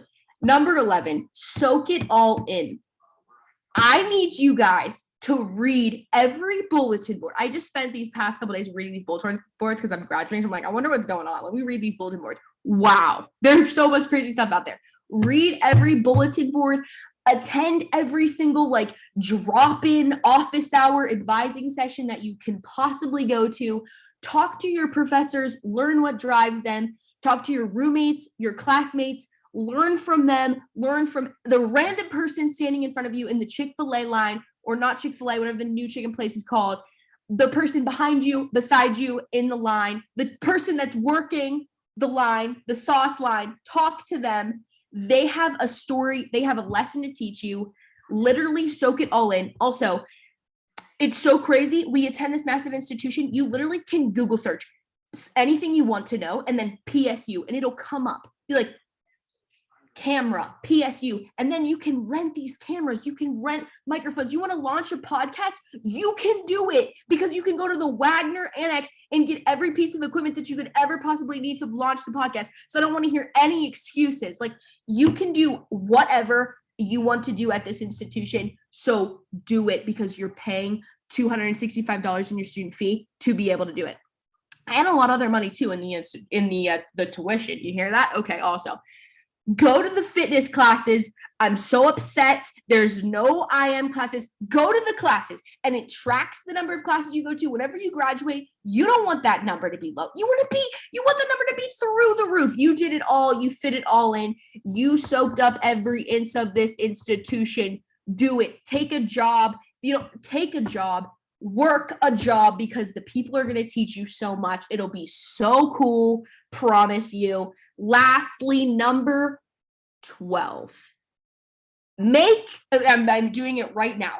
Make an absolute fool of yourself. Talk to every person you can. Put yourself out there. Embarrass yourself publicly. This is your opportunity to do it. And then whenever you're making a fool of yourself later in life, it really won't even be that big of an issue. You'll be an expert at it. Some days suck. Some days you're exhausted. You're planning programming. You're not sleeping at all. And then the cover of the Daily Collegian is you yawning. Those days suck, but you laugh at it now. You laugh at it then 2 years later, and you have a story to tell. These are great memories. These are great moments. Some days you're not understood. Some days people don't want to hear you talk. But guess what? Some days are really freaking cool. Some days you meet the coolest Penn Staters and you hear them tell the coolest stories. Some days you talk to a student and they tell you that you've impacted them. Sometimes you ask a student if they're okay and they say no, and then you get to help them. Some days are really freaking cool, and UPUA helps you have a lot of cool days, even though it also makes you have a couple sucky days as well. So I think it's all pretty much worth it. I'd say it's pretty much all pretty much worth it. I love you guys. Thank you so much for this. I know that was like longer than Najee and anyone else, but thank you. Thank you. Thank you. All right. I think we are at the comments of the good of the order. So I paused the recording. I guess we could technically do that, but whatever.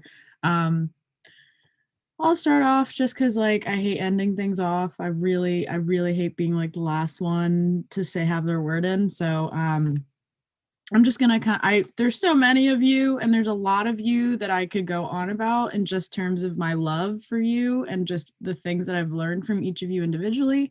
I figured since this is kind of a send off, I'm gonna focus on the seniors, and honestly, you're probably just gonna get a text from me in the next couple of weeks until the G word. If I hear that G word, I'm gonna start crying. So no. As for, first of all, the king himself, Barry, Lord, I don't know what this organization would do without you. Like, I am dreading the day that you are not the UPUA advisor. I won't even be in the org, but genuinely, I'm dreading that day. Thank you so much for all the help that you've given this past year, all of the advice, listening to me rant. Honestly, I feel like there are some hours that you wish you gotten back from hearing my rants, but I appreciate your listening ear, and just thank you. You've shaped such a huge part of my Penn State career, and know that I hold that with me. Adeline, you just kind of defined it yourself in your last speech.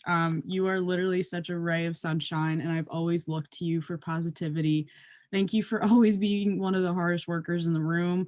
I know that there's such a positive legacy that you've left on UPUA, so just thank you for being an amazing friend, an advocate, just everything above. You're absolutely amazing. Rainier, I've met you this year, and you're one of the kindest souls. Thank you so much for everything that you do, for your words of wisdom, and also just reaching out. You were one of the kindest souls that I've ever met, and we only got coffee once, but hey, I would love to get it again. So thank you so much for being a part of this assembly and working, excuse my words, working your ass off. I do appreciate it. Oh Lord, I really don't want to cry, but I might. Okay. Jacob.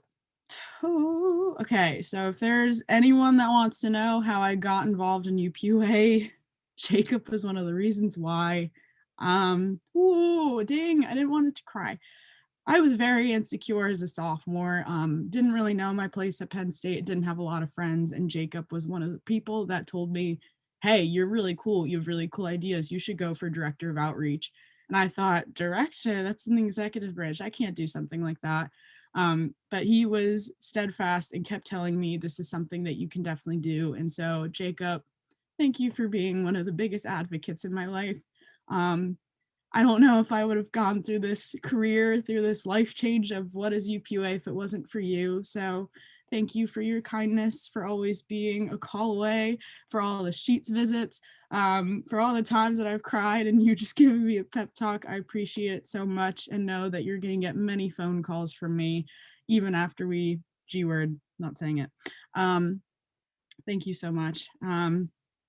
Again, I could go on for about everyone, but if there's one person I'm going to end off with, oh yeah, we're going to cry now. Zachary McKay. I am so happy to call you. Oh, damn it. You are one of my best friends in life. And frankly, I really don't want, I might just join Jacob in your suitcase because I can't imagine you not being a call away, not being like a couple down the street and just being able to walk to Sheets together. If there's someone that's seen lows from me, it's you. If there's anyone that's seen highs from me, it's you. I appreciate all the support that you've ever given me. I appreciate your check-ins to make sure I'm okay. Trust me, that's going to continue after we G-word, because I always want to be your biggest supporter in life, and I just appreciate your friendship so much. And you have no idea, when I think of Penn State, you are the first face that comes to mind. So thank you so much for making UPUA such an unforgettable experience. All right, I have like a last little thing, and this is more of like a general note, and I wrote it out.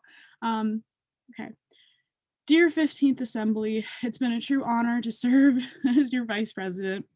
This organization is a part of why I am who I am today. I've grown emotionally and mentally in my time in the UPUA, and it's safe to say I'm pretty prepared to take on the world after college. Some of you have shown me what kindness truly looks like. Some of you have shown me what true friendship looks like. Some of you have shown me what selflessness really looks like, and I appreciate that so much. I'm grateful for each of you because you made my senior year as a student leader one that is so unforgettable. I know this year has been tough on all of us in different ways, some in ways that I will never know. But know, and this goes for each and every one of you, please know that going forward, I'm someone you can text, call, FaceTime, group me message when you need a friend. Even though I'll be leaving Penn State, know my heart is always here for you. This organization will bring about challenges you never faced before and make sure to be thankful for those challenges. It really makes you who you are. I wrote this, shameless plug, I wrote this in the op-ed that I was given the opportunity to do through Onward State, and it was just released, but I'll say it again. Lord, your voice matters more than you know. Strive to be inclusive in everything you do, not only in the workplace, not only in the different rooms that you're in, but in your personal life and in your friendship circles. Do not let anyone come between you and your personal morals, but also let yourself evolve and learn and change those personal morals. And ultimately, learn to give yourself validation and grace. Do not rely on anyone, anything, any group. That really does have to solely come from you because it means that much more.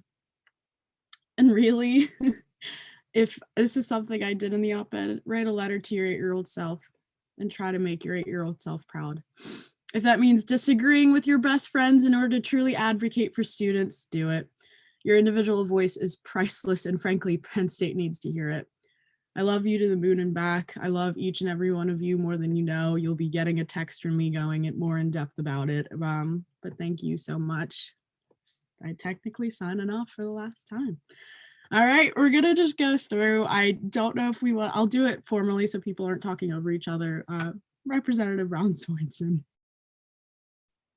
Hi everybody. So this is gonna sound like I'm ripping off Lexi's story, and everybody else's story too. Honestly, like I don't know anyone who hasn't had their UPUA experience influenced by Jacob. I got a text from Jacob on February 11th of last year, and he was like, "Crazy question. You can tell me if I'm wrong." And I said, "Okay." He's like, "Have you considered running for UPUA?" And I said, "No." Or no, actually, I said, "Yes, I'm just not diplomatic enough." And I feel like we have all seen that that's a pretty accurate self-assessment. And he told me that I didn't have to be diplomatic, and I said, "Yeah, I don't think that that's true." And again, accurate assessment. But you know what? Here I am, and every Wednesday I dread this because I hate public speaking, but I really appreciate this organization for helping me overcome that fear and like help me figure out like how to advocate for people in a more official way than just like how I usually do it in my life. I don't know all of you very well, but yeah, this is not what I'm used to, and this also helped me realize I don't really want to be a politician after graduation. So I love doing this here because I love advocating for students and I love working with you guys. But yeah, Jacob, I have beef with you for sending me that text, but at the same time, I also appreciate it. So yeah, that's all I have to say. All right, Representative Lascalzo. Ryan Lascalzo, Lion Pride representative. I guess I'll start with talking about a few seniors. I guess I'll start with Lexi because she's the vice president. I want to do like short stories. What I remember last year, it was what the books we give out, what we just passed tonight, and I did that with Lexi in Westgate, and she didn't know it, but I was going through a lot of bad stuff that time, and someone in my life was in like danger and stuff, and I hadn't slept at all that night. I missed my classes that day. And Lexi was just like such a nice person. She like bought me food and stuff. And she was just so sweet and nice. And I'll always remember that because like she didn't know what was going on in my life, but she was just there. And she just stood by me and helped me even though I didn't say anything. Zach, I think, what is it? I always say this to anyone who I ever talk about with you. It's like, you're a very genuinely good person. And like your goodness just shines out of you. And also you're like me in that you're like a pedantic freak that loves the governing documents and is very detailed oriented. And like, I always joke that you'll be like, you have the demeanor of like a junior senator from somewhere. And I hope good things for you. And I just always will remember last year, I went around to each of the different chairs of the committees to update the website. And like the different chairs kind of gave me different things. Some were more receptive than others. But you were like the first person in UPUA to really take interest in what I was doing. Like we had like a really good conversation of just like, I'd like mention something and be like, you just like, oh, we need to do this and this and this and this. And you took more interest in what I was doing than like the people who were supposed to be my superiors. And like, I think was it this year, I missed one of my classes just because I had a conversation with you and I didn't want it to end. And it just like, you're just like such a great person, Zach, and you're going to do great things. And then not to repeat Lexi and Anne-Marie, but Jacob also had a pretty bit significant part of getting me involved in UPUA because as a freshman, I wasn't involved with it. And it was him and our previous speaker, Tom, who got me involved and really tried to give me that support that I needed to try to like get in there. I have huge anxiety issues. The first time I ever tried to go to a UPUA meeting, I was like doing like circles of like, oh, I should go in. No, I shouldn't. I should go like I was just had total freak out and they helped me through that process. And it was great. Now to like the seniors in the 15th assembly, like you guys did, and we also did so much. When I ran for UPUA in my freshman year, there were like 2 openly gay people running and I was one of them. And we both lost. We were one of the like 2 competitions that had competitions that year and we both lost. And it was kind of terrible and heartbreaking and I hated it. But like, look where we are now. Like there's so many queer people in this assembly. Our diversity has gone through the roof. And like, this is just like all I wanted and dreamed of for like UPUA and justice and equity and my position as the Lion Pride representative of just like getting us representation there. And kind of to shout out Najee while I'm at it, just like you made the speech last year during the committee of the whole, Najee, where you were just like, I think you were crying because it was an emotional speech of like how like you're a queer person of color. And that was like the first time like queer people were discussed in UPUA since like ever. And that just made me feel very represented. And like, just talking about like this year, justice and equity is a thing. It had its first birthday a couple days ago. Like we did so much this year. And this is why I joined UPUA, because I wanted J&E to have a great year. It's great first year. And like, look at what we've done, Trans Support Fund and all of this other stuff. And we've done so much legislation this year, so much legislation. And we finally we're doing good stuff. It isn't just like, I would like to commend the director who's retiring of doing good things for students. It's like alternative grading and all of this other stuff. Yeah. And all you seniors, you guys are the reason why this change happened. Like my freshman year, like I go to a meeting and be like, people be like, yes, I'm a representative this year. I was a representative last year, the year before. I was on freshman council. I was born into the UPUA. Literally, my parents were like, people would just be like, yeah, I think we should debate on whether representatives should have to do the things they want to do or they should do what we want to do. And I think we could do they do everything we want and then one thing that they want. And now everyone has a voice. And like you guys did that. We are such a more diverse, inclusive organization because of you guys and the fights you guys made.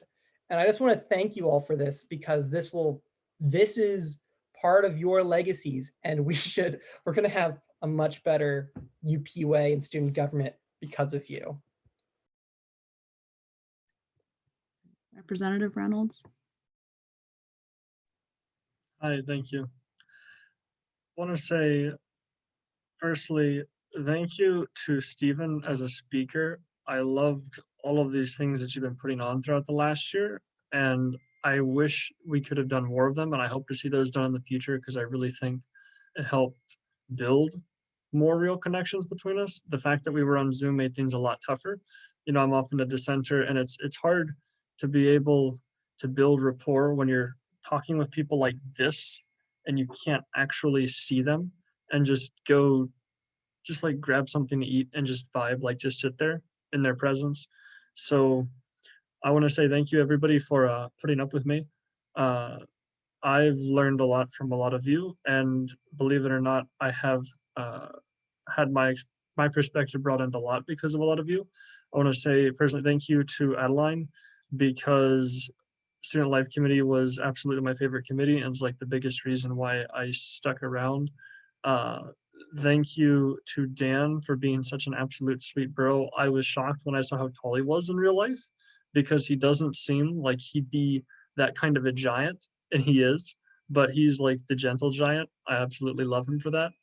Thank you, Najee, for taking like my random phone calls to you throughout the day and sometimes interrupting. Thank you, Ryan, for always joining me in the chat. Thank you, Lexi. You've been an absolutely fantastic chair. And when I've joked in the past, I wasn't really joking when I say like you're like the best face to have for a 7 straight hour meeting, or I'm cooking a whole pound of frozen chicken tendies. You've had a masterful chairing of this assembly. It's the only assembly I've ever been in, so I can definitively say the best chair I've ever had. And Zach, you are really an excellent leader as well. You are hard on yourself, I can tell that, but you do really good work. Everybody that I've gotten to meet in real life, even just briefly, like Lagan, Jacob, I believe Amy, Kara, another Kara, was great to get to see your faces in the flesh, like your actual faces. Jacob, your dancing is on point. Aphrodite, I got to see you the other day, and I do owe you money, so I will get that to you.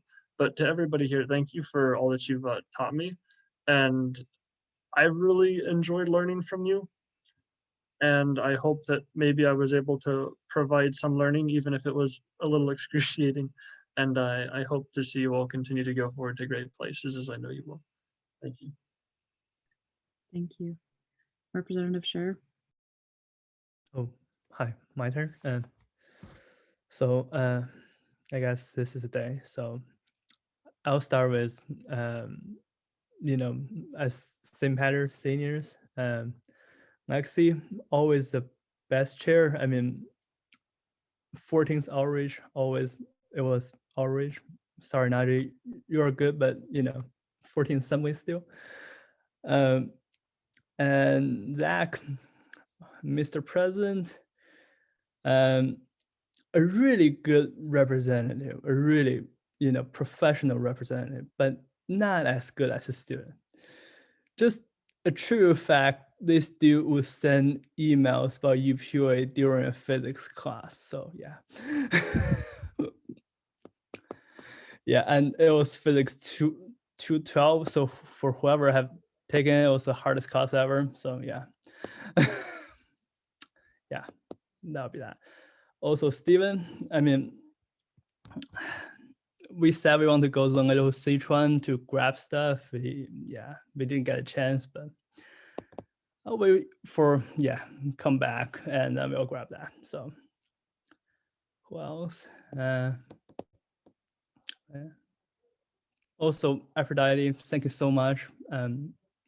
Like for everything you taught me about UPUA, I was like, well, I still remember when I was first came into Penn State, I was like, okay, I wanna, join some clubs, and then I joined UPUA. I was like, okay, what this is, because like UPUA was like so large, it was so like professional. I was like, okay, I'm a little nervous. And then after that, appeared and basically taught me everything, how legislation goes, and like what's structure, stuff like that. Who else? I kind of started losing my train of thoughts. Also, Najee, thank you so much for supporting me for all my legislations at the beginning of the year. Sorry I couldn't do more because, what happened to me last November, but. And also RC, the best Vice Chair for Justice and Equity. Sorry, Patty, we had some, fight over the leniency policy for international students, but I really appreciate your work. I mean, we did best, but unfortunately, if the faculty senate couldn't pass the mandate for that in our syllabus. I mean, fortunately, this pandemic will soon be over, and everyone hopefully can be back to campus.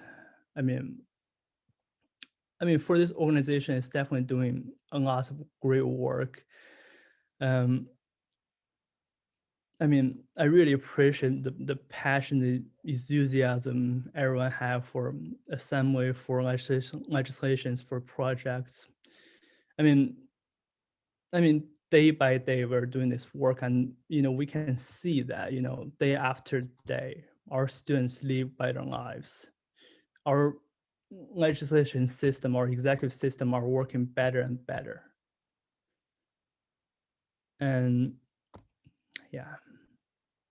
And I really hope we can do the she's wrongs again, but unfortunately I'm staying at home right now, but hopefully later. Also to all the 14th Assembly Freshman Council members, I really appreciate you guys. It was a great time. I guess now, I mean, as a fan of Game of Thrones, I would say now my watch has ended. 肖如诗, International Student Council representative, signing off. Oh my God, I'm losing my voice. Representative Brown. Hi, everyone. I just wanted to start off by saying thank you to Lexi, Zach, Steven, all the exec. I don't think anyone has said this yet, but you ran an entire assembly online through a global pandemic. If that isn't testament to the kind of people you are, I don't know what is. Truly commend you for everything. Lexi, you inspire me as a woman in your position. Being chair is honestly an intimidating position, and you commanded everyone's respect in the Zoom room throughout the entire assembly. So I look up to you a lot. Thank you for everything that you did. To my three queens, Sarah, Adeline, and Patty. Sarah, you have been such a great support system for me this entire assembly, whether that be on an emotional level or throughout any initiative. You literally emailed every office every time no one answered me, and they would magically answer as soon as you emailed. So thank you.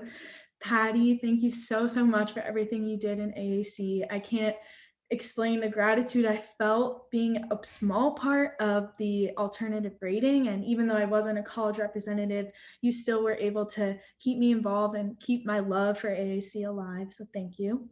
Adeline, thank you for guiding me forward. My favorite phrase to say.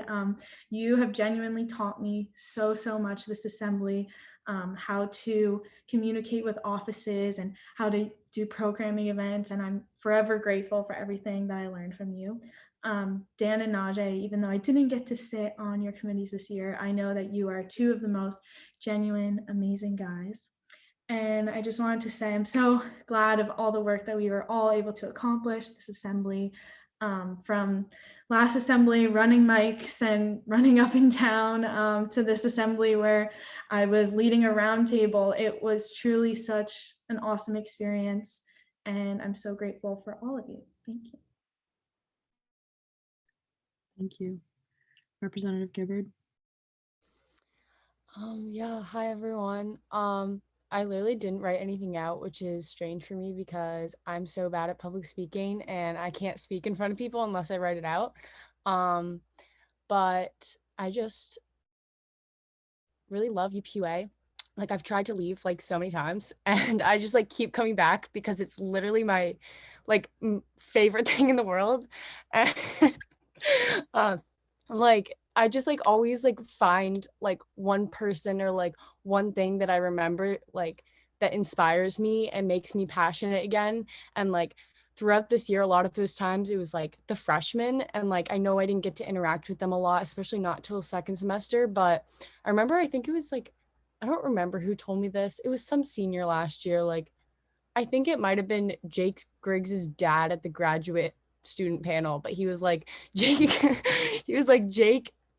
stays in UPUA because of the freshmen who bring like energy and life and like excitement, and just a reminder that like we're not here for the drama and politics and like for all that. Like we're here to better student lives, and like because we're so passionate, people like get stressed and like get like we argue, but like that's because we're trying to do what's best and come to like the best decision possible.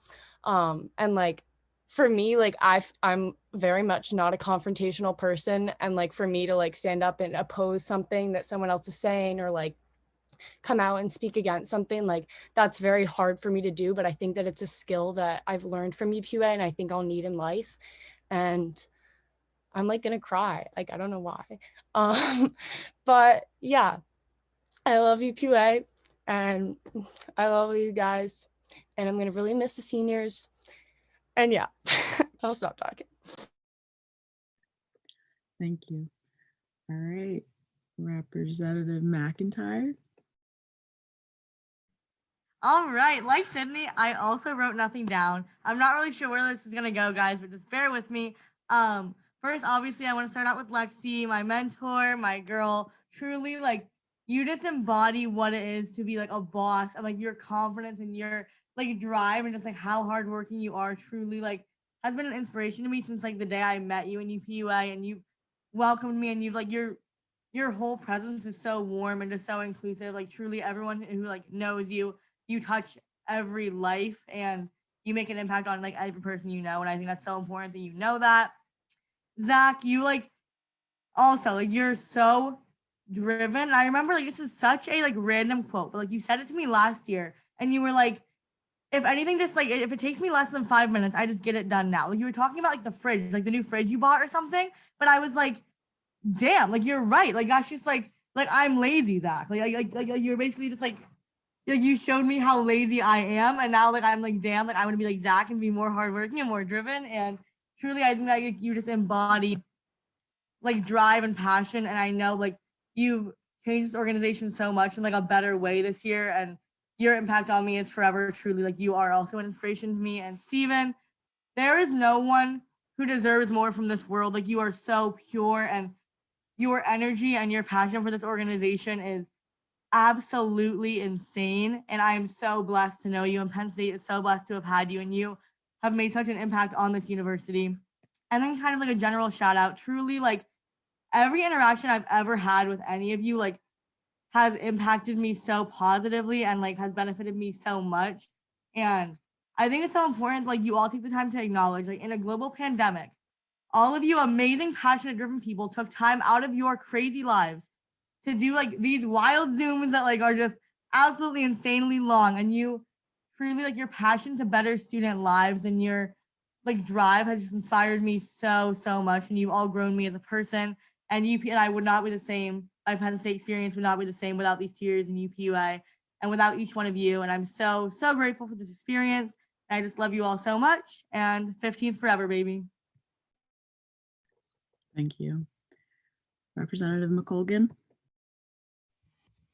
Hi, everybody. I guess of the senior class, I'm kind of the awkward little brother. I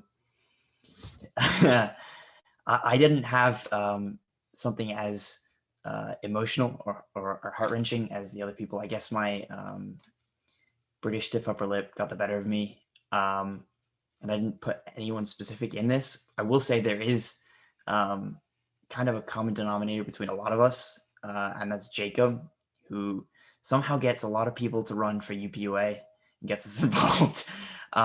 So I will shout out him. But yeah, so I just want to say I was blown away how quickly this year went by. You know, as some of you guys know, this is like my second year here, but you know, I'm graduating in 2.5 years. So this is kind of my last month and a half here at Penn State. When I decided to run, I didn't know it would pan out like the way it did. But through COVID, we did a lot, and I'm proud of all the work that we got done to advocate for students.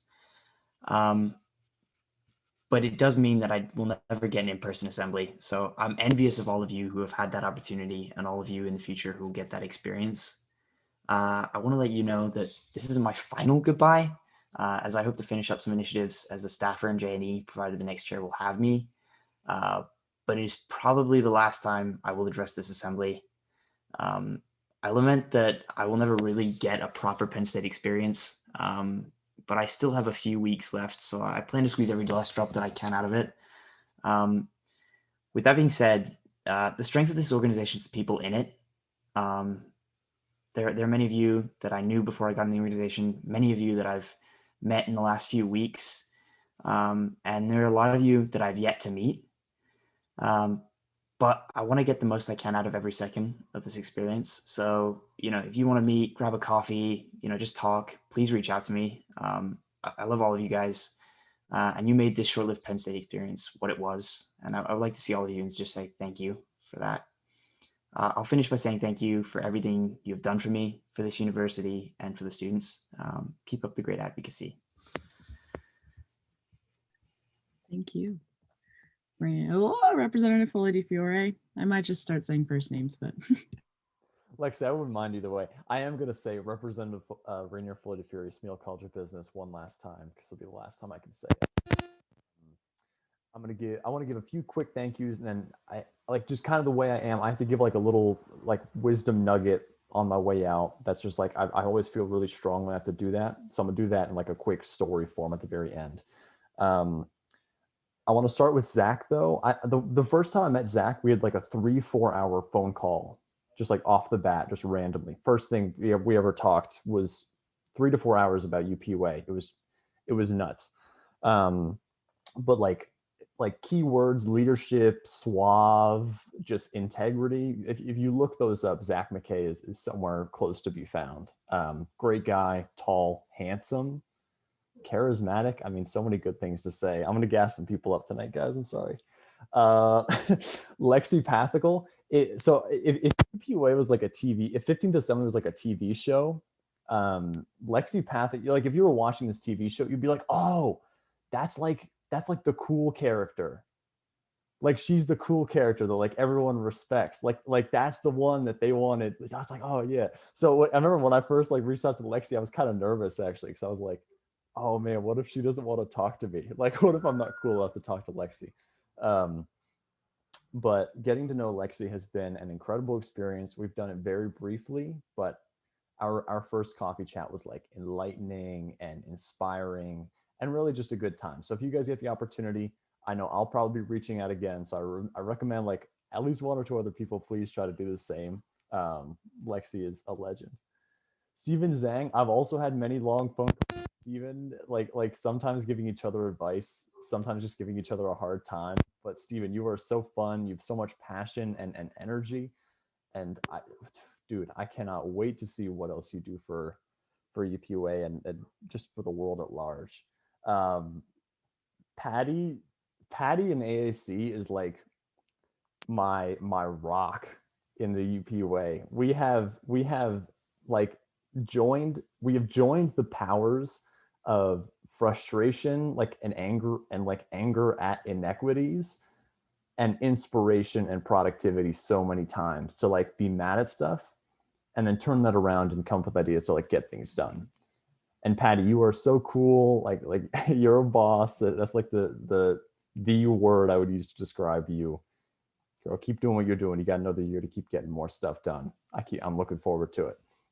And then finally, my little wisdom nugget and my final shout out. I remember the people that bring me to where I get to. So I'm going to finish with Adeline, and I owe Adeline a special accolade because she's the reason, not Jacob. I didn't know Jacob until very recently, but Adeline's the reason that I'm actually here. And a big part of my time at Penn State, and I'm a senior now, so I'll be G-wording very soon. But a big part of my time at Penn State has been getting to understand the very small interactions and conversations, relationships that will grow and develop and bring you opportunities in ways like you'll never expect. It's so hard to predict these things, but just always be on the lookout for little changes, little opportunities, new things. I got to know Adeline very briefly through a cafe we worked at. I was technically a manager and she kind of worked under me, but that's immaterial.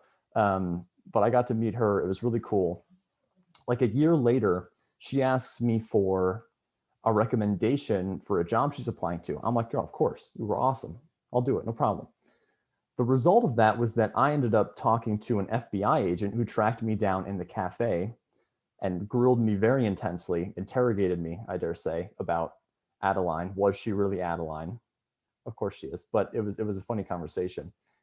And then a little while later, about a year later, a very just spur of the moment random conversation. We're both in line at this cafe and Adeline is in front of me. She just, in that moment, just turns around and is like, hey, do you want to run for UPUA? And I was like, oh, well, this is out of the blue, but let's talk more about it. And that is like the culmination of this like random interaction in a cafe where we just happen to work together. And like now 2 years later, she's pulling me into this incredible organization, showing me opportunities I never knew that I would have like had the chance to do. So that being said, look for those small ones. Just, you never know where they're going to come from, but when they show themselves to you, just jump out in full force and you'll never be disappointed. So thank you so much, 15th. Have a good rest of your year. Thank you. All right, Amy. Hello, sorry. Pulling up, I just wrote a little bit of a note. Oh my God, wait, let me start. Okay, starting over. Okay, Amy Gary, College of Education. Okay, I haven't said that many times this year, so I thought it'd be fun. Last one, super good time. Okay, I'm an emotional person, so I'm gonna try not to cry. I wanna thank UPA for you. Nope, too late. I want to thank UPUA for giving me my forever. Oh my God, this is so embarrassing. For giving me my forever friends and for giving me a space to learn and grow. I truly cannot imagine where I would be without 2 a.m.s in the office and hundreds of Starbucks trips together. I also want to give one shout out to my mentor and my chair, Sarah. Thank you for being the person I look up to and the person I can call at any time and know you'll answer. I love you forever and you'll always be my mentor. That's it, because otherwise it's going to get really bad. Anyways, I love you all. Hags. Not the hags. All right, Megan. Hi, everyone. Well, the day has finally come. The 15th Assembly is officially coming to a close, but I just want to say like a really quick word. Just big shout out to everyone that is a part of this. This was a groundbreaking, like historical year, and you were all a part of the change that was created this year, despite any obstacles thrown in our way. So big shout out to all of you. You're incredible student advocates, and this assembly will go down in history as one of the greatest. Big shout out to Zach and Lexi, a dream team, some would say. You both are very inspirational, hardworking people, and our university couldn't have asked for better leaders this year throughout the challenges that we've faced. So big shout out to you and all of steering. I don't know how you all do what you do, but you do it. And not only do you do it, you kick ass when you do it. So big shout out to you. You're incredible. I have to say, like, big shout out to the 14th Assembly Freshman Council. I wouldn't be here without you. And I'm glad to have met my forever friends, like Amy said. Just running through the quick list. Some of them are no longer with us. They're still here, just not in the Zoom room. But Dan, Najee, Tony, Maddie, Sydney, Kara, Amy, Arthi, and Sam. We made it, baby. From that first day in Freshman Council, running the mics when they took us into that crazy room and they said, oh, you're gonna have a quick meeting. And then it turned out to be like a 5-hour long meeting with people like yelling and stuff. Like, didn't see that one coming. So like, very much shout out to you throughout all the mic running and the Starbucks runs. Wouldn't have rather done it with any other group of people. And although I am no longer going to be a part of UPUA, I have witnessed such passion throughout all of you. And I'm going to carry that into whatever I decide to do during my time at Penn State and during the rest of my life. So you all inspire me, and keep doing what you're doing because you're incredible people. Thank you, everyone. Thank you. All right, Representative Bose.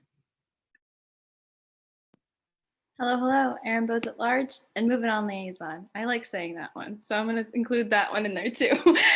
But I really just want everyone to take a second to think of everything that you've been able to do this year, whether you joined last month, whether this has been part of your entire Penn State journey. you've really been able to touch a student, even though you might not know that you've been able to touch a student. I know you've all touched my lives as well.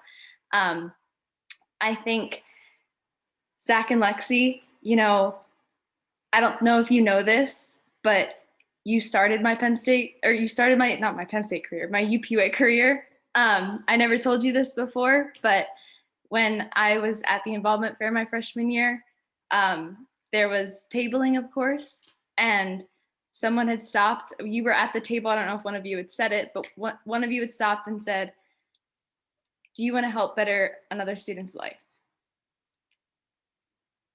I'm not going to get emotional. You both were there though. So I know that we've had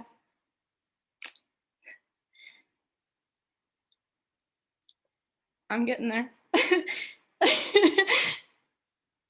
I know that we've had our ups and downs, especially this past year, but at the end of the day, no matter if we disagree procedurally or, you know, we get caught up in the bureaucracy of this wonderful organization that we hold so close to our hearts, you know, at the end of the day, we hold that same common passion. So thank you for the passion that you guys show, and also for allowing me to explore.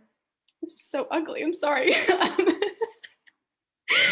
For allowing me to explore my passion as well. So I know that you're gonna go on to do great things, and I hope that I can continue to call you my friends and continue to always reach out to you as well.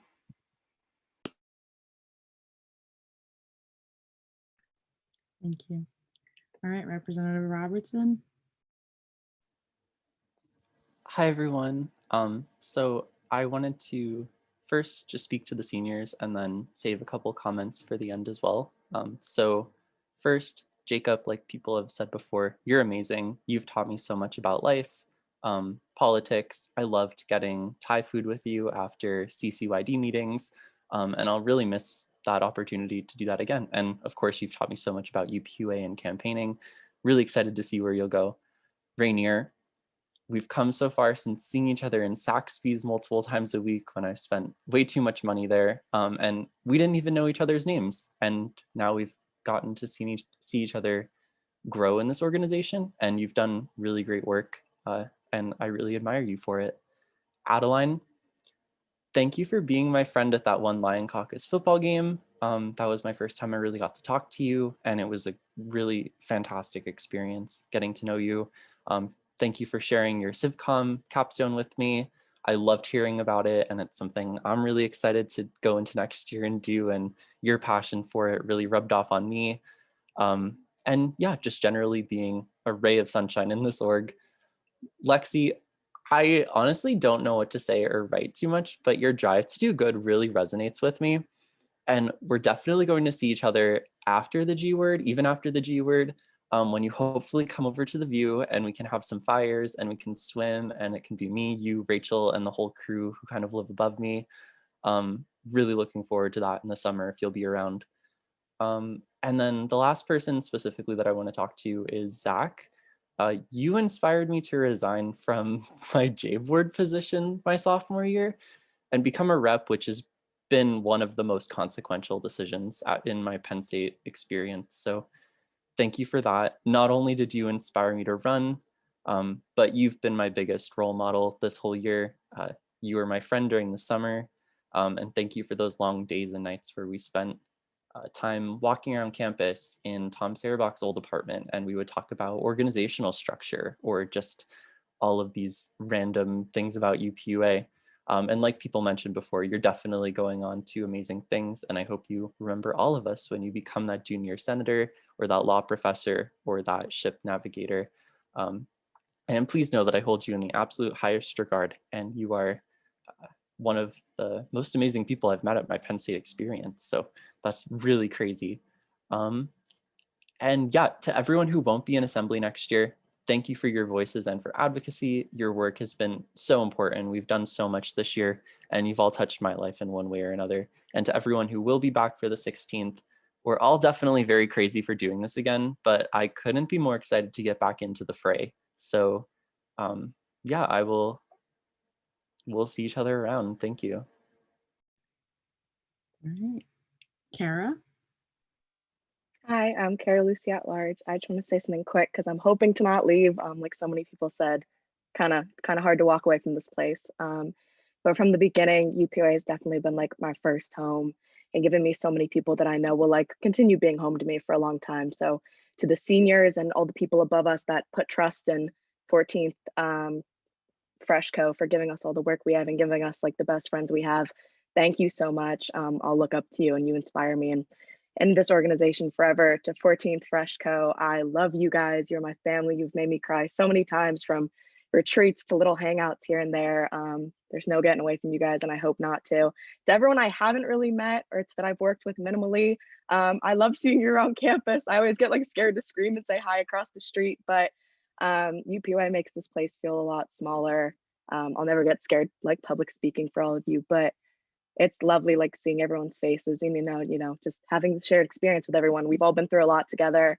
And if you ever see me, say hi. Again, I'd love to get coffee with everyone. I'm a sophomore, so I'm not going anywhere, but thank you everyone so much, to the people that brought me into this org and keep me in this org. You're all wonderful, and thank you for having such a big part of my Penn State. Thank you. I'll go to City.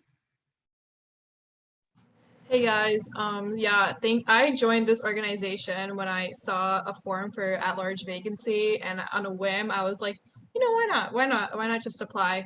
And I didn't actually think I'd get picked at all, and from that, like, I don't regret filling out that form at all.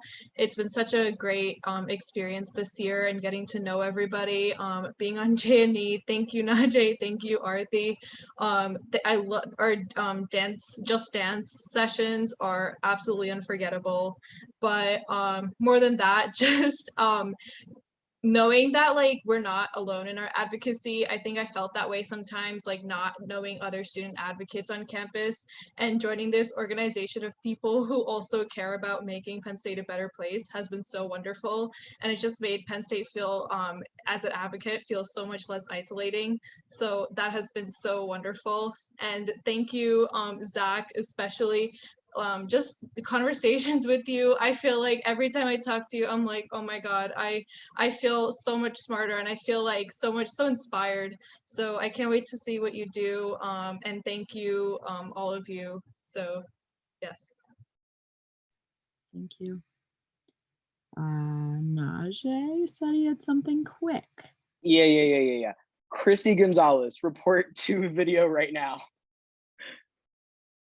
Chrissy, thank you so much for putting up with our antics this year. I have harassed you a multitude of times, a plethora of times, and everyone is so appreciative of you getting actually out the word of UPUA and just sticking through with us, despite all the hardships that were faced this year. You, in the chat, Chrissy, hashtag Chrissy, go off. Our social media queen, putting everything together. I'm going to miss you so much. Thank you for everything. On the side too, just a quick shout out to James Engel and Ryan. You all are still here, which is really showing something right now. You stayed for hours every Wednesday this semester. So literally go up. Thank you for reporting and getting this out to the student body, because there are students that read it. I know that for a fact, and that's how they learn about everything that we do. We're so appreciative, and nothing would be what it is without you in terms of our advocacy. Chrissy, I'm gonna miss you so much. I love you. Have a great future. Thank you, Ryan and James. Wherever your futures take you. Thank you. Goodbye. All right. And we have the final word from our lovely 15th Assembly President, President McKay. Hey everyone. Hard to believe we are here. I have some obligatory remarks for members of the steering committee here, and I know some cabinet members are here. I'd like to offer those first. Sarah, I want to first just thank you so much for your tireless dedication to both the UPUA and to your team on facilities. Your drive to make sure that we check every box in our work leaves me feeling really confident that the student body and that the next UPUA administration is in good and steady hands. Adeline, I can remember the first time getting to know you, like really know you, really know you at what must have been the first meeting of the McKinney-Griggs campaign, in which you responded to, can everyone go around the room and like introduce themselves? And instead of just standing up at your chair, you jumped up on a table, and then you were like, "Hey, I'm Adeline. I said, I'm Adeline, and I am so ready to get you hyped up." And I felt so hyped up and connected in that moment. And that enthusiasm is something that I think I've really known you to carry throughout your entire time here. I'm really grateful for your friendship, for your honesty, and for our coffee catch-ups, which, especially those which take place at the Pittsburgh Point and pre-Revolutionary War museums. Let's be sure to do that again sometime very soon, because that was a lot of fun. Dan, I said some of this earlier, but I want to say it again. I can't tell you how appreciative I am that you stepped up to the plate. This was not an easy year to take the job of chair in the middle of things. And I know things have been kind of difficult. They were even talked about tonight. Communication has been kind of tricky at times between exec and gov affairs. But I am just so appreciative that you were willing to work with us through all that. And I am so confident that those things can be ironed out with your help. And ultimately, you know, the future is in better hands, both the UPUA and frankly, this world, because we all know we'll see a President Risser someday. Najee, talk about an inspiration. Your tenacity for change and commitment to advocating with others, not over others, has always taken me, really taken my breath away. It's taken you really far and will continue to take you so incredibly far. I am both humbled and proud to be your friend. And I wish you the absolute best of luck with everything that you have ahead of you. I hear it's going to be a lot. The UPUA and the student body are truly better off because of you and all of the hard work that you and your team put in this year. Patty, we've traveled the world together. We've knocked doors together. We have, in so many ways, I'd like to think, make the world a better place together. Your inspiration has never gone unnoticed. I think by really anybody in this room, and certainly by me. I don't know. I think it was said earlier, like when you look up a word, you'd see my face. To be honest with you, I think when you look up leadership, when you look up service and dedication, your face is going to come up, because those are exactly what I think of when it comes to you and your work in academic affairs. Man, alternative grading, you helped everybody you helped everybody so many times this year. It's incredible, seriously. Oh my God. Jordan, thanks for crushing things. Like, again, people just stepping up to the plate at moment's notice.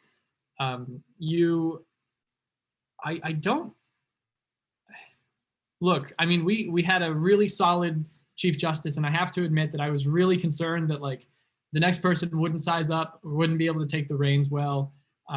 You did all of those things and then some, and are continuing to make strides in this organization. I know that, you know, just even seeing your willingness to think outside the box with things like town halls this year, helping get students connected with their incoming representatives, that's huge. I don't know, like these ideas, they're incredible. You got to keep this up. Thank you for everything and helping us run our first hearing ever too. It was a pleasure to be a part of that one. Thank you, Representative Liscalzo. Jacob, you are the man. Thanks for always helping me see the bigger picture of really anything that we're dealing with. Thanks for the invites to Sheets when sometimes it wouldn't feel like those invites would be given other times. And thanks for always being so willing to be silly and ultimately have fun. I sometimes forget to do that, but you know, you've always really helped me recognize when that's important, and I really appreciate it. You're my best friend, and I mean that. And I'm really excited for a trip to Pittsburgh, along with some other UPUAers from the Pittsburgh area to see some solid baseball games by our Bucks. If anyone sees anyone doing something crazy, like, I don't know, fighting with lightsabers on Old Main steps or something like that, just know it's probably these two washed up UPUAers. If anybody wants to join, let me know. I see that there are some cabinet members on. Aphrodite, I feel like we're family at this point. I feel like in some ways I don't know, when you talk about your mom, it's like in some ways I'm thinking about my mom, and that sounds weird, but like it's so true. I mean, I feel like we've really gotten to know each other in ways that I didn't think would be possible. You've always been one of my closest friends and confidants. Your willingness to take charge of some of the just stupidest ideas that I've had this year and make them something real and tangible has been just so appreciated. I don't think anything really would have happened this year. Nobody would have known what we were doing if it weren't for you this year. And I'm so glad that you stayed with us this year. Thank you for giving it another run when you totally didn't have to. All right then. Kathy, I want to thank you for doing quite a lot.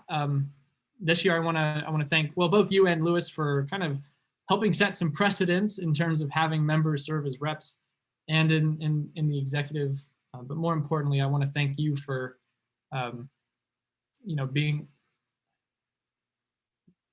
genuinely like being my friend. As the cabinet is a new entity, it's kind of a different scenario than steering. You're not really, you're not elected to the roles, so it's not usually a mixed bag. You pretty much know who you're going to work with. But when I saw that Kathy was interested in helping our administration this year, I knew that she wouldn't just be helping as a professional, but that she'd always be there as a friend. And I'm really glad to have spent that time across the world with you too. If you ever get a chance to go on a free trip to anywhere, go on it. You might meet people like Kathy, and that can make all the difference. Lewis, I don't think there's anybody else who could have done Sora better than you did this year. Sometimes I don't even know, like, I don't need to worry about Sora because I think you have just always had things under control. It's still kind of like just really amorphous to me. I have no idea really what it is, like how it works. I know that it helps people and that students are impacted by it in significant ways. But your leadership has always been such that, I've always felt confident with you at the helm, and I really appreciate everything that you've done. I look up to you in a lot of ways, and I hope that you know that. Nikhil, I remember Nikhil reached out to me and Rachel this past summer to kind of talk about the UPUA records and just ask, like, hey, I'm just really interested in records. Can you tell me how our, like, what's the sitch? And we took a call and went over kind of everything going on. And it was just so refreshing to have this guy just be like, hey, yeah, I just really like helping. I really, want to get involved, and I'm super excited for this opportunity. So when I saw that you had applied, I knew that, you'd be the best one for the job. And ultimately you've proven that day in and day out. I've said this again and again, but I think Nikhil's taught me more about leadership and in building a strong team than I could have, than I ever thought I would have learned from this organization. His members are incredible. If you ever have the opportunity or interest, as I know some of us have, to literally just scan records all day. It can be really fun. Trust me, you can come across some really exciting things. Get in touch because this team is always willing to have a little pizza party and do some of that stuff. Aaron, I want to address what you said. I'm really glad that that you shared that. I didn't know that either, but I'm really glad that you answered the call to help students.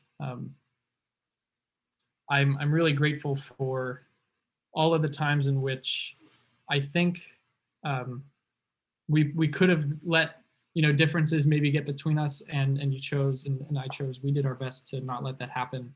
I think it's really half the puzzle in showing how people can want the same things and just have different ways about going about doing it. But at the end of the day, wanting to better people's lives, there's no more noble cause. And I'm really appreciative of all of your hard work and really taking things off the ground from where they were last year. And you're awesome. You're awesome. I wish you the absolute best of luck. Barry, I want to thank you for your mentorship, for your friendship, and for just staying up with us all night long. I won't keep you much longer. I'm realizing that my watch is upside down. That's what kind of day it is today. So you can imagine how light. I thought I just kept you here. You're the man, you know, and I hope that future presidents and vice presidents and really any member of the organization who has the time and want to get to know somebody who understands the university and the organization and just people in some of the best ways possible. You reach out to Barry because he is he's that kind of guy. You've never judged, you've never given bad advice, and that's probably because you know, sometimes the advice can be something as simple as, you know, like, what do you think? And just putting that ball in your court can make all the difference.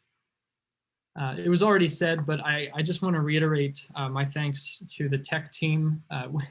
When we first started doing these virtual virtual meetings, we had to figure out a way to communicate things like, hey, is the meeting recording? Hey, is, you know, are we, do we have the waiting room enabled? Stuff like that. And so those members, you should get a plaque or something like that. We've got Chrissy Gonzalez tweeting out here every single night, incredible stuff. We have Lexi, we have Aphrodite, Stephen, Nikhil, Jordan. I mean, like, that's the A team right there. You guys, you made it happen. This wouldn't have been possible without you. We should have probably made like another role in the UPUA just for you guys to be part of the tech team. I want to thank the journalists too. Ryan, James, I want to thank Phoebe, and I want to thank really every member who in one way or another has given their time and energy to the UPUA. You know, every single one of you have proven that you care about letting students know what's going on. And you've very frankly written very, very kind things about us. I understand that past administrations and assemblies haven't been so lucky. So I'm grateful that we never worried so much about getting in bad water with you. You've always, I mean, you're fantastic. I'm looking forward to reading some of your work in the New York Times and in the Post, and all of the other amazing things that I know you'll do, childhood education, et cetera, et cetera. Thank you for always dedicating that time to us. To the seniors, I want to just address the resilience and an example that you've not only displayed this past year, but which I think in one way or another you'll have recognized within a few years' time, you have embodied for the rest of your lives. This isn't an easy year. Some of us have gone through tremendous loss. Others have, I mean, in so many different ways. I think loss is one of the best ways to describe this past year. But seeing how dedicated you are within the organization to making the experience better for the next group and for the next class and for the next assembly has always driven me to want to continue doing the same and leave things better than you found them.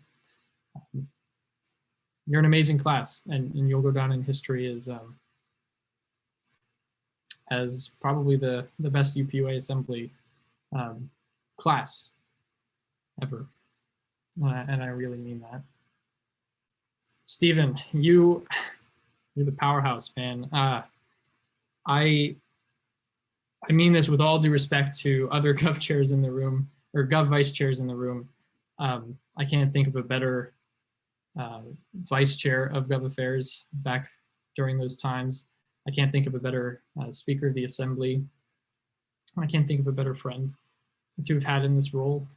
Thanks for always hearing me out and for always trying to find the good in people, for always trying to find the middle ground and the compromise.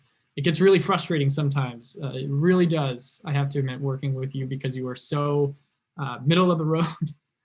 And sometimes it just, it helps me put things into perspective that, you know, at the end of the day, you are one of the most level-headed people here in the Zoom call. And for that reason, all the frustration wipes away. I mean, you are, I love you, man. And, you know, I look forward to seeing everything that you continue to do too. Lexi,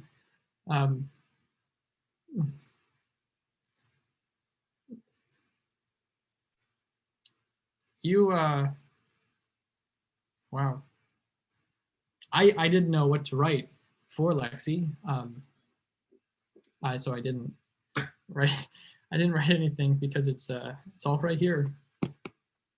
Lexi, you've changed my UPUA experience. You've changed my life in so many different ways.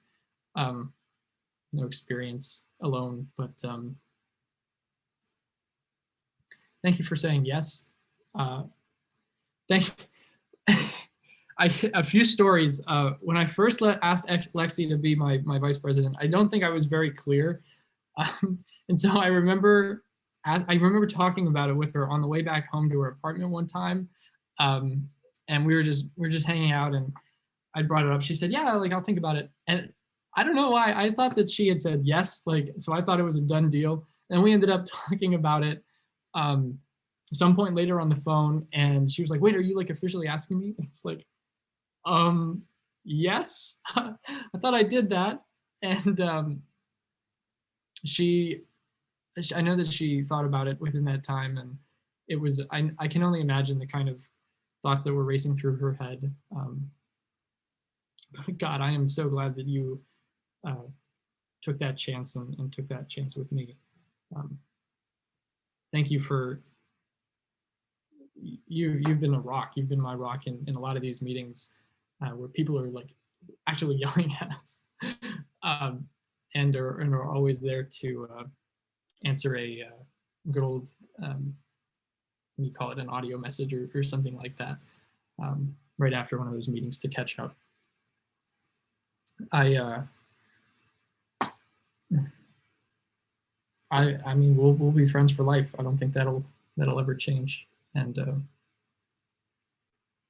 I'm really gonna miss you. Frankly, I'm gonna miss everyone.